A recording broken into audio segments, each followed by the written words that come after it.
He finally awakened, but merely as a level 1 player. His starting stats were absolutely pathetic. Even the weakest trash would pity him. A normal awakening grants 50 stat points, yet his panel showed a miserable 18. He would need to grind through 7 brutal levels just to match a basic beginner. This absolute zero could not even manifest a basic passive skill. However, Destiny gifted him a unique merchant system. Better yet, his balance displayed 2 billion points to dominate the cosmic market, however. He desired. Was he the ultimate tycoon? This divine shop contained legendary artifacts that even transcendent rankers would bleed for. Items that normally demanded an astronomical fortune, but the true shock hit him like lightning.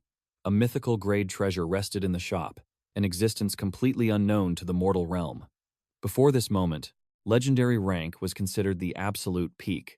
Scrolling deeper into the divine interface, his eyes locked onto a legendary elixir designed to forcibly elevate a novice's physical power, though it restricted mortals bearing less than 100 strength points. This heavenly pill was a pure cheat code. Soon, he would be tearing through dungeons like an unstoppable calamity. Just watch his legendary rise. Astoundingly, this treasure cost 5 million kwanzas, mere pennies in the real world. The instant he swallowed the divine gem, explosive power surged, making his stats skyrocket. A single strength point felt absolutely broken. Could this system finally forge him into a powerhouse, granting enough wealth to save his father, who lay dying from demonic mana corruption? This tragedy began when the abyssal gates tore open the sky. Demonic beasts invaded, hunters awakened, while the weak collapsed into endless slumber. A tragic tale as old as time. The only salvation for his father was a pristine mana core ripped from a high-ranking beast. His mother shattered her own health, laboring endlessly to pay the astronomical hospital fees. Even his devoted sister sacrificed her entire wedding fund, throwing herself into endless work. Such heartbreaking devotion demanded a hero's intervention. Our protagonist was, formerly a powerless mortal, entirely blind to his grand destiny. But now, the chains of weakness were broken. Returning to the cosmic interface, his gaze fell upon a sacred skill tome, offering a 10% reduction in mana consumption. He quickly purchased it, listing it at a supreme, untouchable price, simply to use the shop as a vault. However, the system demanded a brutal 20% transaction tax. Absolute daylight robbery. Shaking off the anger, it was time for his grand ascension. He purchased a mountain of stat crystals, determined to shatter his mortal limits. Under the moonlight, he endlessly refined the heavenly gems and supreme manuals. Dawn broke, and he proudly marched to register his awakening. But the guild receptionist stared, completely dumbfounded. Why was an ancient elder applying for a hunter license? Our hero stood confused until a mirror revealed a horrifying truth. His youth was completely drained, leaving an aged husk. Summoning his status screen, the cursed truth struck him like lightning. Those infinite points he casually burned were actually his remaining lifespan. What a cruel, twisted joke of fate. Retreating to his sanctuary, our protagonist frantically processed this cosmic disaster. Calculating his drained life force, sheer terror gripped him. He barely had a year and a half remaining, so he desperately needed to harvest more vitality points. A brilliant survival plan sparked in his mind. He would sacrifice mortal possessions. Grabbing his old gaming console, he initiated the cosmic exchange. A glowing system prompt commanded him to offer the artifact to the dimensional void. The second the plastic touched the glowing runes, it vanished into the ether. Immediately, the modern device materialized within the divine auction house. The dimensional offering was a perfect success. In the mortal realm, this rusty relic would barely fetch $60. Betting everything on fate, he pushed his luck, setting an astronomical bounty, praying the 40 digital worlds within would tempt a cosmic buyer.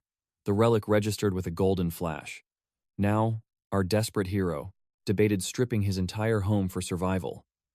Meanwhile, across dimensions, a supreme lady surrounded by mythical artifacts sighed in endless boredom. The heavenly market offered nothing but repetitive trash. She craved a true battle of supreme artifacts. Suddenly, a bizarre, alien relic manifested in the divine listings. Consumed by burning curiosity, she instantly secured the purchase. Back on Earth, our protagonist felt the breath of youth surge through his veins. His aged flesh revitalized, confirming the absolute truth. His life force was bound to the system, but he could steal it back. The True comedy was that this transcendent being was utterly baffled by mortal technology. She stared intensely at the glowing digital watch, entirely mesmerized by the shifting mystical numbers. She absolutely lacked comprehension of this strange artifact, yet she felt a profound respect. Then, a glowing glass rectangle demanded a mobile network connection. This supreme immortal had never touched a smartphone in her eternal life. Infusing it with spiritual energy yielded zero internet access. The laws of this magic box were completely unfathomable. Yet, refusing to admit defeat, she tirelessly experimented until she unlocked a profound mystery, a divine reflection spell. Navigating the visual interface, she discovered a fascinating illusion. Bracing herself, she pressed the glowing rune. The immediate result shattered her immortal composure. The mystical screen projected a ridiculous phantom hat upon her noble head. A heavy silence fell, as she waged a fierce internal war over her dignity. Finally, the Supreme Lady surrendered to the camera. A spark of vanity ignited, leading to an endless barrage of adorable selfies. However, in another realm, a terrifying demonic empress was seething with boundless rage. She desired to monopolize every new artifact, yet an unknown rival had snatched the prize. Her dark aura flared as she interrogated her own mysterious device. Surging abyssal mana into the plastic shell, she hunted for hidden spiritual traces, yet it remained completely lifeless. Even after booting up the brightly colored game interface, she sensed zero mana fluctuations. Yet, trapped in the addictive digital illusion, the fearsome demoness battled virtual foes for hours until the dreaded game over screen mocked her. Her demonic pride shattered instantly. Dark energy erupted as she threw a catastrophic tantrum over her defeat. Back in the mortal realm, our hero targeted a luxury vehicle. But the cruel system rejected the offering, strictly enforcing the law of true ownership. A wave of bitter frustration washed over him, forcing Sturdy Body a tactical retreat. Wandering the concrete jungle, his sharp eyes locked onto discarded earthly trash. Defying all logic, the dimensional market gladly accepted a shattered, useless cooling fan. Perhaps the system possessed bizarre criteria, but he quickly hit the absolute limit of 10 simultaneous active listings. Opening his grand merchant ledger, a chill ran down his spine. His life force balance was bleeding out faster than before. This merchant path was a catastrophic failure, with absolutely zero buyers approaching his stall. Suddenly, a menacing system notification flashed red. A supreme buyer had filed a malicious grievance against his mortal name. The cosmic authorities warned that selling defective artifacts would trigger a devastating eternal ban from the dimensional network. Panic struck his heart like a poisoned dagger. He never anticipated a heavenly customer service department. Sweating bullets, his sole mission became slashing prices into the abyss to avoid system execution. Just as he braced for ruin, a golden chime echoed through his soul. Every trash item was bought out. The suffocating dread of absolute poverty vanished instantly in this massive windfall. Greed fully corrupted our protagonist. He shamelessly cranked the prices to astronomical heights. But the heavens punished his arrogance with another brutal notification. 70% of his merchandise was officially flagged as absolute garbage. The system threatened immediate suspension, pending a full cosmic investigation. The enraged complaints stemmed from the mortal smartphone losing its power. This transcendent fool was completely ignorant of electrical chargers. A chaotic flood of angry missives rained down, completely confused by mystical earth artifacts like burning tobacco sticks, intoxicating brews, and mere everyday trash. Unfamiliar relics from Earth they cannot comprehend. Now, they are threatening our main character with severe consequences. But Hansung barely has a second to breathe before a storm of furious messages strikes. Consequently, the system locks his merchant privileges for 3 days. However, if our hero fails to appease these furious buyers, he will suffer a 3-month ban. His first strategy? Dispatch a brand new smartphone fully equipped with a charger. He suddenly realizes the unbelievable truth. His bizarre clients might not be from Earth at all. Hansung seriously contemplates the staggering possibility that he is dealing with otherworldly beings. Supplying them with modern electronics could be highly profitable. Our protagonist quickly browses a digital marketplace. The goods are incredibly affordable, yet Hansung is completely broke. Checking his worn pockets, he finds nothing but a handful of useless coins. Desperation nearly forces him to sell his precious skill book. But then, a brilliant spark of inspiration hits him. He taps his screen, letting the grinding days slip by. Down at the grueling construction site, seasoned laborers are left absolutely speechless. Hansung effortlessly hauls 3 massive bags of cement, defying normal human limits. Showered with stunned praise, an older worker questions his mysterious past. Our hero just awkwardly chuckles, brushing off the unnatural strength. 3 agonizing days melt away. Just 9 thrilling seconds left until his divine shop reopens. Hansung watches with bated breath. The system ban shatters at last. He eagerly prepares his next legendary inventory. But in that very dawn, heartbeat, another terrifying system alert flashes. Cold sweat drips down his face. Before he can even process it, a catastrophic notification chimes. Out of 20 sold items, every single one triggered a furious grievance. He is instantly slapped with another agonizing 3-day ban. A malicious buyer systematically targeted his entire magical stock. One enraged message reveals a dead gaming console. The otherworldly customer is consumed by such blinding fury that they vow to cross dimensions just to slaughter. Our merchant. A relentless barrage of death threats floods his screen, furiously demanding immediate replacements for the dead technology. However, the overwhelmed, Hansung is completely paralyzed by the system restrictions. Locked out for 3 more agonizing days, the ticking clock is against him. If this disaster is not handled, the punishment will escalate to a devastating 3 months. His eyes blaze with fierce determination to survive. Meanwhile, his monstrous physical prowess at the worksite continues to terrify his peers. 3 days later, clutching his hard-earned cash and carefully packed cargo, our hero realizes this malicious reviewer is an absolutely unreasonable tyrant. His brilliant counterattack, supplying raw electrical batteries, the system finally shatters his suspension. Moving like lightning, he uploads the life-saving energy source, and in a flash, it vanishes from the market. A glorious golden notification confirms 14 grievances erased. 4 more vanish like smoke. His mystical currency skyrockets with dazzling speed. Hansung pumps his fist in triumphant victory. Riding this glorious high, he plots an absolute monopoly on electronic entertainment. But destiny calls for a much greater leap. It is finally time to officially awaken as a certified dungeon hunter. To claim this sacred license, candidates must first survive a grueling 3-week academy. Gauntlet. A single failure grants 1 chance at redemption, but a second defeat forever strips away their right to hunt. Merely awakening hidden mana is never enough to conquer the deadly dungeons. Hansung obliterates the practical exams with terrifying ease, earning awestruck cheers for his completely effortless and dominant performance. Yet, a jealous trainee arrogantly protests his graduation, mocking our hero for lacking a flashy combat skill. A kind-hearted girl quickly defends him against toxic insult, but the arrogant fool just sneers. Hansung ignores the barking dog, already used to this worldly prejudice. 3 weeks later, stepping out of the academy, a pack of excited classmates eagerly invites our protagonist for a grand celebration. Someone enthusiastically suggests drowning their survival stress in alcohol, but our solitary hero declines, masking his secret ambitions as personal matters. The squad sighs in mild disappointment, but Hansung walks away. In the harsh world of hunters, weak ties are easily severed. The guild receptionist chimes that his official license is forged.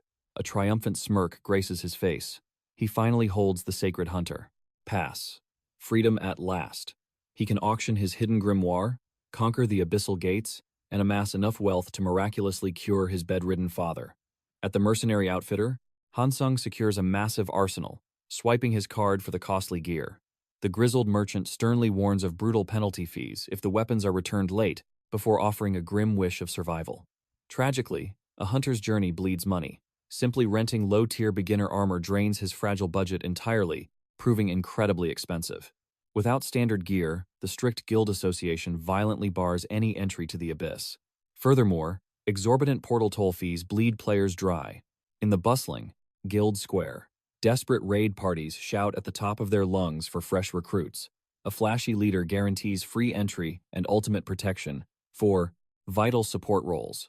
Sturdy shield-bearers and divine healers are treated like absolute royalty.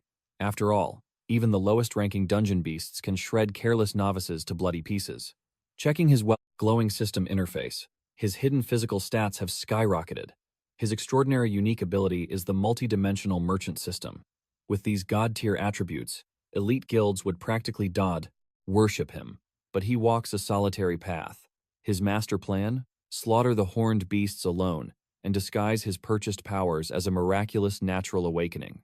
Hansung confidently approaches the swirling dimensional gate. An anxious guild official questions his suicidal solo dive, but our hero merely nods with eyes full of absolute resolve. Access granted. The protagonist senses the pitying stares. A lone novice diving into the abyss is considered pure madness, an act that terrifies even seasoned veterans. The cold reality is that this lethal domain claims countless careless souls. The scent of death lingers heavy in the air. A heavily armored guard openly scoffs at the suicidal arrogance, muttering that fools only learn through blood. Unfazed, Hansung steps straight into the magical vortex. The world warps, throwing him into the monster's den. The atmosphere is utterly suffocating, a shadowy cavern illuminated by flickering flames. Instantly, his sharp eyes catch movement. A panicked raid party desperately clashes with a demonic horned rabbit. Our hero is genuinely shocked by the beast's mountainous size. Choosing tactical caution, Hansung melts into the shadows to analyze their fighting style. The party captain furiously roars a taunt. The massive monster charges with the force of a speeding train. The vanguard bravely raises his shield, but the devastating impact instantly shatters his defense like fragile glass. Panic erupts as the leader screams for a full-scale assault. Despite their rigorous academy training, the grim reality is that they were merely civilians just weeks ago. The terrifying pressure of true combat makes hunting supernatural beasts an absolute nightmare. Bathed in holy healing light, the shattered vanguard rises again. A desperate strike viciously slashes the rabbit's face. In that heart-stopping second, the squad, seizing the brief opening, Choi Hansung finally realizes his grave mistake. He had completely underestimated this low-rank dungeon. Suddenly, a desperate warrior launches a blind strike. The horned beast struggles to block, but resistance is futile. A clean hit, the demonic creature finally collapses into dust. Choi Hansung calculates that this brutal battle consumed 8 full minutes. Elite parties usually finish in 3. Meanwhile, the stationed guards remain entirely indifferent to the unfolding slaughter. Their gleaming insignias mark them as security officers. Clearly, they only intervene when mortal danger strikes. This grants him absolute freedom to hunt without worrying about the stationed guards. His raw stats easily allow for a solo raid. Hansung immediately triggers stealth mode. His entire presence melts seamlessly into the absolute darkness. A group of elite players celebrates nearby. They are the top support and healer from Korea's #1 faction, Soo Guild. Seeking to lift her spirits, the healer promises their target will inevitably appear. The support player smiles gently, warmed by this camaraderie. The surrounding guild members swear to report any anomalies they spot, without a single second of delay. However, she simply nods out of basic courtesy. They boldly claim her divine abilities could easily secure their elusive prey, but the support harbors deep doubts. They quickly exchange nervous apologies. The heavy tension stems from their exhausting 15-day hunt, without a single trace. Her ultimate goal? Breaking through to the 4th advancement class. But this profound evolution demands the core of the horned rabbit boss. Despite its incredibly basso, low rank, its concealment techniques are flawless. Nevertheless, she vows to obliterate it upon sight. The duo immediately channels their shadow cloaks, sinking ever deeper, into the dungeon's abyss. June suddenly brings up a strange rumor. Whispers say Team 3's commander and Team 2's elite support are secretly lurking near the Plost supply warehouse. But before the gossip can continue, a shifting silhouette catches their sharp eyes. A lone figure navigates the pitch-black shadows. Annie admits she intended to ignore the anomaly, but it's too glaring. Ji-yoon questions if this foolish boy is adventuring solo or just utterly lost. The elite support intently analyzes the mysterious wanderer. He cannot be a stranded survivor, as his body lacks even a single scratch. The profound mystery deepens. Why brave this darkness alone? Annie notices. A truly shocking detail. The boy is wielding basic rental trash. He is merely a straying novice. They immediately label him suicidal. Conquering these beasts solo requires a minimum level of 35. Suddenly, their jaws drop in absolute shock. A single, devastating strike. Choi Hansung obliterates the demonic rabbit. Our hero is trembling slightly. The burden of shedding blood for his family's survival weighs heavily. Dozens of these creatures have already fallen to his blade, yet the elusive loot refuses to drop. Hansung channels his stealth aura once more, executing a flawless assassination from the shadows. Yet, The slaughter brings no joy. The hidden girls are utterly baffled. June notices her comrade's sudden tension. Annie's mind races with system mechanics. She vividly recalls the ironclad 20-level penalty rule. Engaging foes matching your realm grants abundant experience and rare treasures. But massacring beings 20 levels beneath you? The relentless system grants absolutely nothing. The probability of not securing a single drop becomes astronomically low. Therefore, Annie assumes this naive rookie is completely inexperienced. June curiously asks if she recognizes this phantom-like boy, but she doesn't have any knowledge of his identity. Intrigued, she decides to silently observe his bizarre cultivation methods. Besides, their own hunt has stalled anyway. Meanwhile, Choi Hansung unleashes his sudden ambush art. Heaven smiles upon him today. A glowing spirit gem finally materializes. This marks his 5th hard-earned core, yet the lone cultivator never fathomed the path to ascension would be this agonizing. After massacring countless beasts, an evolution should have triggered. His cultivation journey desperately needs a visual, experience interface like standard awakeners possess. He prays 1 more hour will shatter his bottleneck. Yet, 5 grueling hours pass without a single breakthrough. A terrifying anomaly is occurring. Average hunters ascend within 2 mere days. The crushing reality of his stagnant foundation finally hits him. Watching from afar, June shivers at the suffocating, killing intent. Choi Hansung is utterly devastated. Over 10 glorious days, he amassed over 100 million points. Yet, this grueling day of endless slaughter yielded a pathetic 100 points. Even so, his indomitable spirit refuses to break. Suddenly, a beast launches a cowardly sneak attack. Without glancing back, his blade dances, extinguishing its life. Instantly, Hansung rises, his aura flaring for round 2. A massive horde of horned demons descends upon him. Gripping his hilt, he channels his martial intent. A singular, overwhelming arc eradicates the entire swarm. Exhaustion begins tearing at his muscles. A surviving beast lunges for his throat. A casual flick of his wrist cleanly bisects the demon. Suddenly, a divine system notification echoes. He has unlocked the legendary Rabbit Hunter title for solo slaughtering 100 of these precise monsters. Hansung pauses his relentless carnage to inspect this unexpected blessing. The glowing title binds to his soul's status window. He is instantly rewarded with 2 divine attributes, surging life force vitality, and a mythical probability to awaken a rare grade. Theoretically, this title is common knowledge, but awakeners always ascend before meeting the brutal quota. Thus, securing this specific achievement is practically unheard of. Obtaining a rare evolution path makes this agonizing grind entirely worth it. From the shadows, Annie grins with absolute delight. She has discovered a hidden dragon. The elite support witnessed his lethal precision firsthand, severing demonic throats with 0 wasted movement. Once could be mere luck, but his martial consistency is terrifying. Even when completely surrounded, mysterious youth annihilated the horde with supreme ease. Her desire to recruit this unpolished genius burns fiercely. Meanwhile, our solitary cultivator debates whether to plunge into the dungeon's true depths. Suddenly, 2 unfamiliar voices echo through the cavern.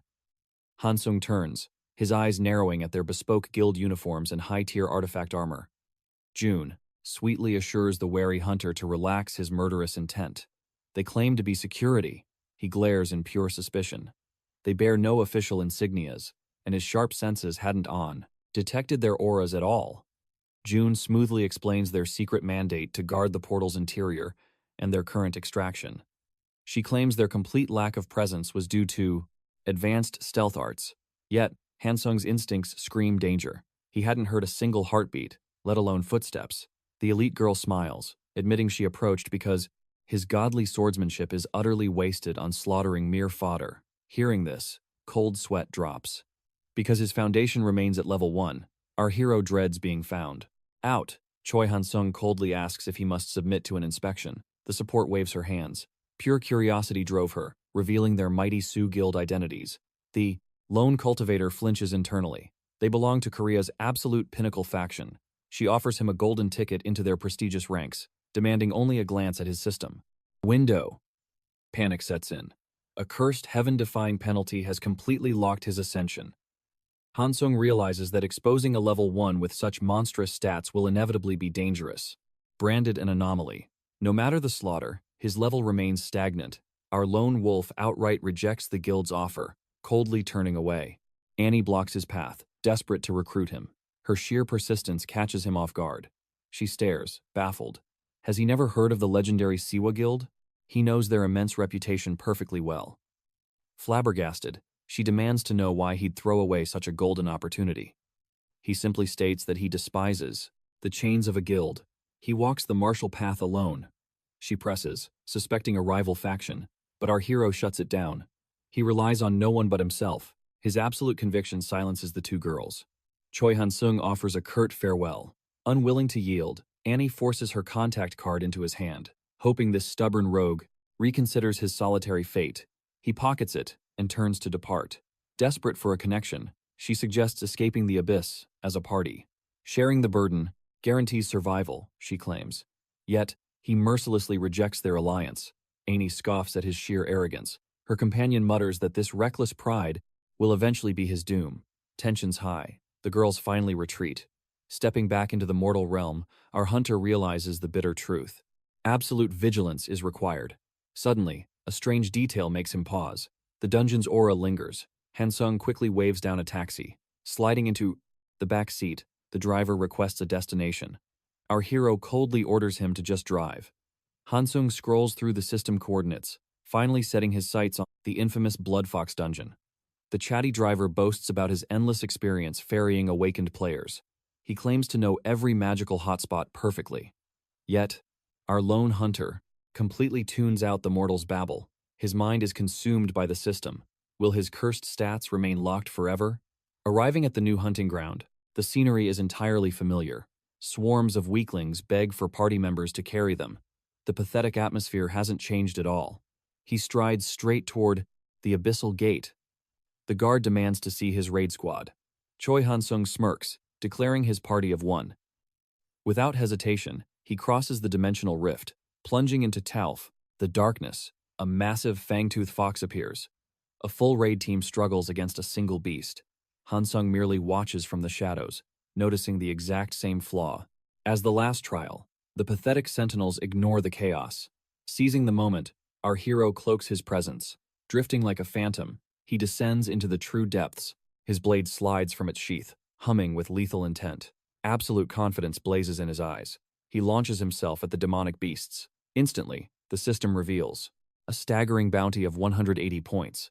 His blade flashes like falling lightning, seeking a one-shot massacre. In a single heartbeat, the foxes drop dead. Suddenly, an eerie shift demands his attention. A sea of crimson eyes emerges. Completely surrounded, he smirks. Will he finally need to use his true power?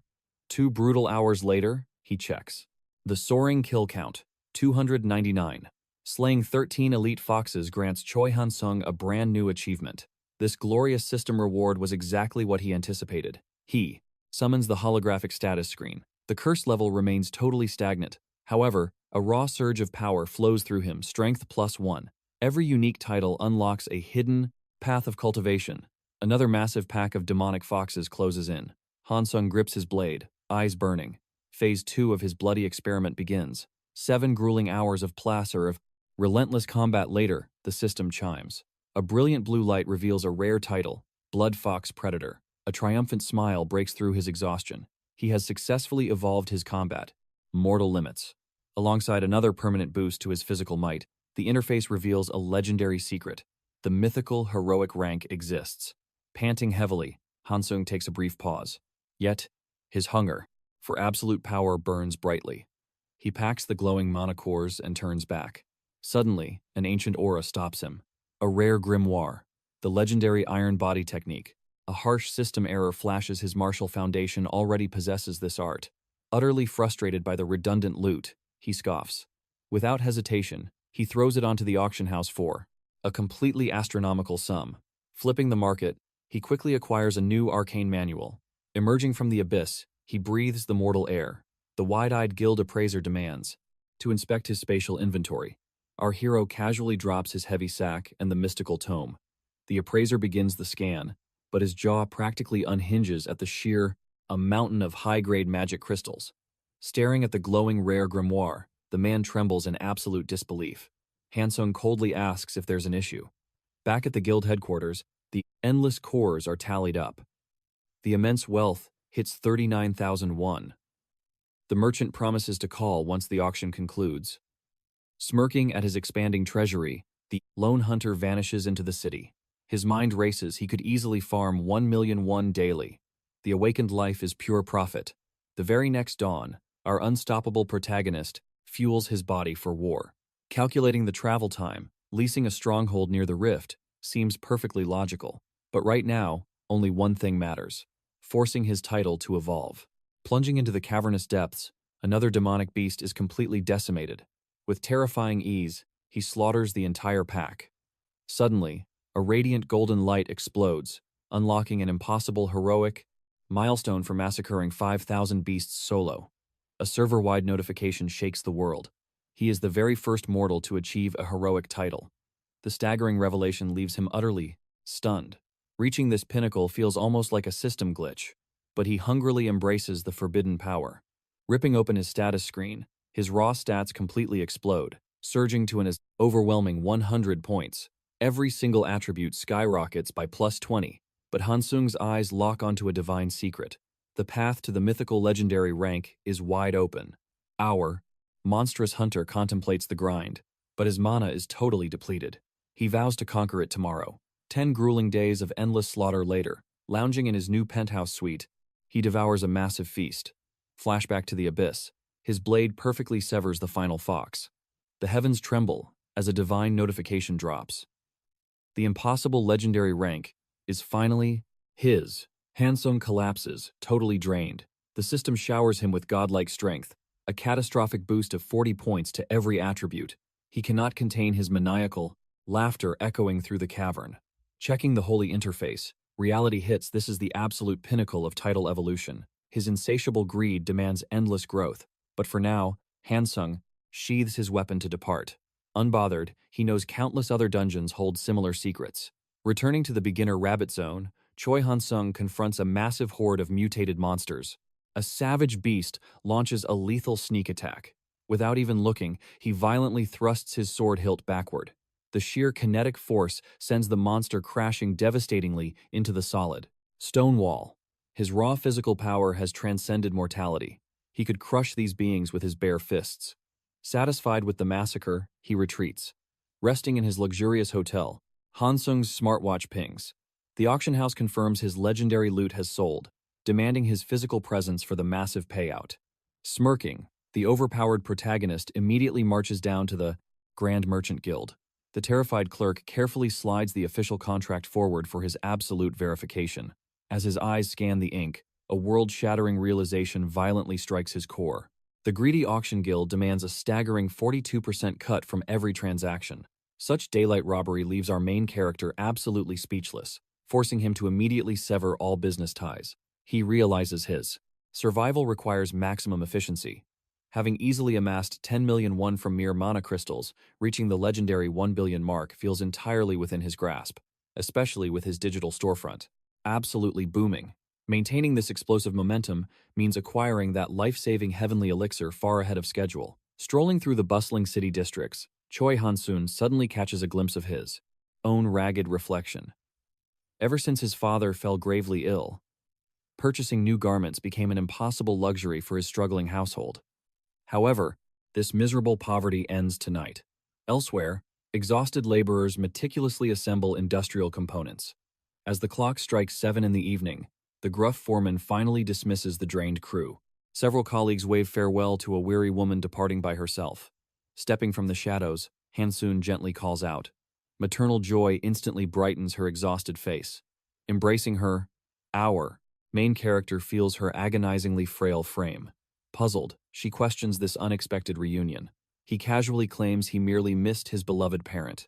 A radiant, heartwarming smile washes away her fatigue. Naturally, the devoted matriarch immediately fusses over his empty stomach. He playfully admits he saved his appetite just for her. Tragically, she declines with a heavy sigh, bound by duty to her grueling night shift at a local diner. Scraping together her meager wages, she presses a few crumpled bills into his palm, begging him to feast well. Hansung painfully senses that she has deliberately starved herself too. Desperate to share a warm meal, he pleads. Yet she stubbornly insists the diner provides her only sustenance. The determined hunter volunteers to assist her labor, which she swiftly rejects. Left with no alternative, our protagonist drops the ultimate bombshell. He boldly declares his magnificent awakening as a player. Stunned disbelief paralyzes the poor woman. Trembling, she demands he repeat those impossible words. Hansung proudly brandishes his official hunter license, proclaiming his newfound status means her days of endless toil are permanently over. Maternal panic violently erupts regarding dungeon perils. Our hero gently reassures her of his unmatched caution, emphasizing that her backbreaking double shifts must immediately cease forever, yet she rigidly protests. Awakened life guarantees zero financial stability, and novice hunters notoriously bleed more cash than they generate through equipment debts.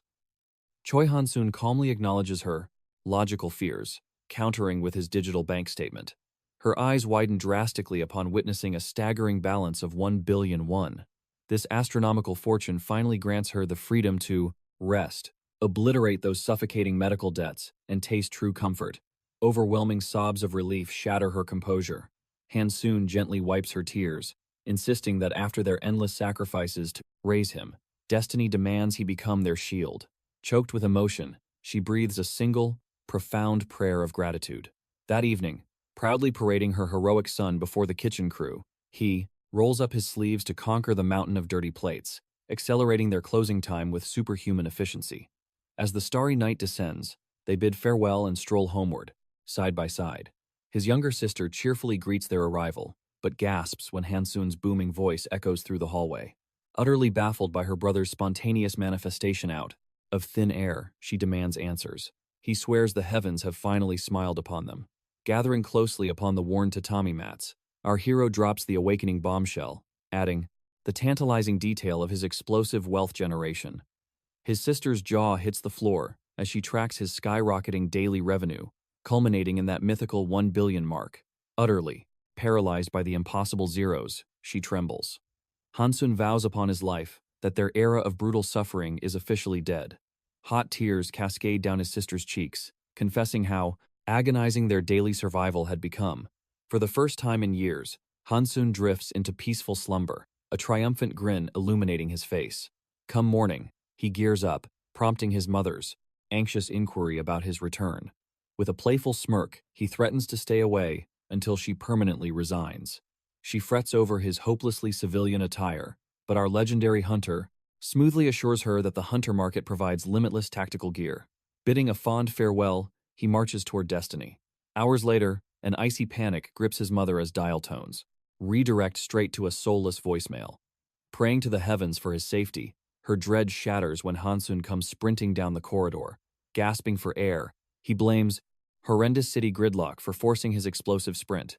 Relief washing over her, she delivers an affectionate, scolding smack to his skull. Beyond the sterile door rests his comatose father. Witnessing his family's pillar reduced to such frailty, Hansun swears a blood oath of restoration. 10 grueling days later, our protagonist secures a mythic title after slaughtering 10,000 demonic hares. Checking his smart device, he calculates several precious hours remaining for bloodshed. A swift cab ride delivers him to the next abyss, yet strangely, unlike previous battlegrounds, the perimeter is absolutely deserted. The ominous warning board designates this a blood-sucking bat domain, strictly for warriors between levels 10 and 15. He recalls their terrifying reputation for swarming in massive, inescapable colonies. Challenging this nightmare without a full raid squad borders on suicidal. Undeterred, Hansun breaches the swirling vortex, utilizing pure stealth. Oblivious gatekeepers remain completely blind to his phantom-like intrusion. Sensing an eerie, unnatural stillness in the cavern, our hero's battle instincts flare to life. Instantly, he deploys, an impenetrable mana barrier around his flesh. Seeking to draw first blood, he deliberately slices his thumb. As that crimson aroma hits the damp air, hell unleashes. The protagonist watches the very abyss detach and violently surge forward. A suffocating tsunami of leathery wings and fangs engulfs his protective dome entirely. Safe within the glowing sphere, he ignites a blazing inferno spell. The sudden illumination exposes thousands of rabid monsters gnawing frantically at his magic glass, while the flickering embers violently expose his struggle to maintain dual casting mastery. Veins bulging, he forcefully channels more ki into the roaring blaze.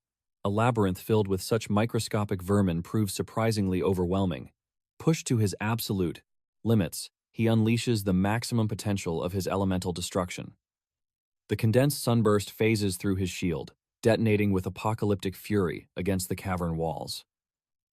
The devastating shockwave vaporizes the entire swarm into ash. Spiderweb fractures critically damage his own defense matrix. Such terrifying magical recoil deeply shocks our lone hunter. Yet before he can even exhale, a secondary tempest of screeching shadows descends from the ceiling. Hansung instantly circulates his mana for a follow-up bombardment. As the blood-crazed horde blitzes him, he mercilessly hurls the scorching sphere into their ranks. A golden system prompt instantly chimes, signaling a monumental milestone. At this ferocious pace, seizing another mythic-grade reward is undeniable, but his true prize remains the mountain of glowing loot waiting in the ashes. Scanning the pitch-black ruins, his hawk-eye vision locks onto an anomaly. Resting ominously, within the void lies a sinister blade forged with demonic wings. Such an unprecedented drop leaves our main character breathless. The concentrated dark energy birthed a physical artifact, Hansung claims, the cold steel from the scorched earth. A system window aggressively flashes, revealing a vampiric passive skill that siphons pure life force whenever the cursed edge drinks an opponent's blood. A wickedly satisfied grin spreads across the protagonist's face. Yet, his greedy mind immediately races with a far more tantalizing question. Can he somehow harvest a duplicate of this unholy weapon? Our hero just uncovered the ultimate exploit. Annihilating countless low-level beasts simultaneously forces their erratic mana to violently fuse into, forge a legendary artifact. Just imagine massacring an entire horde of elite beasts. However, a week passes, and our main character realizes fate isn't so generous. Only standard mana crystals scattered the earth. Following the sword's creation, the energy resonated just once more. Resting in his inventory is a shadowy cloak boasting solid defenses. Yet, its rare tier is merely in name. Our hero halts the grinding session. It's time to raid a different dungeon and harvest new system titles. Days later, his mother worries about his well-being, anxious over their massive real estate investment. But our main character swears to tread carefully. As the esteemed clients step inside, the receptionist bows respectfully. Choi Gun-sung mentions their prior phone call. The staff suddenly remembers this. VIP requested a massive 1,000 square meter penthouse, though his mother finds such luxury overwhelming. Nevertheless, our hero insists on granting his family the grand bedrooms they deserve. 7 days pass, and his little sister discovers the breathtakingly massive estate. Stepping into their new sanctuary for the first time, her eyes sparkle with pure joy. He vows to conquer even grander mansions, but to her, this heavenly domain is flawless. Their mother lovingly prepares their inaugural feast. Bouncing with energy, his sister suggests gifting traditional rice cakes to the neighbors, and his mother warmly agrees to the customs. Choi Gun-sung quietly cherishes this peaceful slice of life. Yet, his heart aches for their missing father. He silently swears an oath to reunite their broken family. Now, welcome to the Crimson Rat Dungeon, a hellscape for levels 6 to 10. The vile beasts lunge, but our hero effortlessly vanishes. Suspended in midair, a cocky smirk plays on his lips. He rebounds off the ironclad walls like a phantom. Their speed is astonishing, yet with a single, devastating slash, 2 monsters are completely obliterated. Ultimately, his combat prowess defies logic. A blazing inferno ignites in his palm, hungry to devour more system titles. Emerging at the gate, his inventory overflows with blinding diamonds. The guild inspector's jaw drops in absolute sheer disbelief. Choi Gun-sung simply flashes a confident grin, casually waving farewell to the stunned official. But before he can vanish into the shadows, a sharp voice pierces the air. The mysterious woman claims past ties, demanding a formal introduction this time. Presenting herself as Lee Soo-ji, the elite assistant of the legendary Se-1 Guild's first team, she requests an audience. Flashback to exactly 1 week prior. The branch manager was tearing his hair out over this enigmatic anomaly. Lee confesses she's entirely in the dark. The imposing guildmaster meticulously scrutinized Choi Gun-sung's classified dossier. He theorizes the boy is already hoarding a dragon's treasure from fencing endless magic stones. However, the sharp-witted assistant seriously doubts that alone proves he possesses an awakened, unique skill. Yet, the guildmaster trusts his absolute veteran instincts. He hungers to claim this prodigy. Naturally, Lee bows to his wisdom. They'll deploy a silver-tongued negotiation specialist, but she holds the vanguard since she first uncovered this hidden gem. Just as she turns to depart, he issues one final, chilling inquiry. The guildmaster demands to know if this explosive secret leaked to rival factions. She fiercely denies it, swearing her informant's lips are totally sealed tight. Satisfied, he places his faith in his loyal subordinate. Back in the present, our hero's mind races. Then, the memory of that blasted business card strikes him. A spark of annoyance flares in his eyes.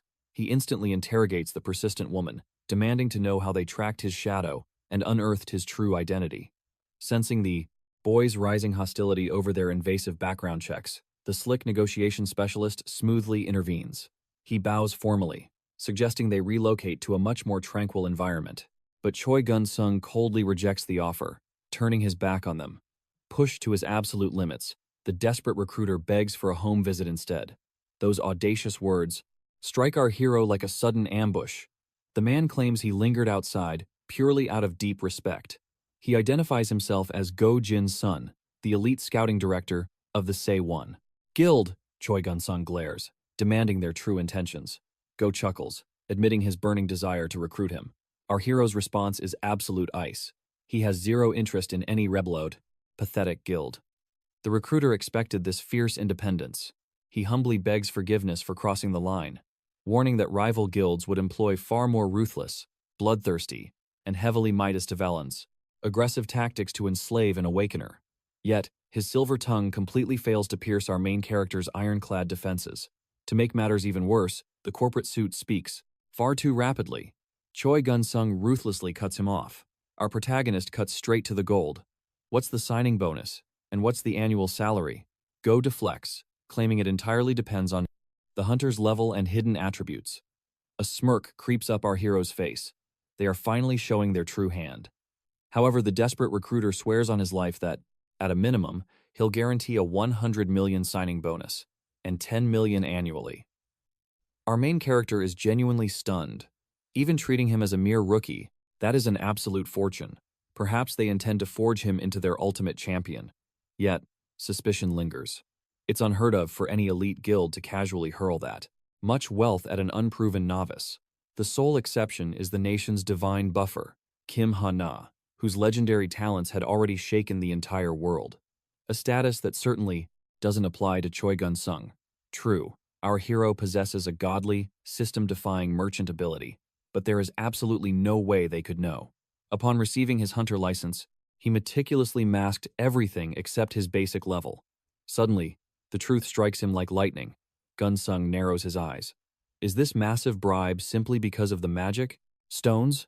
The recruiter feigns complete and utter ignorance, but for a fraction of a second, Lee's composure shatters. It's blatantly obvious the recruiter is merely a pawn, completely oblivious to the deeper secrets. Meanwhile, the female assistant is failing miserably at concealing her shock.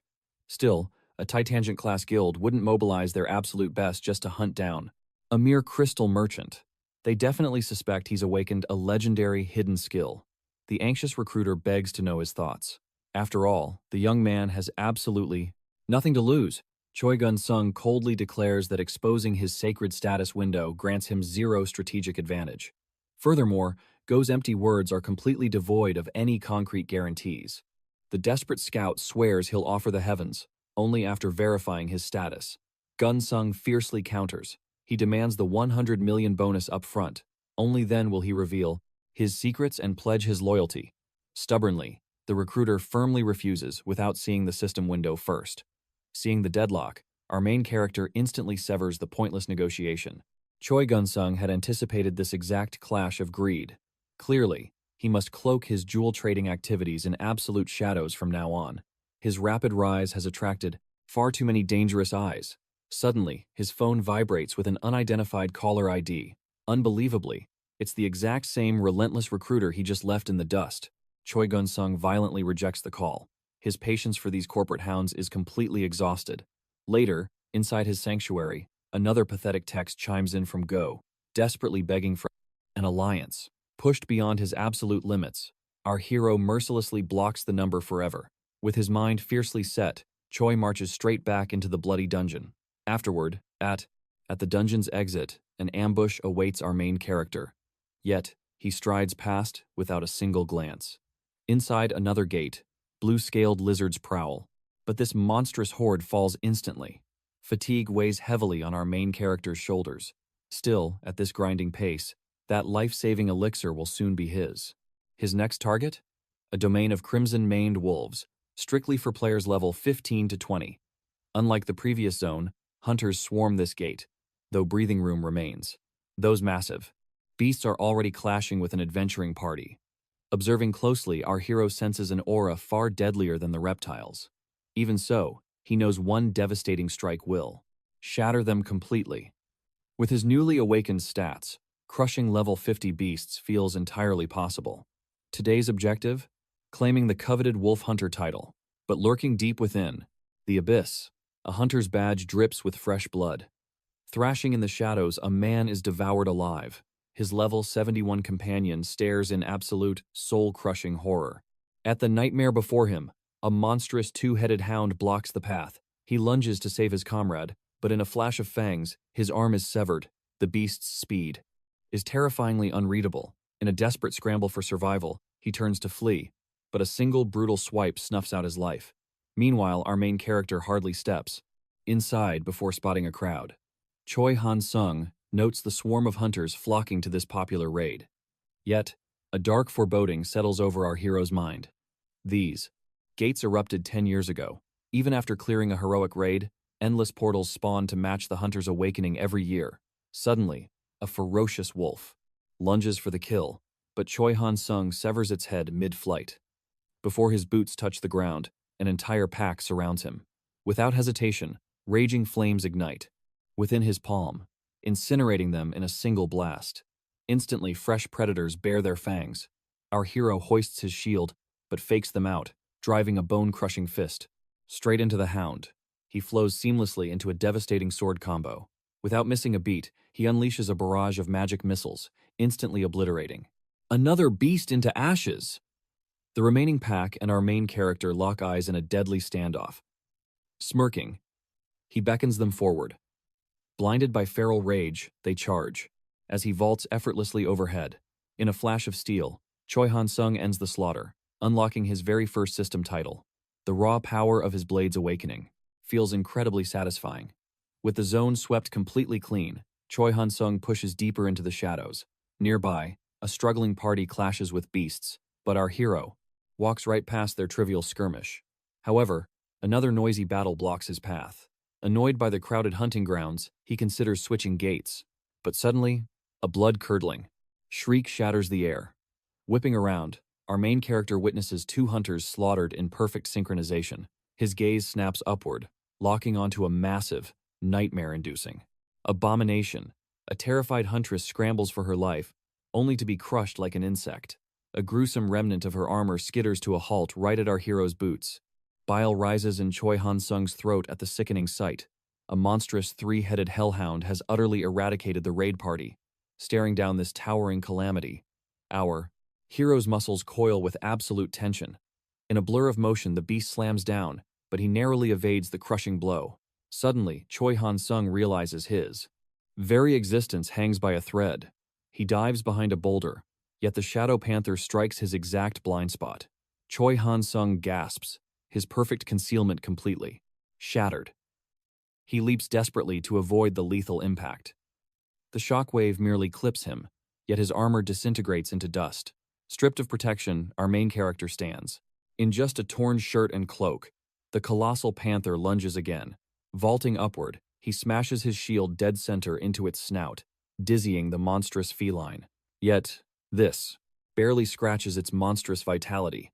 Tossing his gear aside, Choi Han-sung channels his mana, erupting 3 blazing infernos simultaneously. Finally, the searing heat forces the beast to flinch in pain.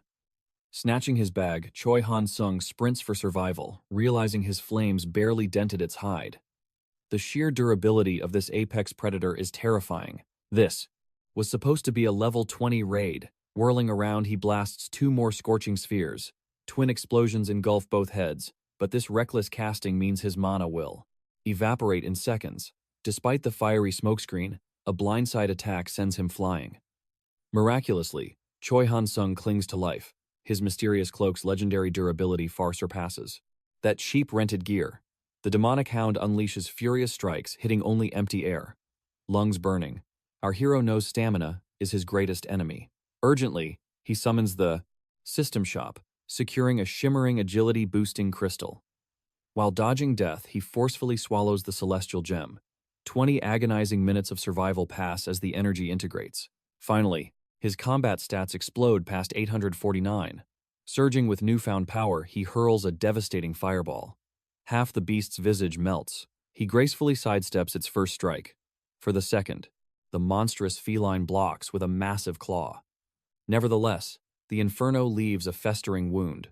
Momentum has shifted, and victory seems moments away. However, the Titan-class beast triggers terrifying rapid cellular regeneration.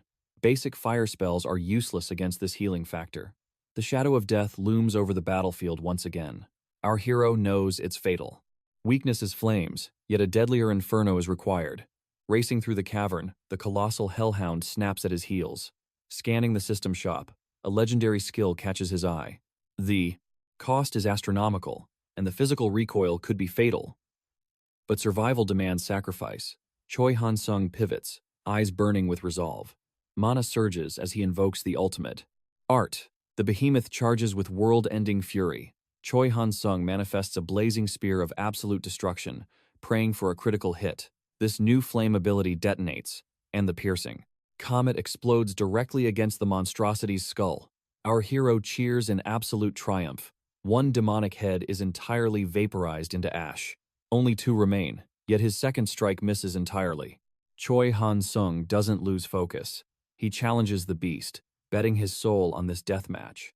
The initial lance veers off course, but the second strikes, with apocalyptic precision, instantly obliterating another ferocious head. Our main character celebrates again, but victory is brutally short-lived. Checking his glowing status window, absolute dread sets in. His mana pool is completely empty. His only goal now is survival until his energy recharges. Meanwhile, outside the gate, a terrified scream echoes. Evacuating hunters stampede in absolute chaos. Only the guild guards hold the line. What they witness is a horrific, blood-soaked massacre. A scout trembles, pointing at a gargantuan footprint.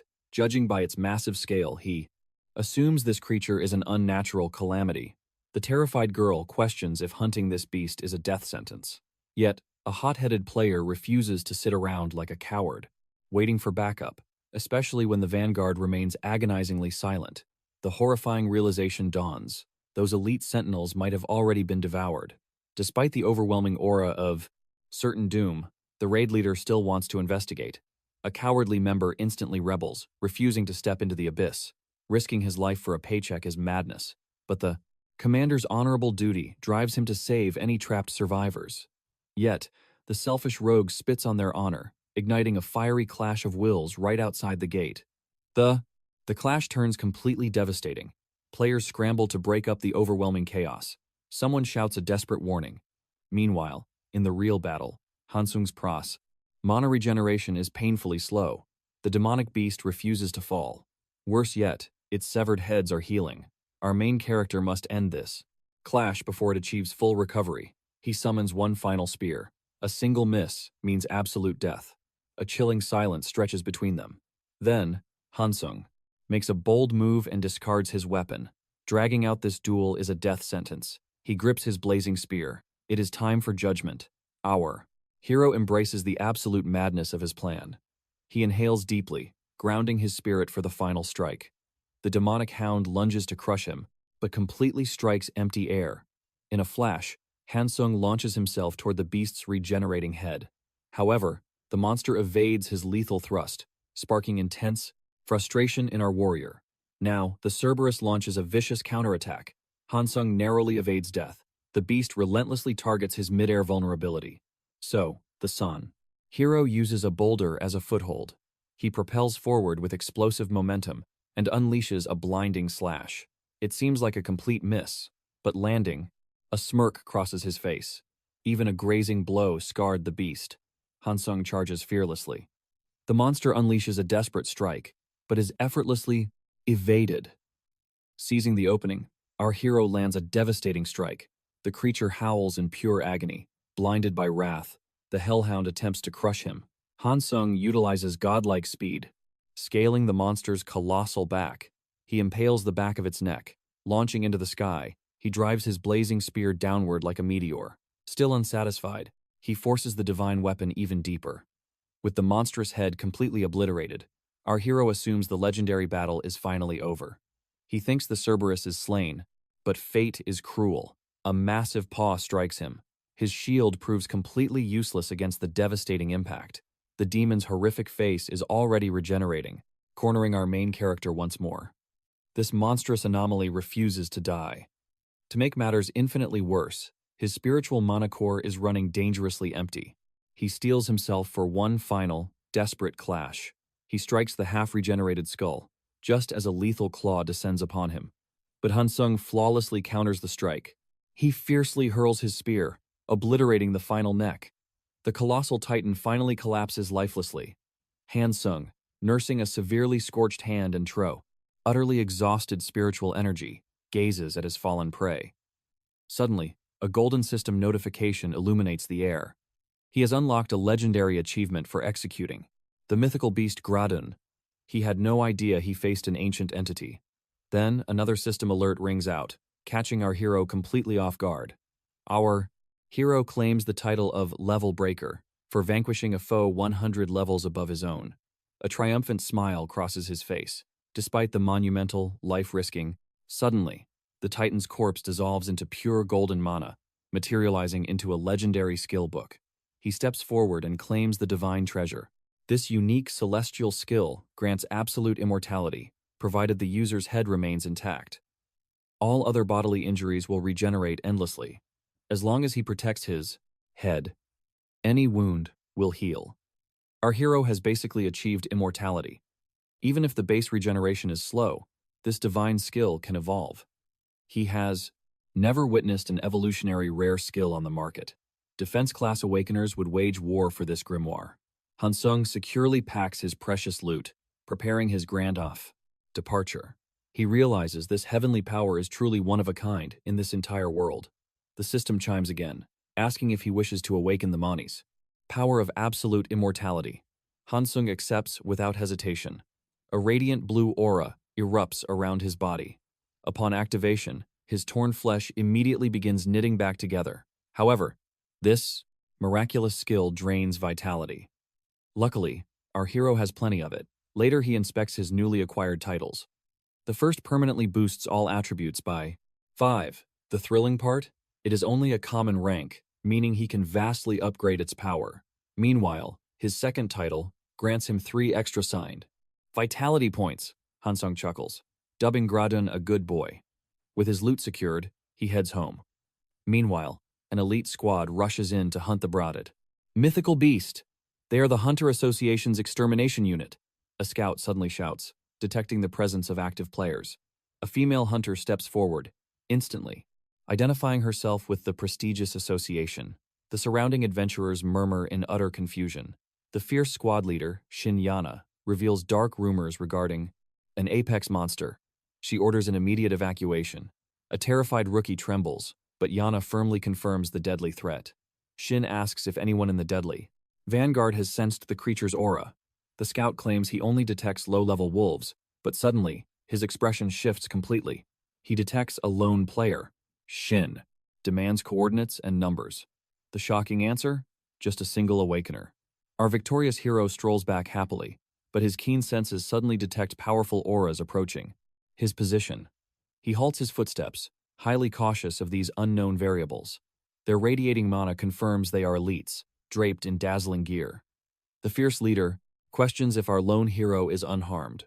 Maintaining his guard, Hansung calmly replies that he is fine. Yana studies his battle-torn appearance, directly asking if he encountered the mutated beast. Playing dumb, Hansung claims ignorance.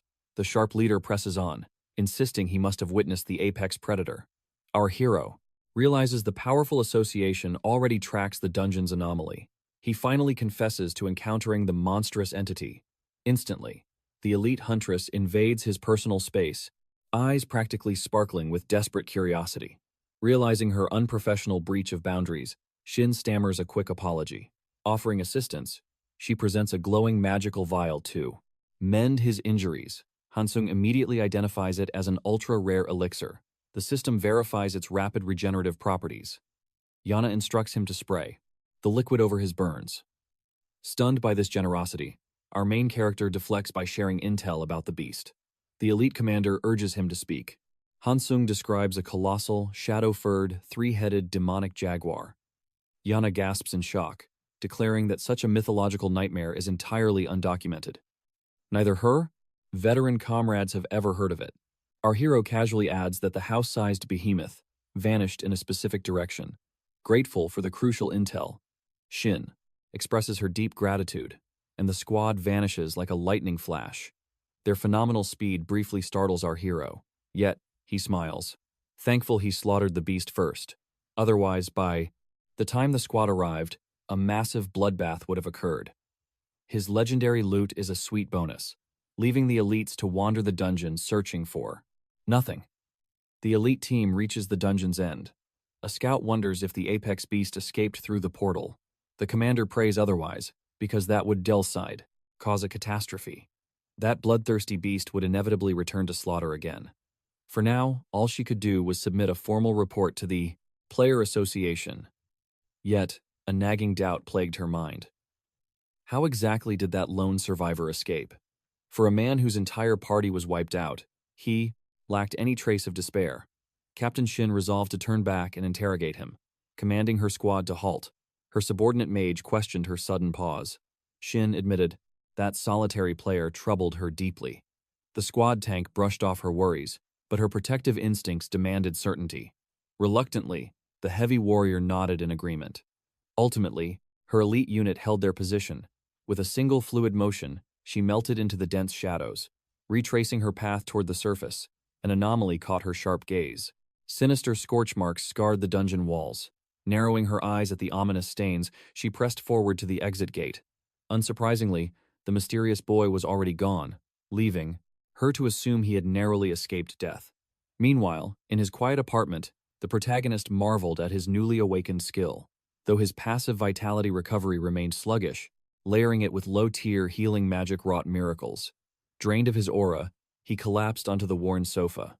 Absolute exhaustion claimed him. Moments later, his mother walked through the door. Her maternal instincts immediately sensed the subtle transformation in her son's aura. Troy knew the truth. He had burned massive system points on the blazing spear technique. Feigning ignorance, he blamed his fatigue on grueling dungeon labor. When he casually begged for a meal, a storm of motherly scolding erupted over his skipped lunch. Defeated, she stormed off to cook a hearty feast. Yet, Troy realized a dangerous pattern was forming. If he kept bleeding aura and coming home like a battered warrior, his secret double life would crumble. Suddenly, his sister's urgent phone call shattered the silence. Panic laced her voice as she demanded news, clearly referencing the bloody massacre that turned the beginner dungeon into a graveyard. The media had likely leaked the grim casualty list by tracking which ill-fated players never crossed the exit portal. Hanging up the receiver, his mother's face darkened like a brewing tempest. The puzzle pieces clicked into place. This catastrophe was why her son had retreated home early. Troy desperately scrambled to pacify her rising terror, swearing he never crossed paths with the beast. Tears welling, she condemned the suicidal nature of hunter work. Yet, with unwavering resolve, our hero defended his perilous path. For him, slaughtering abyss creatures wasn't just a duty, it made his blood sing.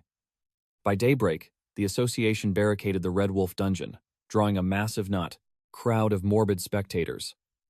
The investigation team quickly pinpointed the initial bloodbath, uncovering the demonic three-headed jaguar's terrifying footprints.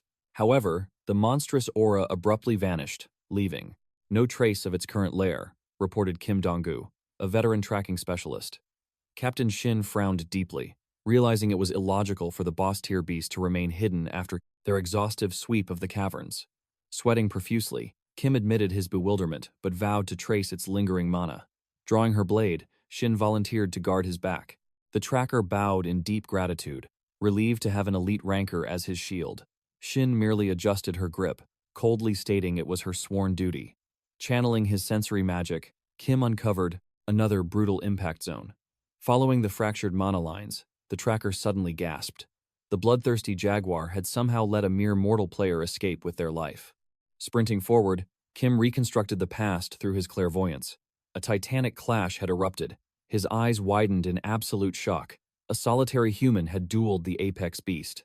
Trembling, he noted, the scorching remnants of high-tier fire magic. Judging by the heaven-defying footwork etched into the stone, he deduced the survivor was a legendary magic swordsman. Charging ahead, they finally reached the epicenter of the carnage. The tracker pointed at the shattered earth, declaring the demonic beast suffered a devastating strike here, cleaving a fatal wound into its iron hide. Shin stood paralyzed. How could a monster that effortlessly slaughtered an elite security platoon be wounded? Kim, initially certain this ghost was a master swordsman, suddenly doubted his own eyes. The sheer destructive residue pointed toward an impossibly agile battle mage, wielding transcendent tier skills. Pushing deeper into the abyss, they approached the final battleground where fate was decided. The devastating aftermath only deepened the captain's profound confusion. Kim scratched his head, completely tearing apart his previous theory regarding the combatant's class. The ruined landscape told a terrifying story of bone-crushing melee combat, flawlessly woven with apocalyptic magical bombardments. This monster of a player was a hybrid of sword and sorcery. Finding no body, Kim concluded the beast had dissolved into rare loot and mana crystals. Captain Shin felt her reality shattering. Magic. Swordsmen were universally mocked as a trash-tier class. Yet this lone phantom had utterly annihilated a boss that defied the dungeon's limits. Reviewing the logs, Kim stated, the highest-ranked hunter registered at the gate was a mere level 24. It certainly wasn't a hidden guard, as the entire security force had been mercilessly wiped out, while the tough, external reinforcements remained paralyzed by the ongoing chaos. A mortal player achieving this miracle was absolute nonsense, Shin concluded with a shiver. Rubbing his chin, Kim hypothesized it might be an unranked ghost who dodged the biennial player registration update. But Shin vehemently rejected that logic. Even the most hardened veteran dodging the system would cap out around level 50. Furthermore, 0 elite guild-sponsored rankers had stepped foot inside this low-tier gate. Kim nodded grimly, admitting the entire situation defied common sense. Why would a supreme, heaven-defying powerhouse waste their time slumming it in a miserable beginner dungeon? Desperate for a lead, Captain Shin demanded to know if his tracking arts could lock onto this savior.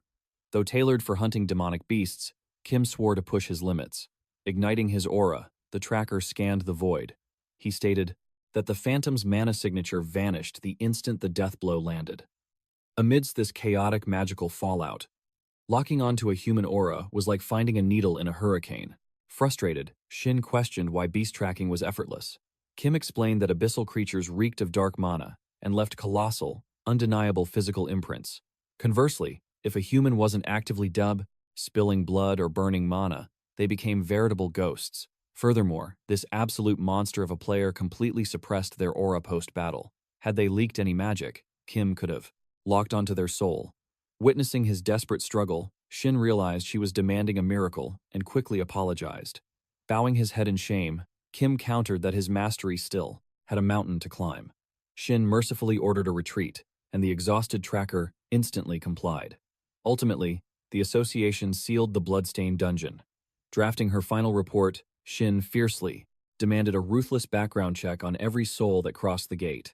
She hypothesized this hidden dragon possessed a monstrous combat power, easily shattering level 100. If this apex predator truly existed, the association absolutely had to recruit them. They were bleeding too much, heaven-defying talent to the greedy corporate guilds. After all, the player association stood as the government's shield, separate from private syndicates. During the dawn of the Awakening era, the association wielded absolute, unquestioned authority. Back then, the sheer volume of elite rankers under their banner was heaven-shaking. Yet, as the years bled by, the government's grip rusted, allowing the mega-guilds to rise and monopolize. The downfall began when ignorant politicians seized control of the association. They foolishly prioritized blind patriotism, handing out insulting, exploitative contracts to warriors.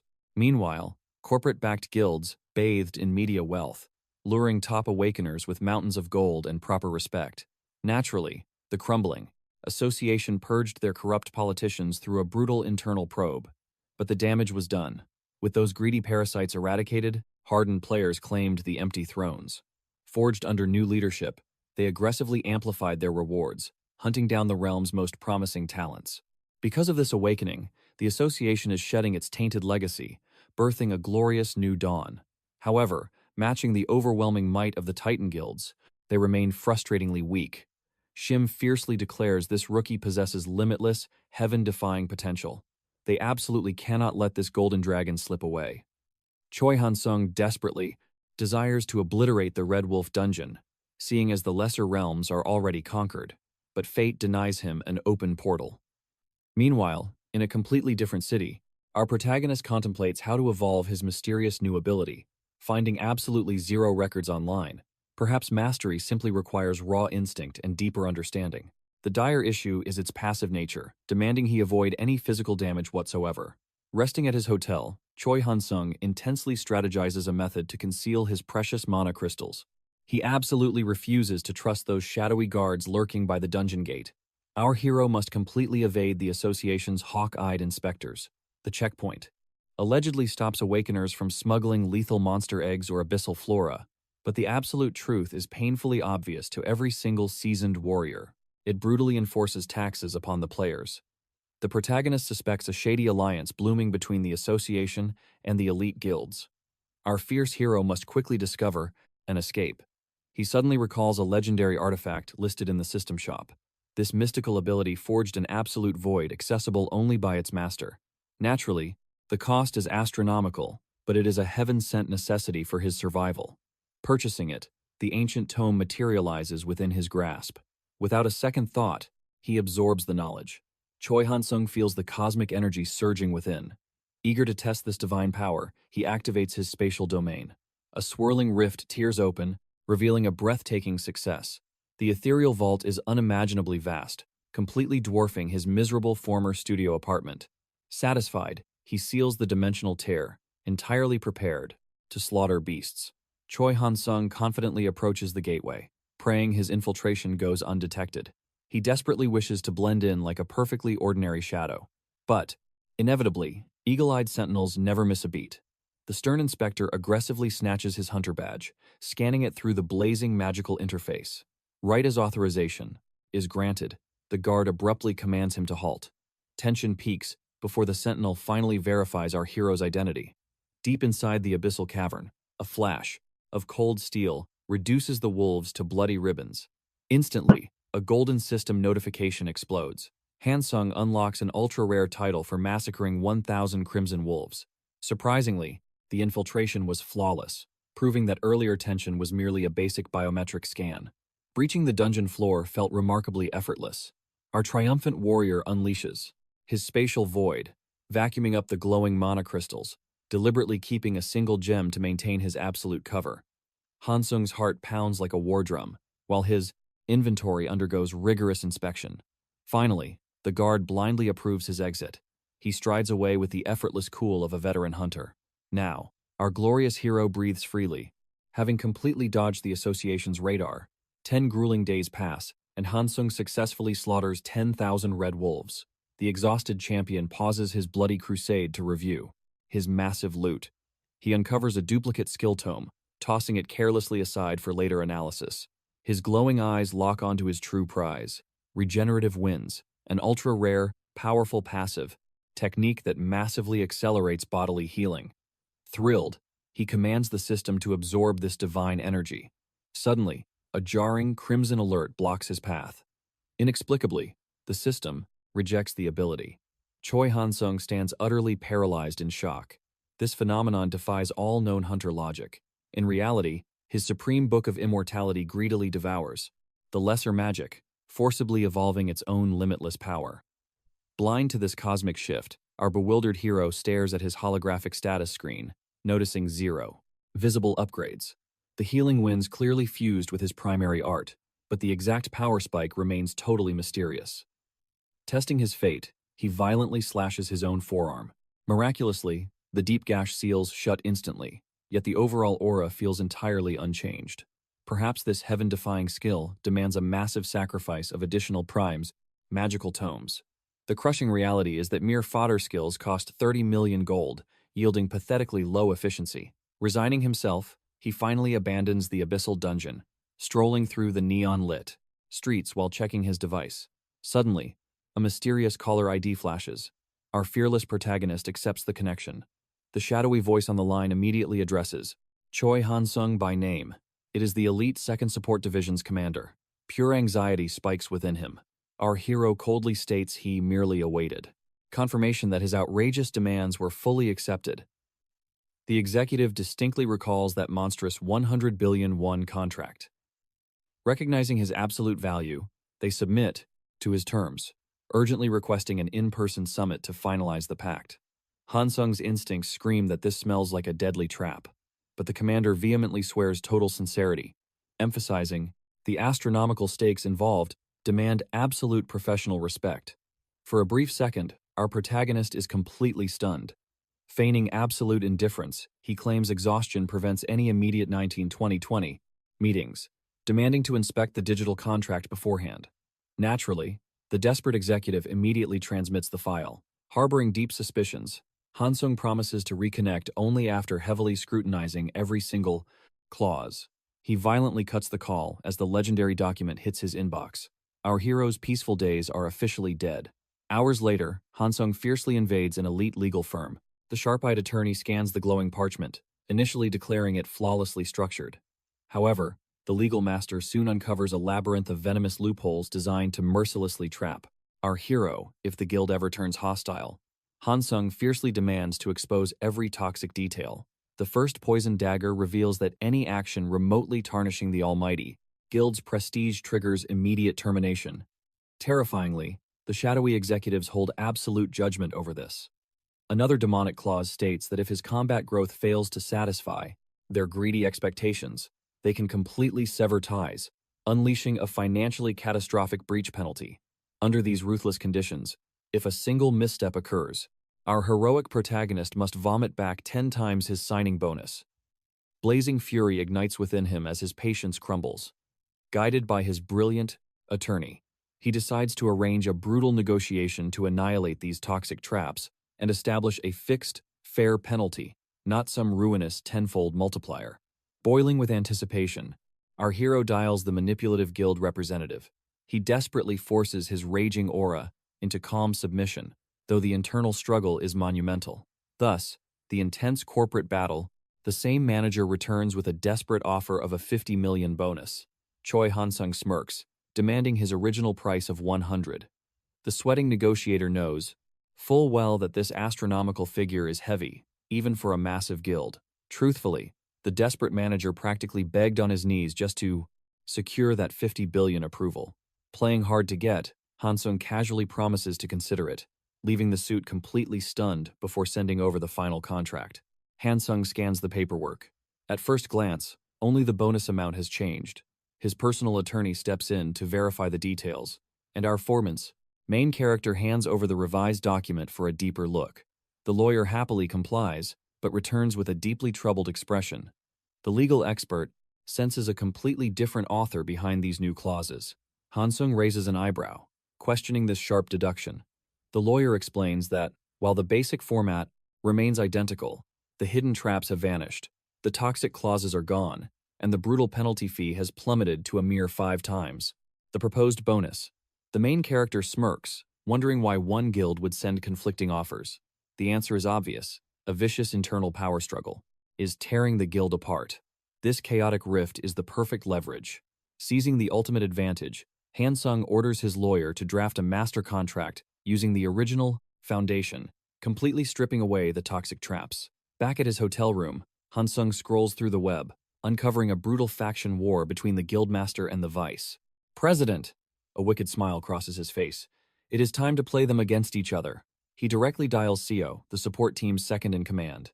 The man is absolutely stunned, eagerly hoping for a signed deal. Instead, Hansung shatters his expectations, ruthlessly demanding a 200 billion bonus. Pure, unadulterated shock hits first. Stammering, Seo calls the demand impossible. Without missing a beat, our protagonist escalates it to 300 billion. Sweating bullets, Seo finally cracks, asking if this is a twisted joke. Hansung casually drops team leader Go Jin-suk's name, exposing their pathetic internal rivalry. Caught entirely off guard, the desperate CO walks blindly into the trap, frantically promising to match absolutely any rival offer. The blazing hatred between the factions is undeniable. Next, he dials Go Jin-suk. The rival team leader answers eagerly, practically begging to know if the contract was approved. The main character coldly confirms, teasing that he almost signed it. Thrilled, Go Jin-suk pushes for an immediate face-to-face meeting, but Hansung ruthlessly pulls the plug. The executive is left completely speechless as our hero casually promises to forward a rival contract file. Go Jin-suk frantically scrambles to read the document. As the file lands, the protagonist delivers a crushing ultimatum, demanding they fix their pathetic internal politics before even thinking about recruiting him. Until then, 100 billion is pocket change. He demands 300 billion to even listen. Naturally, the executive's brain short-circuits, but Hansung coldly tells him to reject it if he lacks the cash, abruptly hanging up. A sinister grin emerges as he slices the call audio, weaponizing their own words and sending the explosive recordings to both factions. He casually tosses his burner phone. The executives listen to the devastating playback, their faces twisting in pure rage.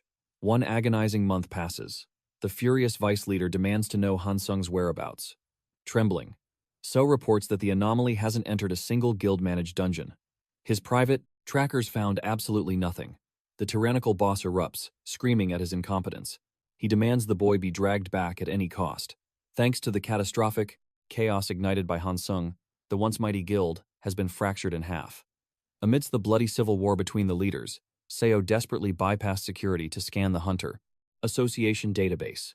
Digging through classified government records is a massive federal crime, but that pales in comparison to their current nightmare. The elusive main character has vanished into thin air. The paranoid boss suspects defection to a rival guild.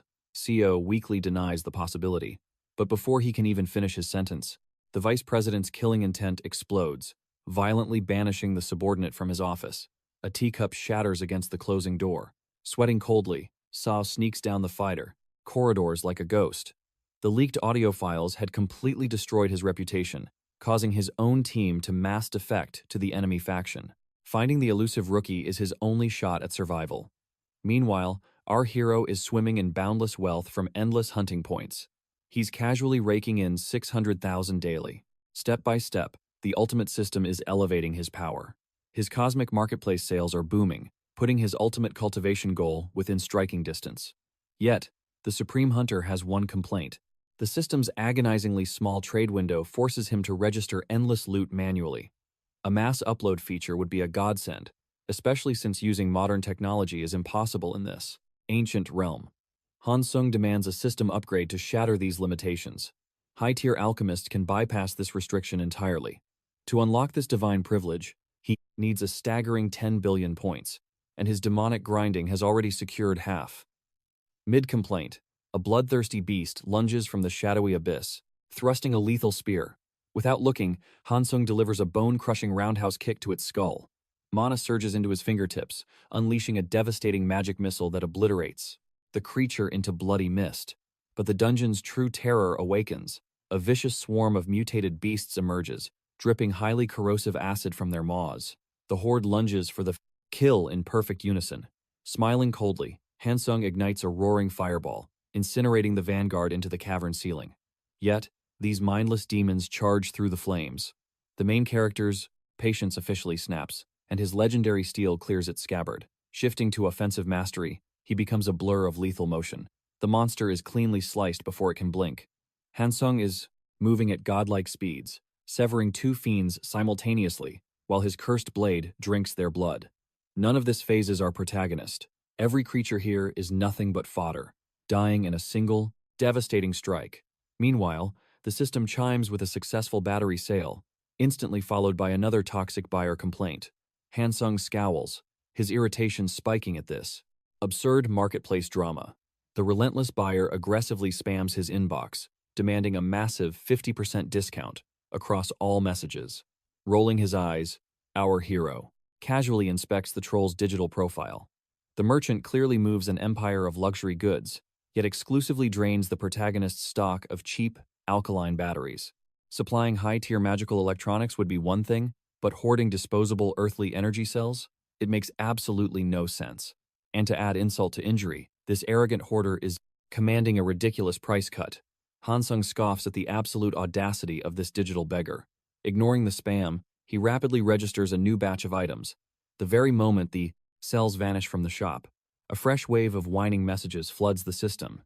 Initially puzzled by this lunatic's persistence, the young cultivator quickly decodes the malicious tactic. This rival merchant is attempting a hostile takeover of his business. A predatory smirk forms as he gladly accepts the marketplace war. He refuses to be crushed.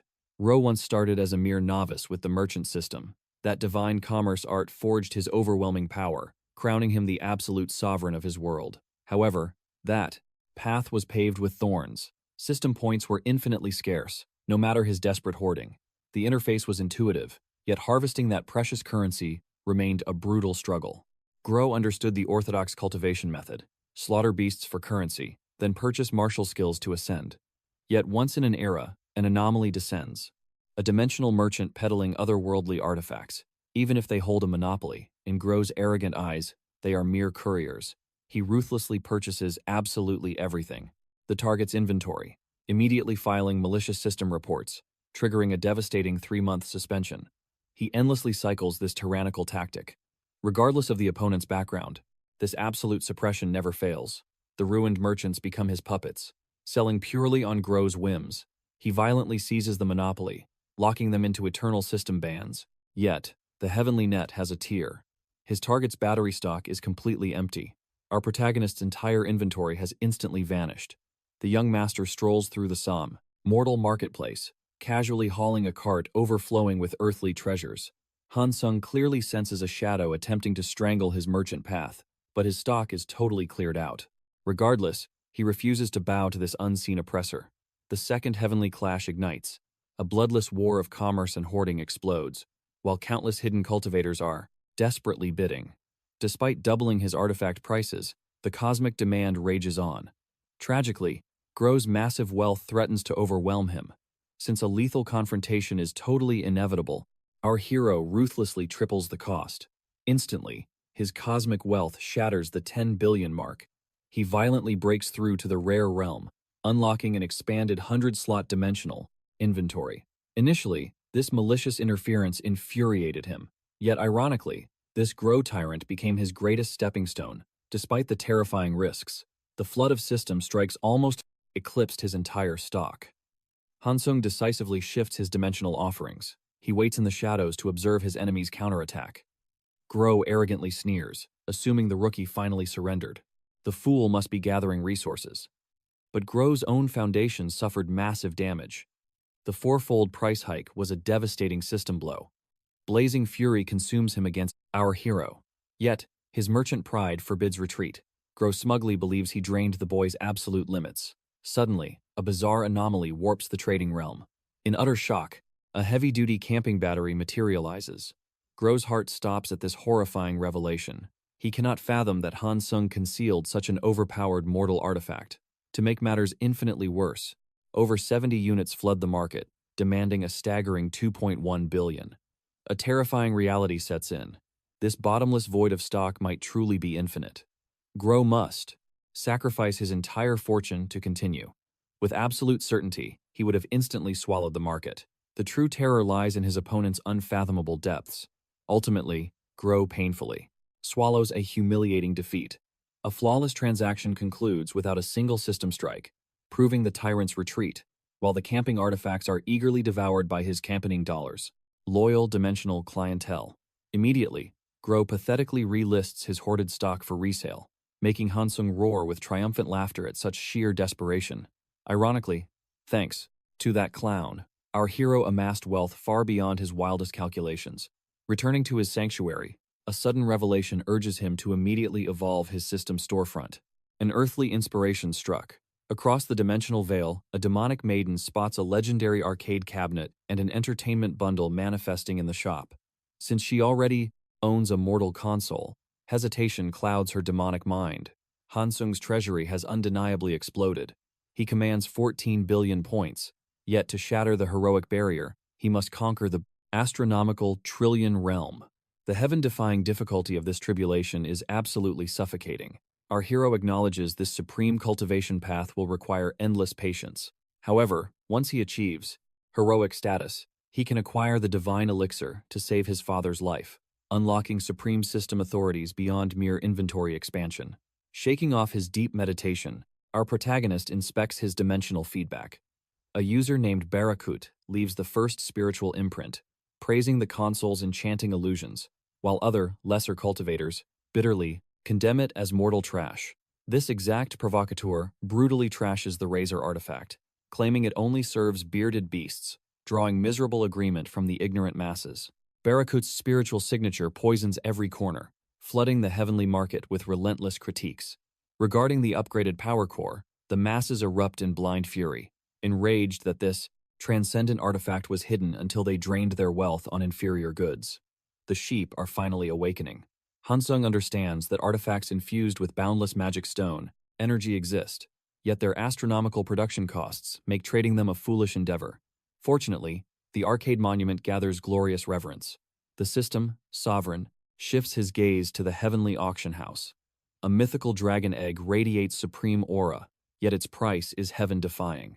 Barakut's spiritual review preaches that taming such a divine beast brings absolute glory, but maintaining its ravenous hunger costs 30 billion, a terrifying gamble. Hansung rests in his mortal chamber, fantasizing about the mythical elixir's ungodly price. Suddenly, a mortal communication device shatters the silence. He questions this midnight disturbance from his mother. Her trembling voice asks if he recognizes a man named Seo Daewung. Initially, the name floats like dust in his mind, until she reveals his ties to the mighty Siwa Guild's vanguard. Lightning strikes Hansung's memories as he instantly recalls. This shadowy corporate dog. She reveals he invaded their sacred family grounds. Murderous aura leaks as he demands why this trespasser appeared uninvited. She whispers he is currently outside, Hansung commands. He will interrogate Seo personally, strictly forbidding her from unsealing the gates.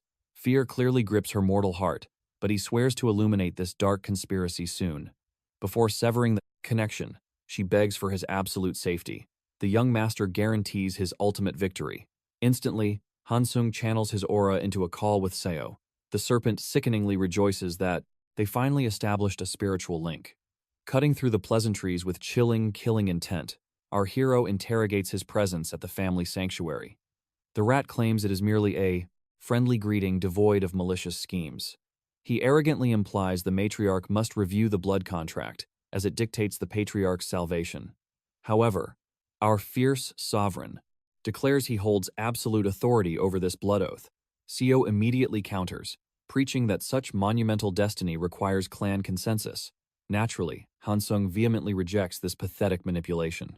The corporate snake feigns injury, whining about his immense efforts to secure the heavenly funds.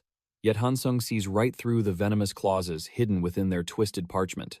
Seo acts like an innocent mortal, violently igniting Hansung's rage, as the hidden poison in the system contract is glaringly obvious. Sensing the suffocating pressure, Seo grows visibly terrified. He stammers that it is merely a standard safety seal, assuring no backlash if the boy's talent matches the rumors, then drops the ultimate sinister ultimatum once more. What happens if he conceals his absolute system window? The rat violently backpedals, claiming it is irrelevant, yet his trembling voice betrays his absolute terror. Hansung knows these guild fools could never comprehend his heaven-defying system, especially witnessing a mere level 1 interface. Emitting a terrifying aura, he severs the connection and alters his count of dollars. The number is completely dead. If Sue calls, only silence answers. He better keep his filthy hands away from the main character's mother. This is his final, absolute warning. Once again, Sue tastes bitter defeat. Drowning in furious anxiety, he scrambles for his phone. Barking at the team leader, he demands to know if they finally tracked his ultimate target. They found him, but our hero roams far beyond the guild's pathetic reach. Desperate, the leader summons the elite shadows, commanding them to strike. The plan is simple. They do not want to destroy his life, just shatter his pride. A little terror to make him crawl back for the guild's protection. Meanwhile, our hero is out, burning through his massive wealth. With his legendary loot selling out, he casually scrolls his phone. Pausing before a luxury boutique, he decides to treat himself. Emerging with arms full of premium gear, his civilian duties are complete, but peace never lasts. He steps toward the shimmering portal, blood boiling for the hunt. A fierce pack of beasts spots the mortal trespassing in their domain. They charge like a tidal wave. In one breathtaking flash of steel, our hero obliterates two monsters instantly. Shifting his stance, he effortlessly cleaves a beast in half. Leaping into the sky, he unleashes a devastating fireball, turning the battlefield into a blazing inferno. 5 hours later, our hero achieves an impossible milestone. 10,000 monsters slaughtered. He smirks, realizing his power growth is terrifyingly fast. With another victorious raid finished, he steps out of the portal unscathed. Hungry for more experience, he immediately marches toward the goblin dungeon. But lurking in the shadows, a sinister party of strangers tracks his every move. They lock onto their prey. Like vultures, an assassin slips into the darkness to tail him. Our hero breaches the gate, stepping into a dense, whispering forest. It is an uncharted battlefield for him. Time to embrace the shadows. Activating his stealth skills, he vanishes into the foliage. Up ahead, a massive goblin camp blocks his path. A cruel smile forms. The slaughter begins. These pathetic creatures are instantly shredded by his glowing magic missiles. Enraged, the goblin horde charges as one, but the main character obliterates them in a roaring explosion of fire. Yet, the dungeon trembles. A second wave swarms from the depths. He notes their primitive cunning, but cleverness means nothing against absolute power. Ash fills the air as the endless swarm pushes forward. Unleashing crackling lightning bolts, he ruthlessly mows them down. Then, a lethal ambush strikes from the blind spot, but his reflexes are godlike, swatting the projectile away barehanded. The cowardly creatures spit poisoned blow darts, but his enchanted cloak easily absorbs the venomous rain. With a mere wave of his aura, the beasts are crushed to the earth. Leaping into the canopy, he surveys the chaotic battlefield. As the endless tide surges, he descends like a meteor, pulverizing a monster into dust. Terror finally grips their foul hearts. But our hero shows no mercy, carving through them like butter. Surrounded by a mountain of glowing loot crystals, his daily quest ends, preparing his spatial storage. A sudden, chilling bloodlust spikes behind him. He expects another monster, but a sinister voice echoes, demanding to know who trespassed on his territory. Shadows peel back, revealing a heavily armed squad. Finding rogue players in this abyss is rare. Their bloodthirsty grins make their target obvious. Completely unfazed, our hero waits for their excuse. The arrogant boss declares, no. Rat hunts in his domain without permission. Our hero coldly states he paid the dungeon fee like any awakened hunter. But this tyrant claims absolute rule over the forest. The ultimatum is set.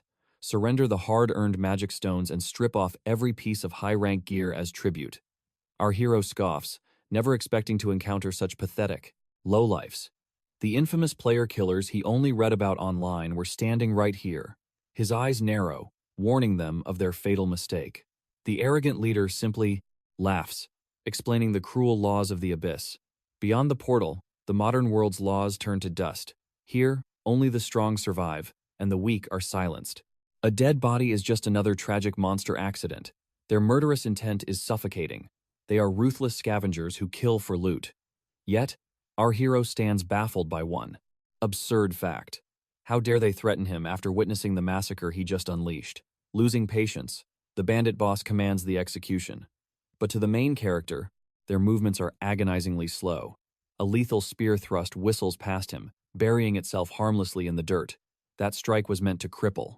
Instantly, the rest of the bloodthirsty pack swarms him. In a beautiful arc, his blade cleanly severs the vanguard's steel. A devastating front kick sends the bandit rocketing backward like a rag doll. A rogue swings a cursed black blade from the blind spot. Boom! One earth-shattering punch knocks him completely unconscious. The entire bandit crew freezes in sheer, cold terror. Shock turns into humiliated rage. The kill order echoes. A massive brute leaps forward, but our hero shatters his heavy weapon with absurd ease. Following up with a brutal elbow strike to the face, the brute collapses. A foolish rogue strikes from the shadows, blind to the absolute monster he just provoked. In a heartbeat, our hero fluidly shifts his grip. He leaves the attacker with a mere flesh wound, then ruthlessly grabs his skull and craters him into the solid earth. Still, his patience is running dangerously thin. 3 more charge like rabid dogs. Sighing, the main character sheathes his vampiric blade. Accessing his dimensional inventory, He draws forth a colossal defensive shield. High above in the ancient trees, a terrifying presence watches his men get utterly humiliated. For this hidden assassin, completing the brutal hit would be child's play if murder was allowed. But permanently crippling, the boy will suffice. The shadow finally descends. Our hero locks onto this new, suffocating aura, initially assuming he is a dungeon authority. But the killing intent in this man's eyes is suffocatingly dense. The groaning bandits cheer, desperately calling out to their invincible guild, "Master!" Yet, some low-tier grunts stare in absolute confusion at this hidden boss. The master's voice drips with icy malice, asking if this rookie dared to cause this. Humiliation. Before words can even leave his mouth, a blinding flash of steel forces our hero into a defensive block. The sheer kinetic impact is monstrous. Our hero's boots violently scrape the earth as he is pushed back. The master's eyes widen in shock. How did a pathetic rookie block a second-class awakened warrior? A powerhouse like him ruling over this low-level dungeon is an insult. Enraged by the block, the master snarls. He planned a quick, merciful beatdown, but now, tearing off a limb is his only cure for disrespect. He launches a sky-shattering strike, but the shield rings like a massive bell, deflected again. Yet, our hero admits the grim truth. This tyrant is in a completely different realm of power. His explosive speed and overwhelming stats heavily eclipse the main character's current limits. Every slash outpaces his own reactions. Thank the heavens for his sturdy shield. Amidst the clashing steel, a realization hits him. Why is he wasting time in this? Pointless deathmatch? Deciding to end this charade, he channels his explosive mana. A blazing fire spear materializes. The arrogant master fails to react as a catastrophic explosion erupts. The young cultivator seizes the opening to fall back. The guildmaster stands, his hair scorched from the blast.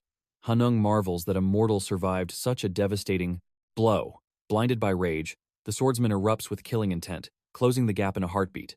His blade descends with deadly force. The young warrior barely blocks the lethal strike with his shield, bones rattling from the impact.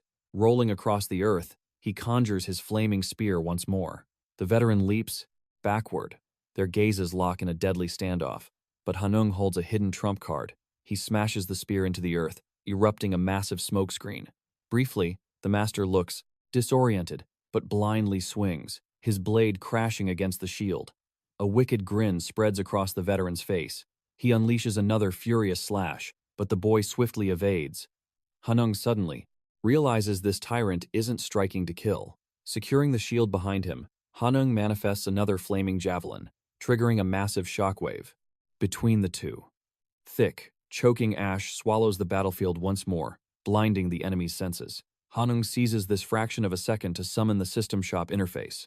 He locates the divine artifact, a manual boosting all attributes by 50% for 60 seconds.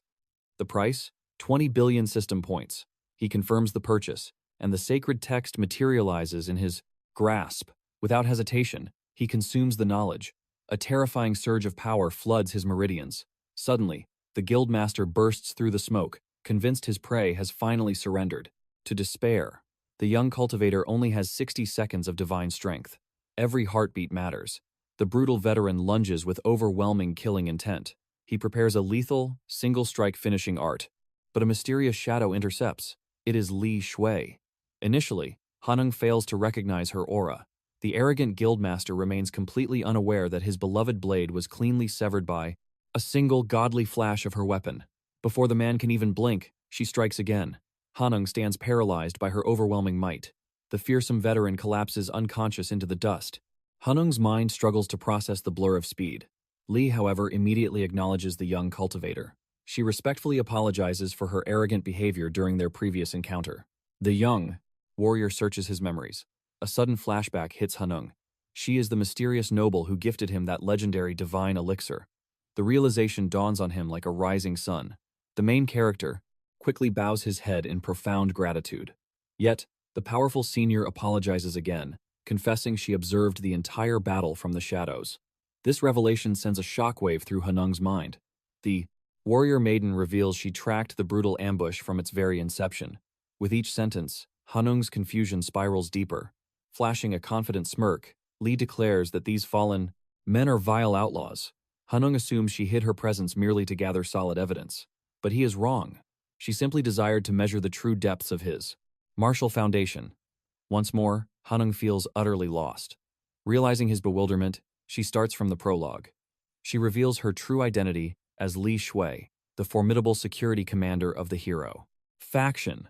She clarifies she never tracked those lowly bandits. Her sole target was the cultivator himself. However, she insists on moving this discussion outside the corrupted dungeon. First, she intends to purge this realm of these treacherous dogs. Hanung nods in agreement. He cautiously asks if there are any ancient records of these rogues committing atrocities. Li sighs, stating tangible proof is missing, yet whispers tie them to countless vanishing cultivators. Disappearance is just a polite term, but the grim reality is cold-blooded murder. Yet, Hanung notes their killing intent toward him felt oddly restrained. Li nods, acknowledging that very strange anomaly. Together, they shift their gaze back to the start of the ambush. The young hero desperately seeks the true motive behind this cowardly assault, and unraveling that mystery is her exact goal. Exploding with pure agility, she vanishes. Reappearing beside the fallen guildmaster, she coldly states she knows he fakes slumber. The cowardly man plays dead, prompting her to issue a chilling warning that her patience is running dangerously thin. She delivers a piercing jab. Instantly, the tyrant jolts awake in terror. She clicks her tongue, wishing he had just surrendered gracefully. Li demands to uncover the dark truth behind their sudden strike. Sweating profusely, he lies, claiming he merely shielded his subordinates from a brutal beating. He audaciously fabricates a tale of being assaulted by an association official, without provocation, claiming he suffered grave wounds while defenseless. He threatens to summon the mortal authorities, but Li smirks, questioning his supposed unconscious state. If so, how? Could he possibly recognize her association aura? Trapped in his own web of lies, the thug stammers pathetically. Li aims her gleaming spear right between his eyes, calling him a fool. She mercilessly lays out the grim reality. They are deep within an isolated dungeon realm. Not a single whisper escapes these walls, so he better abandon the foolish hope that Hanung would ever testify to mortal police to validate his pathetic lies. Hearing this, the young cultivator swallows hard in silence. Li coldly advises that unless he wishes this cursed goblin, abyss, to become his eternal tomb, he must speak the truth. Having even one breathing witness would have complicated things, but this arrogant tyrant refuses to yield. He frantically screams that an official is forbidden from executing threats. Clearly, this imbecile fails to grasp his lethal predicament. With an icy smile, Li politely asks Hanung for some privacy, to interrogate him. Hanung wisely steps away. She assigns him the task of binding the remaining defeated thugs. Since lingering auras attract monsters, securing them is vital. He swiftly tasks of herself, and Sha, where have blood aglow, departs, abandoning the tyrant to her wrath.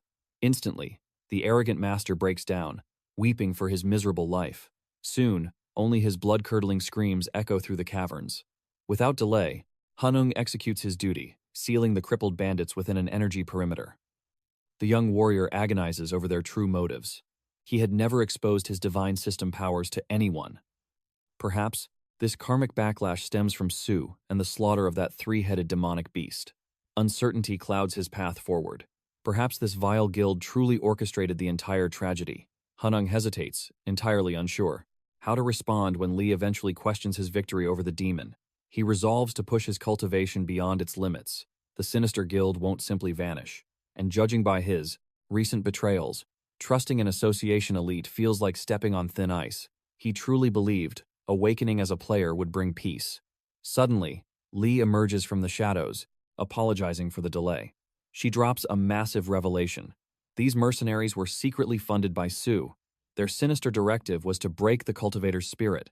The scheme aimed to force his submission into joining their corrupted sect. Tragically, despite extracting this confession, the association remains powerless against someone of Su's status.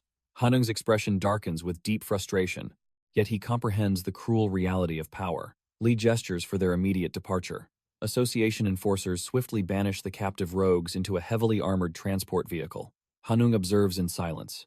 Returning, Li requests a private audience to exchange intel. They arrive at the towering association headquarters. Dispensing with pleasantries, Hanung strikes at the core issue.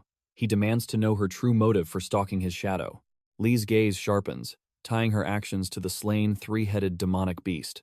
The young warrior sharply questions how she tracked him to that hidden goblin realm.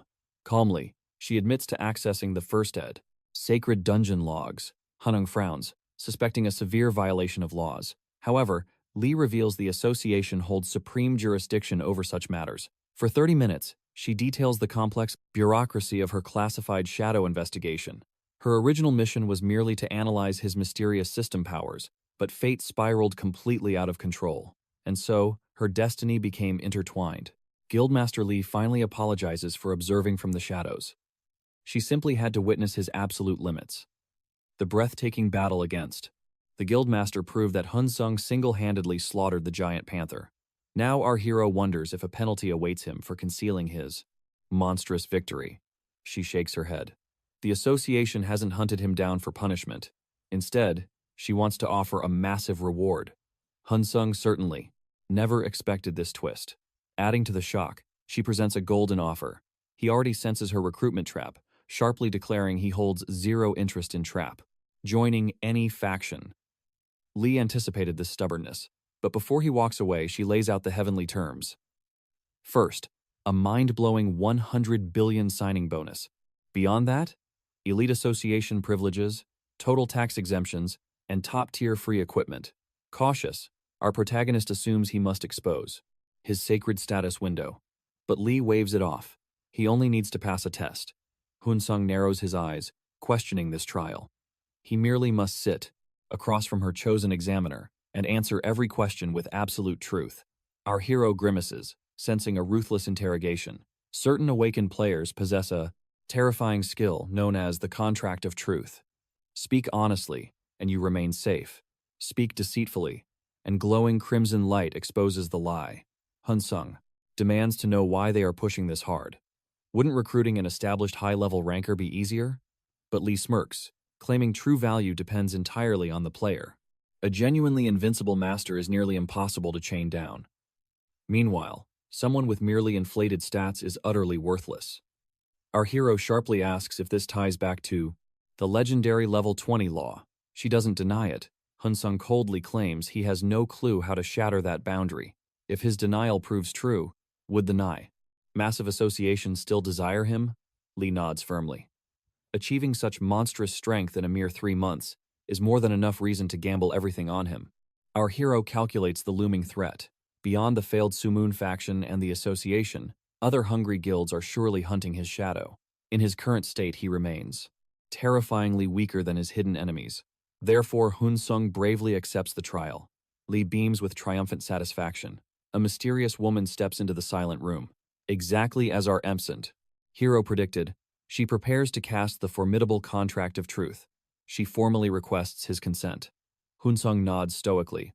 The caster explains that once her divine skill awakens, a system prompt will demand his submission. He merely needs to hit yes. The spiritual contract of truth ignites. The golden text manifests exactly as promised. Although a shiver of unease crawls down his spine, he accepts.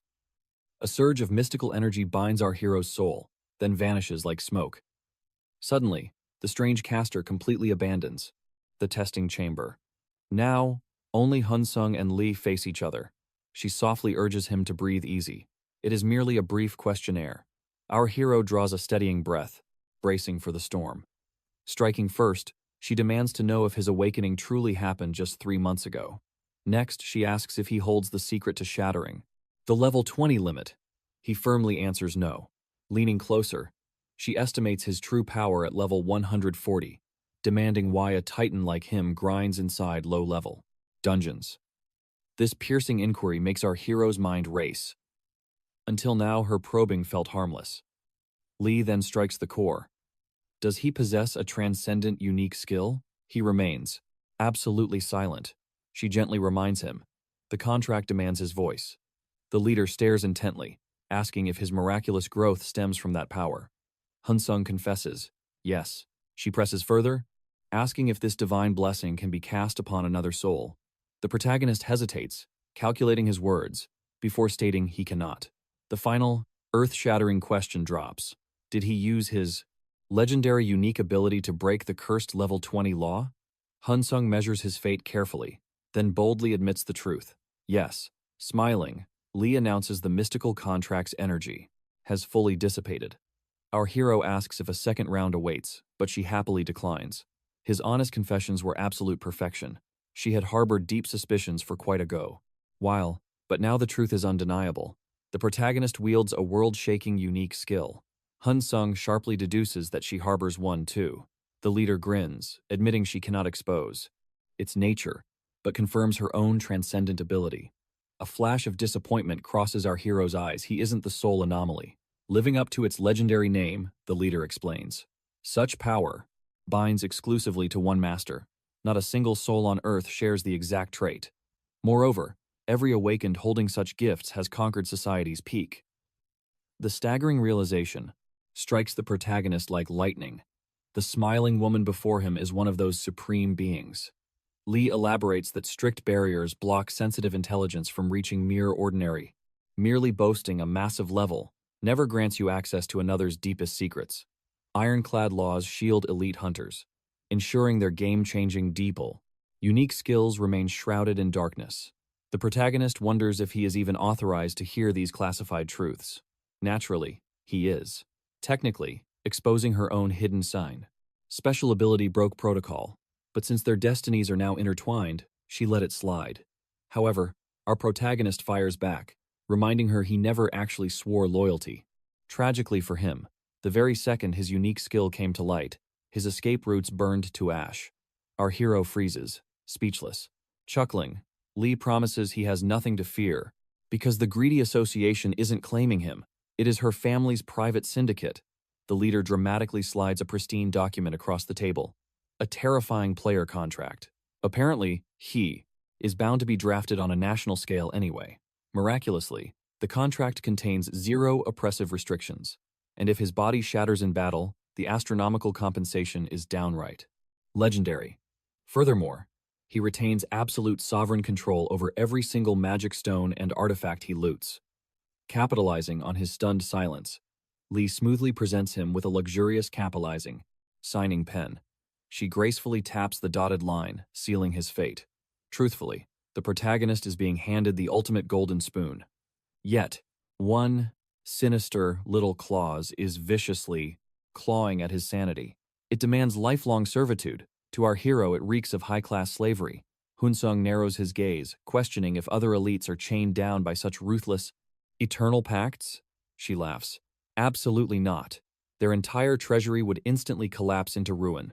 The sole reason he is offered this divine covenant is his heaven-defying unique skill. Our hero flinches in shock, but the terrifying truth remains. He effortlessly bypasses the level 20 law. Hansung can endlessly reap experience, magical stones, and artifacts from trivial, low-level dungeons. This reality dictates an infinite path of growth.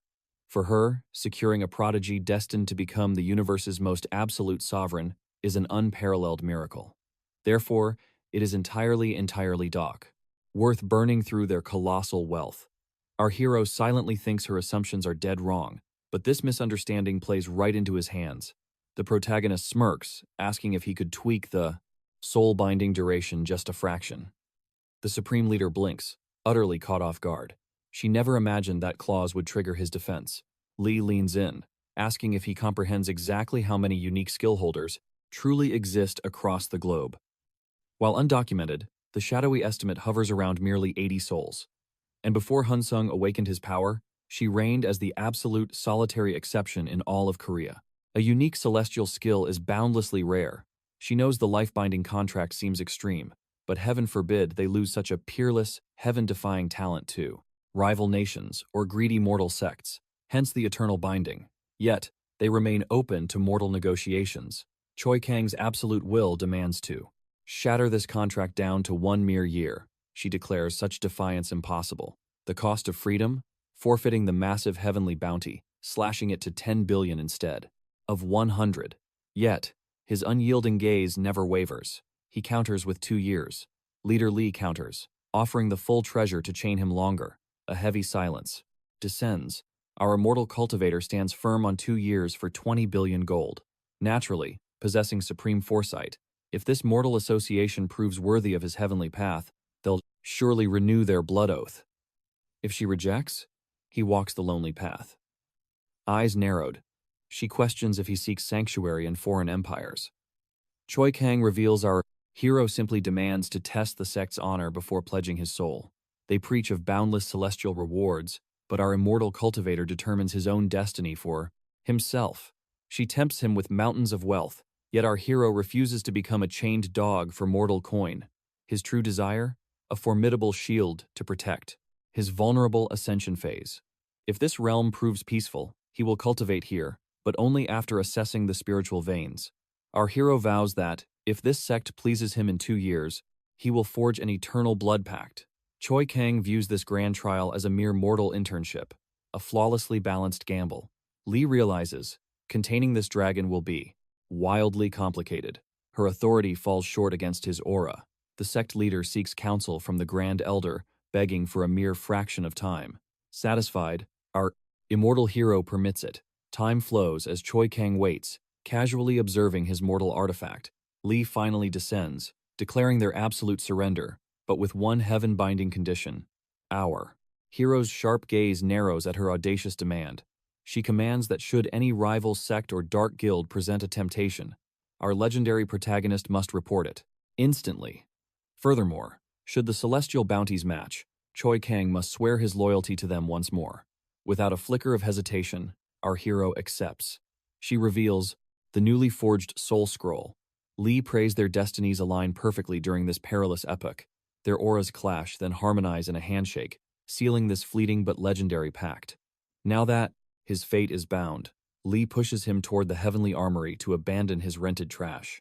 Kang counters that his spirit blade and phantom cloak hold rare celestial ranks, meaning Lee merely upgrading his lesser mortal gear will suffice. As dawn breaks, they breach the grand treasure pavilion. Divine weapons line the sacred walls, radiating absolute killing intent. They truly hoard limitless artifacts here. Our hero questions if mere outer disciples can claim such profound treasures. Lee scoffs. Absolute power requires absolute status. Access to high-tier divine relics remains fiercely restricted, but heaven's rules never bind our supreme hero. A triumphant smirk crosses his face. Instantly, a divine battlesuit catches his eye, featherlight yet indestructible, granting +5 celestial agility. Still, Choi Kang's refined immortal senses demand absolute perfection. He must choose flawlessly. Lee offers to unveil the sect's inner workings while the soul smiths mold this divine armor to his supreme physique. Now, the true game begins. Lee prepares to assign our heaven-defying protagonist to his sacred division. Our hero bristles with anticipation. He joins the elite Shadow Watchers. The sect leader explains their glorious duty, storming corrupted abyssal realms whenever monstrous chaos erupts or rogue. Cultivators fall into danger, delivering absolute salvation. Yet, with the celestial vanguard lacking manpower, they will shoulder auxiliary combat duties too. Our immortal hero wonders if his heaven-shaking might will be wasted. A lone wolf facing boundless demonic hordes might exhaust his spirit. She assures him fate will only match him with properly scaled abyssal realms. Lee strictly asserts her status as his commanding elder. One single transmission artifact call will summon her fury. Choi Kang then probes if he might unveil some dark mortal grievances from before his ascension. She eagerly opens her mind to his words. He reveals that the divine energy crystals he painstakingly harvested were treacherously leaked to the Sura sect. Those demonic bastards even tracked his spiritual footprint during his sacred hunts. Lee's aura turns cold, vowing to incinerate those past transgressions and orchestrate a cataclysmic punishment for that corrupt, demonic sect. Yet, our supreme cultivator senses not a ripple of surprise in her eyes. She admits this rotting corruption runs deep. If she possessed absolute authority, the Sura sect would be eradicated from the martial world. Shifting the celestial tides, Lee offers grand spiritual quarters. Choi Kang brushes it off. His restless, immortal soul refuses to hunt in one mortal territory for eternity, but the elder warns that his wandering path violates sect law. To command him for apocalyptic emergencies, she insists they must rigidly chain his martial deployments. Lee demands Choi Kang project a spiritual beacon before descending into any abyssal realm. Thus, she can weave his celestial path efficiently. Next, She presents a limitless treasure talisman to fund his worldly ascensions. Choi Kang deduces, this heaven-defying privilege violates all sect rules. Lee warns that if outer disciples learned of it, a blood rebellion would ignite over this supreme favoritism. Officially, his title remains a nomadic shadow warrior of the outer realms. Our heaven-blessed hero sincerely bows in gratitude, but his elder vows to unleash her ultimate charm, to guarantee his soul pact renewal in 2 years. Her saccharine spiritual intent pierces his mortal heart. Later, within the grand pavilion, the divine armor melds to his physique flawlessly. Lee bestows a soul jade token, cementing his absolute authority within the heavenly sect. He now wields the divine mandate to police the shadows and the heaven-shaking might to execute his martial will. This glorious backing incinerates all future mortal hindrances. Our immortal hero asks if he may vanish into the mortal realm. Lee nods gracefully. She warns that even amid his spiritual meditation, apocalyptic emergencies might summon him, though such chaos is rare. Choi Kang's final inquiry demands the location of his heavenly bounty. She grins. The spiritual wealth already floods his dimensional vault. Lee chuckles at his mortal greed. The supreme protagonist declares he requires absolute power through ancient martial manuals. His elder reveals the sect's hidden library and offers to guide him through its profound mysteries immediately. Now, our hero's spirit burns solely for leveling up his immortal foundation, plotting to sacrifice every ounce of gold for supreme martial arts. Choi Kang frowns at his seemingly shallow spiritual treasury. Lee explains that these heaven-defying tomes are agonizingly rare. The mortal realm's greed vastly overshadows the celestial supply, draining the archives instantly. Furthermore, the chaotic black market profoundly round eclipses their sect's honorable trade. Choi Kang observes this cutthroat economy with absolute fascination. Lee questions his insane gamble to devour so many ancient scrolls. What if their magic fails? But the boundless protagonist knows every single arcane text fuels his eventual ascension. Thrillingly, his absolute immortality passive just evolved into a unique celestial rank. Lee declares her divine guidance, fulfilled for this epoch. She bequeaths a charmed mystic carriage, commanding our protagonist to command it as his personal celestial beast. Choi Kang bows to his elder. High in the Grand Master's tower, sect leader laments that 2 fleeting years is an absolute tragedy. Lee questions if he regrets missing the eternal blood pact. The Grand Master sighs heavily, desperately hungering for the pledge, chaining the main character indefinitely. But team leader Lee scoffs at his blatant greed. The association president scowls, defending his honor, claiming he would never exploit anyone merely 5 through a lifelong shackle, boasting about the revised contract. Yet, Lee bites back. She reminds him of her own brutal exploitation, stating those terms only changed because she fiercely rebelled against the system. To her, Choi Hansung was absolutely brilliant for demanding a time limit. The president scoffs, arguing that the past era was an entirely different battlefield. Her unique skills paved the way, which Lee argues is exactly why she deserves utmost respect. However, the stubborn president waves off her demands, insisting that she is practically treated like royalty. He only yielded because of her interference. Left to his own devices, he would have ensnared the boy with a golden cage, dangling 100 billion won. Lee fiercely counters that such reckless greed would have shattered their monopoly, leaking his divine talent to foreign vultures.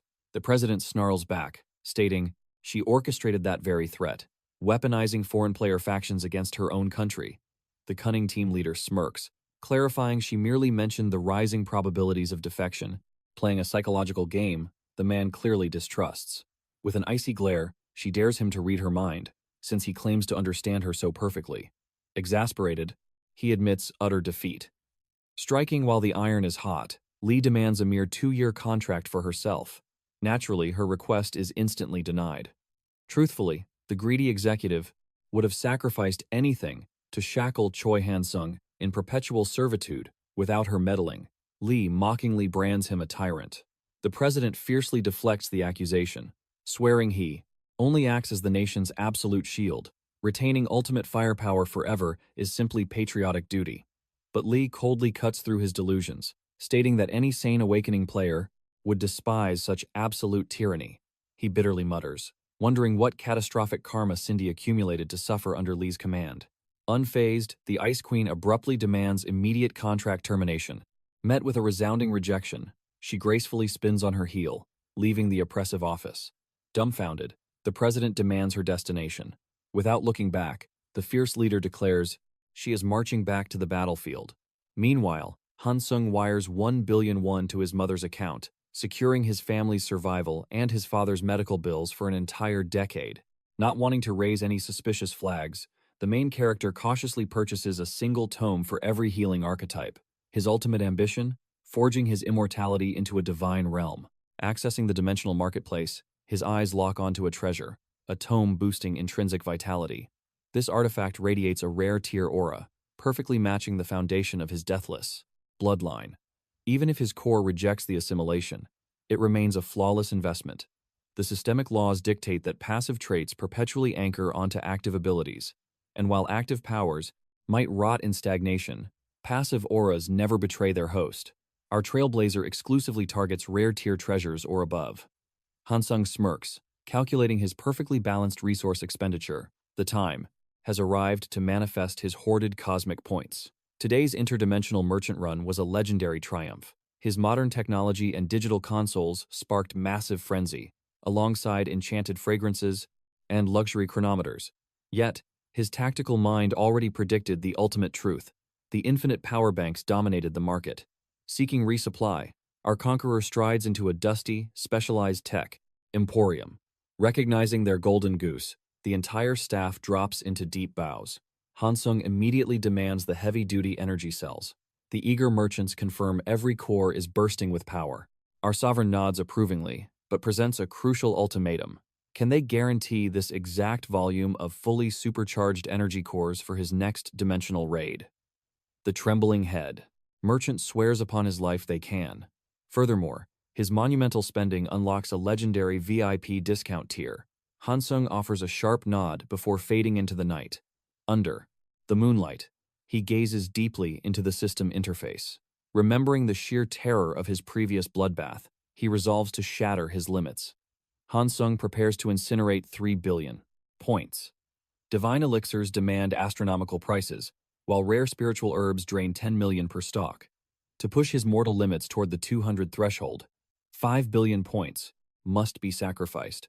The spending spree ignites. Since Foundation attributes permanently magnify all combat arts, the explosive power surge is intoxicating. His remaining 5 billion will violently evolve his deathless trait into the rare echelon. Breaking through the bottleneck, his immortality sheds its sluggish recovery flaw. Achieving a theoretical baseline perfection, he unsheathes his hunting dagger to test the newly awakened power. Without hesitation, he slashes his own flesh. The crimson wound instantly stitches together like magic. Suddenly, his communication crystal rings. Hansung calmly answers the call from his fierce commander. Lee declares that her relentless legal strike against the corrupt syndicate executives triggered an absolute massacre, throwing those arrogant bastards straight into prison. The protagonist exhales, thanking the heavens he will not have to slaughter those pests himself. However, Lee reveals the enemy guildmaster holds massive law enforcement influence, yet remained completely passive. Instead, the shadows harbor a brutal civil war. The cunning guild sovereign secretly conspired with the authorities, weaponizing the law to execute a ruthless purge against his own treacherous vice commander. Intrigued, our champion asks about the fate of the arrogant rat who tried forcing him into slavery. Lee coldly smirks, revealing a merciless arrest warrant has already shackled that fool's destiny. While the strike team captain completely folded under pressure, the coward vomited every dark secret, dragging every single corrupt traitor in the syndicate down into the abyss. Naturally, the vice master is drowning in this absolute bloodbath. Lee commands him to check the mortal broadcasts. Hansung immediately taps into the global network, where the syndicate's downfall dominates every headline like a catastrophic storm. The explosive revelation of their assassination contracts instantly stripped the vice master of his crown, reducing him to absolute ruin. Furthermore, their dark history of sheltering elite criminals is fully exposed. Hansung grins at the glowing screen. The treacherous vice leader is undeniably facing total annihilation. His former loyalists are scattering like cowardly rats abandoning a sinking ship. Our ascendant warrior expresses deep gratitude, though the Ice Queen clicks her tongue, regretting she didn't crush them earlier. Hansung promises a lavish feast as proper tribute, to which she demands actual results over hollow promises. Realizing his absolute sincerity, his stern commander finally softens, ordering him to secure the rendezvous and await her arrival. With a crisp farewell, the connection drops. The young Titan stares into the silent room, lost in the echoing silence. Suddenly, his battle-hardened mind snaps back to reality. He must consume the remaining cosmic tomes. Our hero heavily exhales, praying for a true metamorphosis. Grasping the final scroll, he sacrifices countless lesser healing arts to temper the divine rank of his core trait. The gamble pays off in an explosive burst of light. Hansung roars in absolute triumph as the system notification chimes. The bottleneck is finally shattered. His supreme trait ascends to the unique heroic realm. Now, his mortal coil will only perish if both his brain and heart are simultaneously obliterated. His fatal vulnerabilities have drastically plummeted, and the path to further evolution remains wide open. Yet, the sheer abyss of cosmic resources required to reach the fabled legendary tier sends shivers down his spine. Nevertheless, today's cultivation is complete. He surrenders to the darkness of sleep. Dawn breaks, signaling our hero's first elite emergency vanguard deployment. Hansung steps onto the chaotic battlefield, his heart slightly racing. The veteran squad questions his identity. The rooftop is completely swarming with battle-hardened awakeners. With an unwavering gaze, our protagonist confirms his vanguard position, while several veterans stare back with eyes narrow in doubt. They question his assignment, but Choi Hansung stands firm, revealing his rookie status. The veteran's face lights up with relief. Finally, fresh blood. Kotekel had begged the heavens for a newcomer. Grinning widely, our protagonist steps forward, sealing their introduction with a firm handshake. Sayo eagerly guides him through the facility, his energy overflowing. Yet, his female companion radiates absolute frost. Together, they march toward the 7th Frontier Outpost. Suyang claims this territory for him. Assigned to the abyss below floor 100, Choi Hansung joins her squad. At 25, she boasts impressive cultivation, rivaling our hero's near-level 100 aura. He prays for a peaceful alliance, but her frosty nod promises otherwise. Sensing the mounting tension, Seo steps in. He harshly reprimands her blatant disrespect. She scoffs, citing her seniority to justify dropping formalities. Suyang then pierces the protagonist with a questioning, icy glare. Choi Hansung easily sees through her obvious crush on Seo. As Seo bows in apology, Suyang remains stubbornly oblivious. With true martial grace, our hero shrugs it off. No offense taken, but Choi Hansung shatters her assumption. "I am 27, he declares, leaving Seo utterly stunned by his miraculously youthful, unaging appearance. Flushing with embarrassment, Suyang quickly bows her head. He waves away the apology, but she vanishes like smoke. Seo then concludes his crucial briefing. Whenever distress flares, our hero must shadow her steps. Seo desired a different partner for Choi Hansung, but only Suyang dares brave the abyss below floor 100. Such perilous depths hardly faze our protagonist. In truth, his hidden stats already rival a level 200 master. He could conquer these trials completely alone. Now claiming his own sanctuary, Choi Hansung enjoys absolute freedom. He can cultivate in peace, provided his blade is drawn the moment his shift inevitably begins.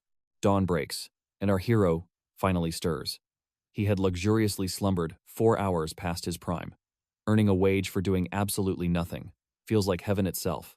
Why not master the night shift and sleep through it? But suddenly, a sharp shift in the air catches Choi Hansung's absolute attention. Suyang bursts in.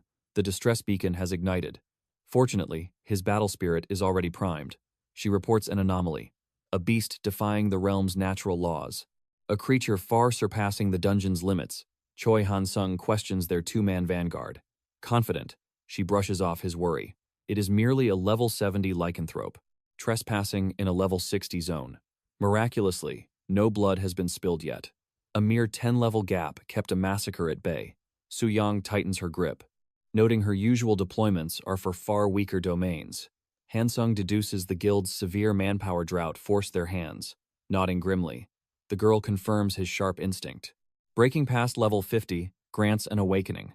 Awakened hunters dive deeper into the abyss, leaving the shallow zones utterly void of elite security forces. Down there, no guards exist. Pampered novices panic when real danger strikes.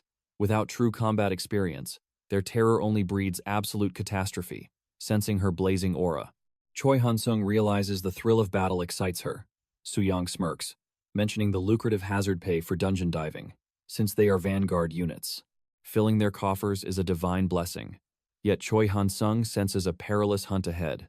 Scoffing at his caution, she channels her inner chi. Her aura erupts, and her physical form morphs violently, a bestial awakening right before his very eyes. He mistakes her for a mere feline, sparking her immediate fierce correction.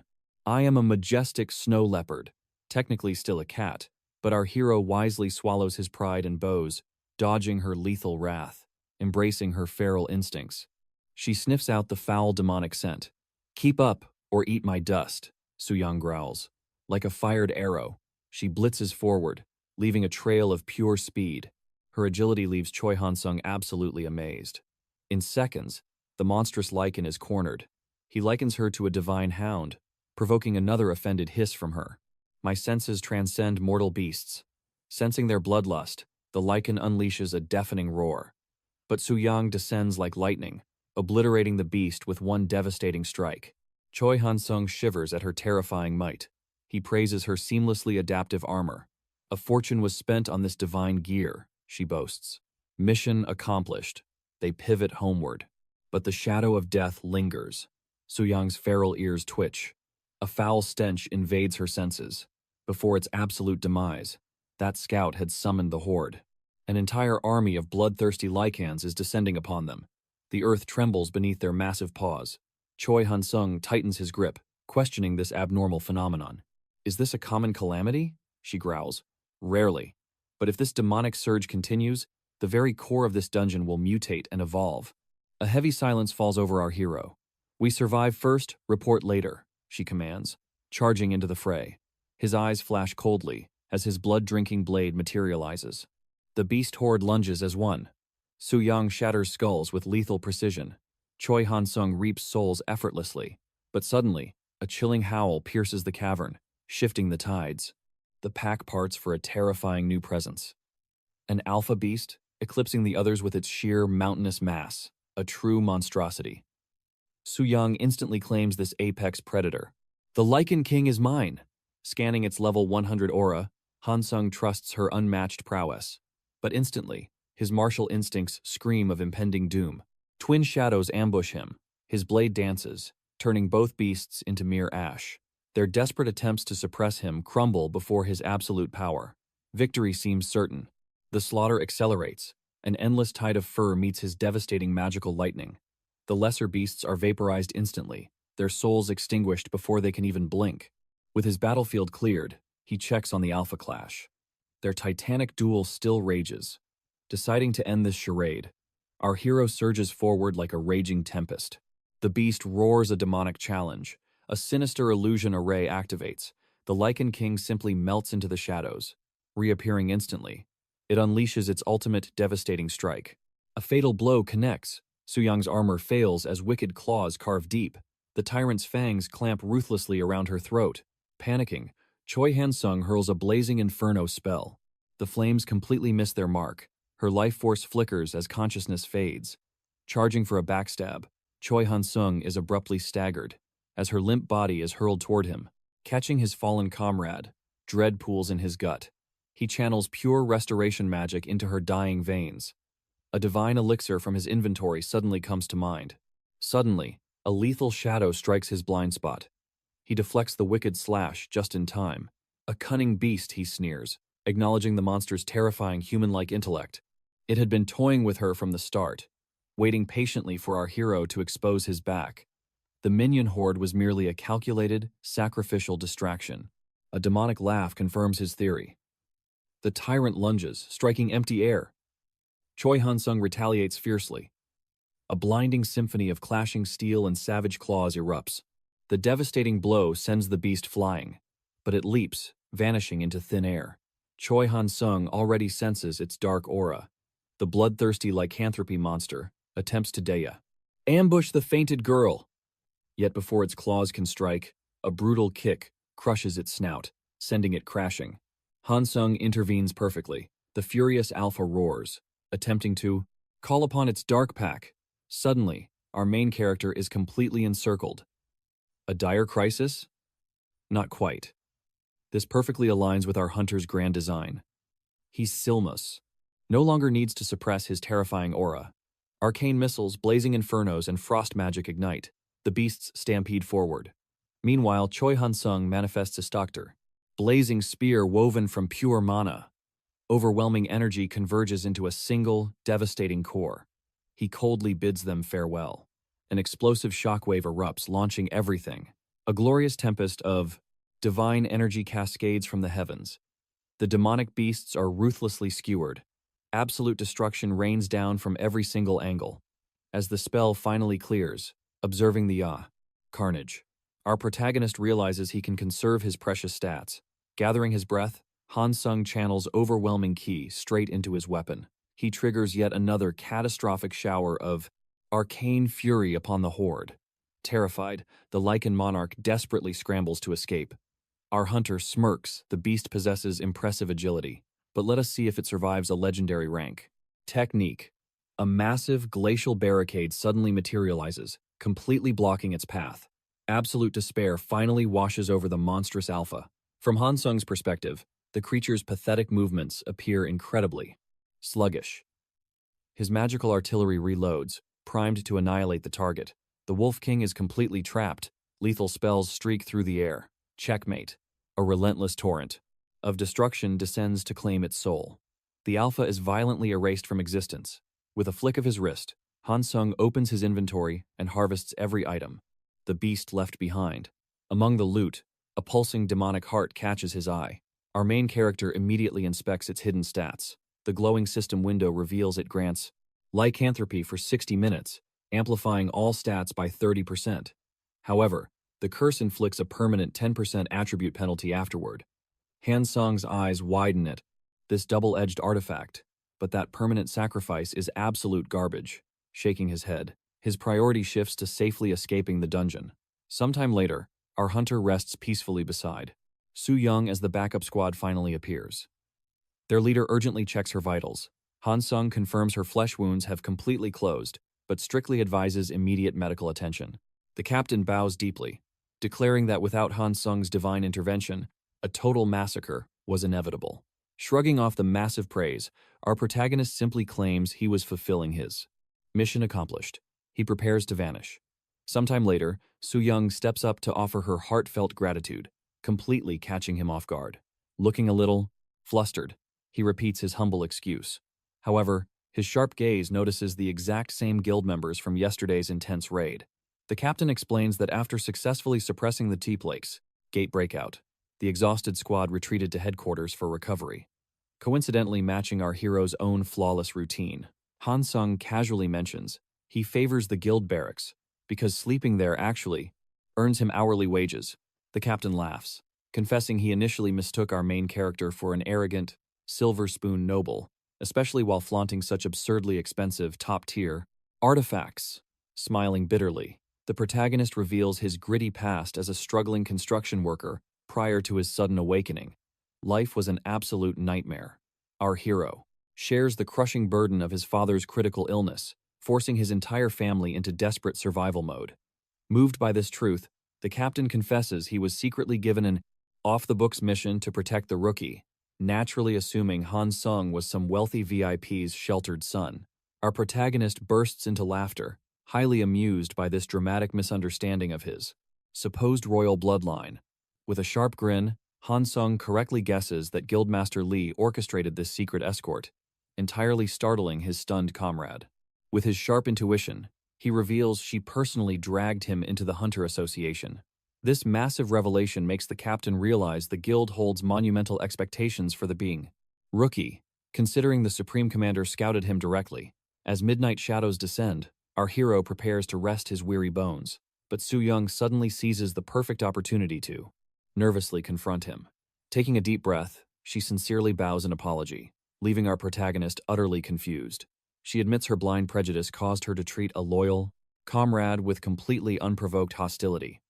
Hansung tilts his head, asking what fueled such bitter resentment. Su Young sighs heavily, revealing her dark trauma stems from a toxic teammate she encountered during a past hellish raid. The protagonist's eyes sharpen with genuine curiosity. It turns out, an arrogant executive's child had joined their party, causing devastating harm to Sen. innocent hunters for absolutely zero reason. Yet, the true culprit completely evaded justice, forcing the innocent frontline members to swallow the tragic blame. Ever since that infuriating betrayal, she vowed to maintain a ruthless, icy guard. Hansung flashes a warm smile, assuring her no offense was taken, bowing again in profound gratitude. Our hero secretly notes this. Warrior possesses a very kind heart. A sudden thought strikes Hansung's mind. He gently raises a question, promising he'll drop it if it's too sensitive. Yet, she eagerly insists she'll reveal whatever she possibly can. Su-young bravely urges him to speak freely, showing her unwavering noble character. Hansung chuckles inwardly at her honest innocence. He warns her the topic heavily, touches upon her secret awakening powers. Unfazed, Su-young admits she totally saw that coming. For the next several minutes, she breaks down the profound mechanics of her unique lineage. She calls her innate ability beast transformation. Upon activation, it exponentially amplifies raw strength, speed, and vitality. This deadly combination transforms her into an unstoppable vanguard. However, its fatal flaw is a pathetic vulnerability to arcane attacks. Honestly, exposing such a critical weakness to Hansung was completely unnecessary. 1 week later, the system runs flawlessly. 0 chaotic encounters have disrupted his absolute peace. While his debut patrol was a bloody nightmare, reality stabilized perfectly. Honestly, life has become incredibly dull. His market influence dipped slightly, but his monopoly on energy cores remains extremely lucrative. Soon enough, he will definitely hoard enough wealth to purchase a legendary tier. Technique. Craving action. Hansung heads out to farm some serious experience points. At the Dimensional Rift, the gatekeeper demands the protagonist's official hunter license. Pausing for a second, he proudly flashes his guild ID. The clerk's jaw drops upon seeing the elite emergency response crest. Sweating nervously, he wishes our hero a victorious raid. Stepping inside the abyss, the protagonist confronts a terrifying swarm of low-level goblins. Instantly, he chants an apocalyptic firestorm incantation. A devastating inferno erupts from his palms, totally incinerating the entire mob. This explosive spell is a magnificent upgrade to his arsenal. Naturally, a rare grade area technique scales magnificently when perfectly synchronized with his impenetrable aegis of identical. While its damage might fail against boss-class entities, within these lower realms, it's completely overpowered. Out of nowhere, a vicious blade bypasses his absolute defense. A mysterious figure applauds the protagonist's terrifyingly sharp reflexes. Glaring coldly, Hansung demands his true identity. The shadowy assassin smirks, genuinely shocked that his legendary reputation remains unrecognized, but deciding it will make this deadly game far more thrilling. He unmasks himself. He introduces Jung Sam-woo, the infamous former vice captain of the Su-young Syndicate. With a chilling smile, the rogue assassin whispers that this is his vengeance. There is only one target left for Jung's seething fury, and that is our hero. The hunter roars with explosive energy, demanding to know if Jung truly believes this slaughter will go unpunished. But the fallen leader merely smirks. Screaming is useless here. An abyssal artifact has already devoured all light, sound within this space. Furthermore, he deliberately equipped low-grade gear to mask his killing intent. To any outsider, he appears as a mere novice who has not yet broken past level 50. Jung has masked his presence, completely abandoning his past. His dark scheme? Flee the nation before midnight, vanishing into the shadows using a forged passport. The fallen leader reveals a sinister truth. He almost slaughtered the main character's family. He wanted him to taste true despair, but elite guards were heavily guarding them. Murderous rage ignites within the hunter's eyes. Jung scoffs, boasting he could have easily crushed those guards, but slipping out of the country would have become far too complicated. So, he ambushed his prey directly inside the dungeon. A missing corpse here delays any investigation. Meanwhile, the seasoned killer's sharp eyes narrow. He senses the hero's terrifying vitality. His wounds are healing at a monstrous rate. Jung sneers, fully aware his prey is just buying time, yet his arrogance remains absolute. A chilling realization strikes the hero. Death is breathing down his neck. Steel howls against steel. Our warrior is blasted away by the impact. Jung coldly admits surprise at the parry. He had aimed to sever an arm to halt that divine regeneration. Instantly, our hero rips open his spatial inventory, drawing forth the lycanthrope heart. Jung identifies the beast-morphing relic but dismisses it with a pathetic laugh. The hunter's body aggressively mutates, and the corrupt veteran notices the massive explosion in stats. Yet shockingly, the beastly hero turns and sprints away. Scaling the dungeon wall, he aggressively channels swirling mana for a catastrophic inferno, obliterating the ground where Jung stood. Ash and smoke blind the battlefield, but a phantom presence materializes right at his back. Jung whispers to his prey, asking if he truly believed he could outrun fate. The assassin violently grapples him from the shadows. Before the fatal blade strikes, our hero furiously blasts him back. Once more, blazing magical energy erupts in the warrior's palm. With terrifying grace, the veteran gracefully evades the flames, but the hunter seizes this fleeting opening to launch a ferocious aerial assault. Jung casually deflects the strike, a twisted smile of pure excitement on his face. The hero dares to hope for victory. Go. The fallen master sidesteps like a ghost, carving a storm of slashes into the beast's spine. The wolf spins to crush his tormentor, but grasps only empty air. Jung admits that this rookie's survival instinct is heavenly. But then, he asks if his prey knows his legendary title. Crackling azure thunder engulfs the assassin's blade. The corrupted fighter reveals his true moniker, the Lightning Blade. He raises a hand, unleashing a devastating thunderbolt that violently strikes our hero, locking his body in absolute paralysis. Now is the time for the execution. Jung laments that if he had recruited this prodigy earlier, his guild would have reigned supreme. Even a bounty of Diani, 100 billion would be a cheap price for him. Shaking off the stun, the beast lunges, but a blinding flash sends him crashing down.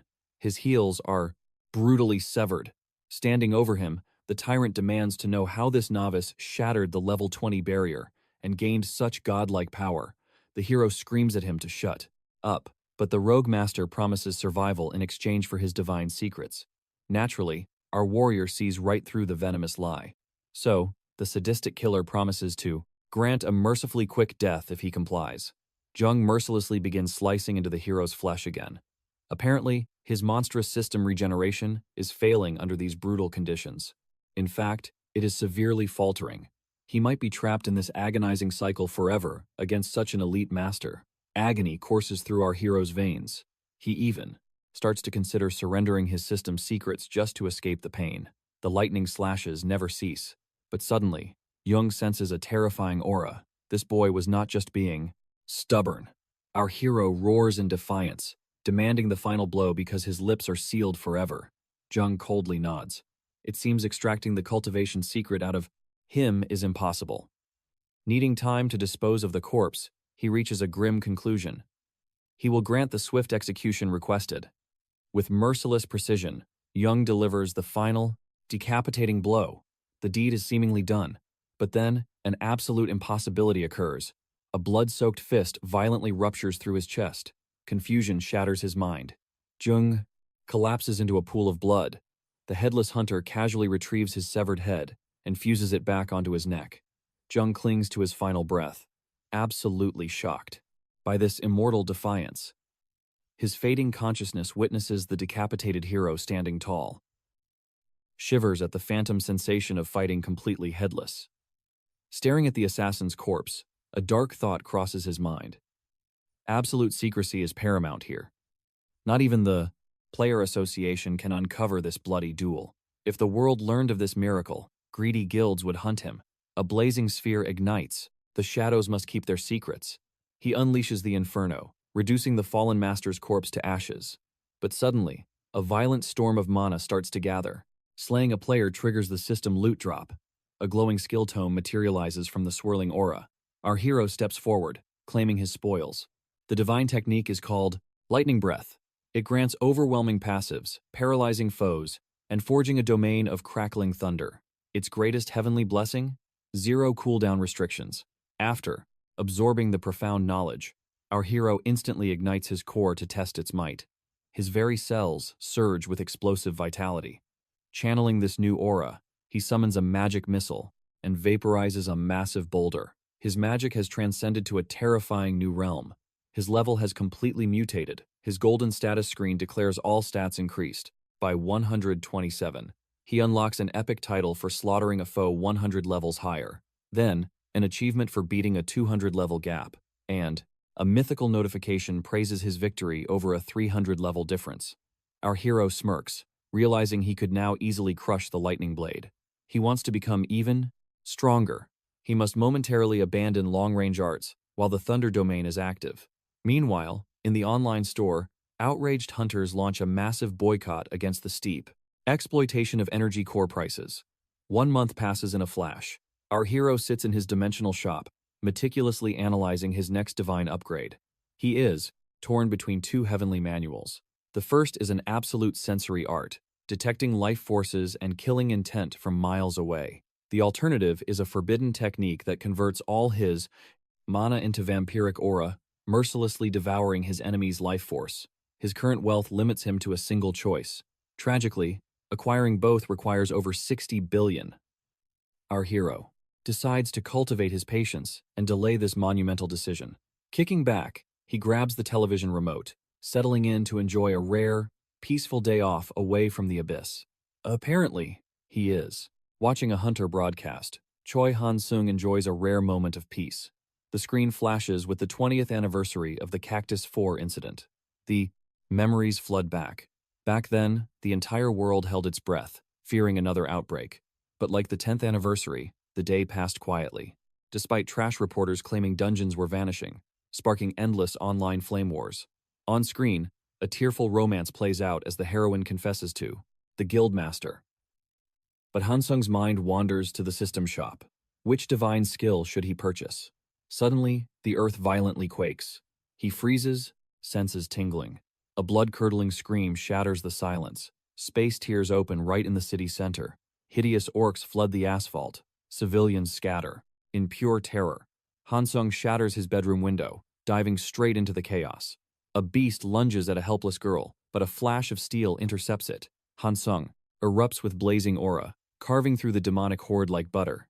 The citizens watch in absolute awe. But the portal pulses, spitting out more monsters. Without hesitating, he unleashes a devastating firestorm. The monstrous vanguard is instantly turned to ash. But the nightmare continues. The beasts are breaching the civilian evacuation line. Endless. Waves of foul creatures keep pouring out, threatening to slaughter the innocent. Suddenly, an aura flares. A squad of awakened hunters charges onto the battlefield. There, Captain vows to hold the line here. Our hero nods in respect. Piercing sirens wail across the sky. Martial law is officially activated. Amidst the bloody chaos, an abandoned child weeps. Heavy military choppers thunder overhead. Simultaneously, the Hunter Association chairman issues an absolute decree, a total mobilization order for every awakened player in the Liefend nation. The broadcast shows apocalyptic levels of destruction. Amidst the slaughter, Hansung's phone rings. It is Guildmaster Lee. She urgently demands his exact coordinates. The protagonist calmly reports an orc gate spawning in his sector. She demands a threat assessment. He casually replies that these beasts are mere fodder, and local hunters are already suppressing the wave. Recognizing his strength, she promotes him to acting commander. His new absolute mission? Secure the perimeter and lead the forces straight to Namyang Station. A massive dungeon break occurred there, and their defenses are crumbling. Furthermore, she delivers crucial news. Our hero's bloodline is totally safe. His family successfully evacuated to an underground bunker. A heavy weight lifts from Hansung's chest. Now, she orders him to unleash his full overwhelming power on the battlefield. A fierce grin crosses his face. He mutters that there is no time to hold back. The divine skill, he will awaken his Bloodlord Mastery, a legendary art costing 30 billion points. He will slaughter them instantly. His eyes glow as a towering inferno erupts. In mere heartbeats, the orcs are reduced to floating ashes. Hansung retrieves a spatial megaphone from his inventory. He projects his voice with supreme authority. He attempts to rally the terrified hunters, but the screams of war drown him out. Establishing command will be a trial. Finally gathering the survivors, Hansung orders a small elite vanguard to hold the gate, while the main strike force follows him to the station. Arriving with overwhelming force, the immediate threat is swiftly crushed, and the protagonist barks out the defensive formation once more. A trembling hunter speaks up. How many gates have shattered the sky? The exact number is unknown, but catastrophic reports confirm they are tearing open nationwide. Absolute despair washes over the hunters' faces. This wavering morale deeply concerns our hero. Meanwhile, at the heart of Namyang Station, hellish new creatures descend, hunting defenseless civilians. The bloody massacre is threatening to begin anew. A grotesque monster stalking its prey doesn't even sense the grim reaper approaching. It is, brutally launched into the air. Before it hits the ground, a massive battle axe cleaves it in two, but the defending hunter is sweating bullets. Endless monsters swarm from the abyssal gate. The exhausted vanguard starts losing hope for backup. Suddenly, an apocalyptic sea of golden flames roars across the battlefield, instantly turning all the beasts into cinders. The sheer heat of the blazing wall is divine. Hansung descends like a god, checking on the wounded. The cavalry is here. Seeing his might, the desperate hunters cheer in sheer relief. A subordinate points out this zone's fatal flaw. With 0 local dungeons, there is a severe lack of awakened players to hold the line. Hansung coldly orders him to stop whining and start saving lives. Suddenly, a heaven-shaking roar shatters the air. A nightmare-class entity crawls out of the timed spatial rift. For the first time, Hansung's eyes narrow in true danger. Emitting a mountain-like pressure, this beast is on a totally different level. He must execute it. Immediately, Hansung hurls a blazing javelin of concentrated aura. He rockets toward the beast, but their deadly strikes narrowly miss. Yet, analyzing its movements, our hero realizes the beast is incredibly sluggish. With one flawless, lightning-fast slash, he decapitates the titan. But wait, the abyss rumbles again. That wasn't the dungeon boss. It was merely an elite grunt. And now, an entire pack of them is materializing. Hansung immediately summons a violent firestorm, but shockingly, the flames fizzle out. The beasts possess insane magic resistance. Changing tactics, Hansung materializes his heavy shield. He explodes forward like a cannonball.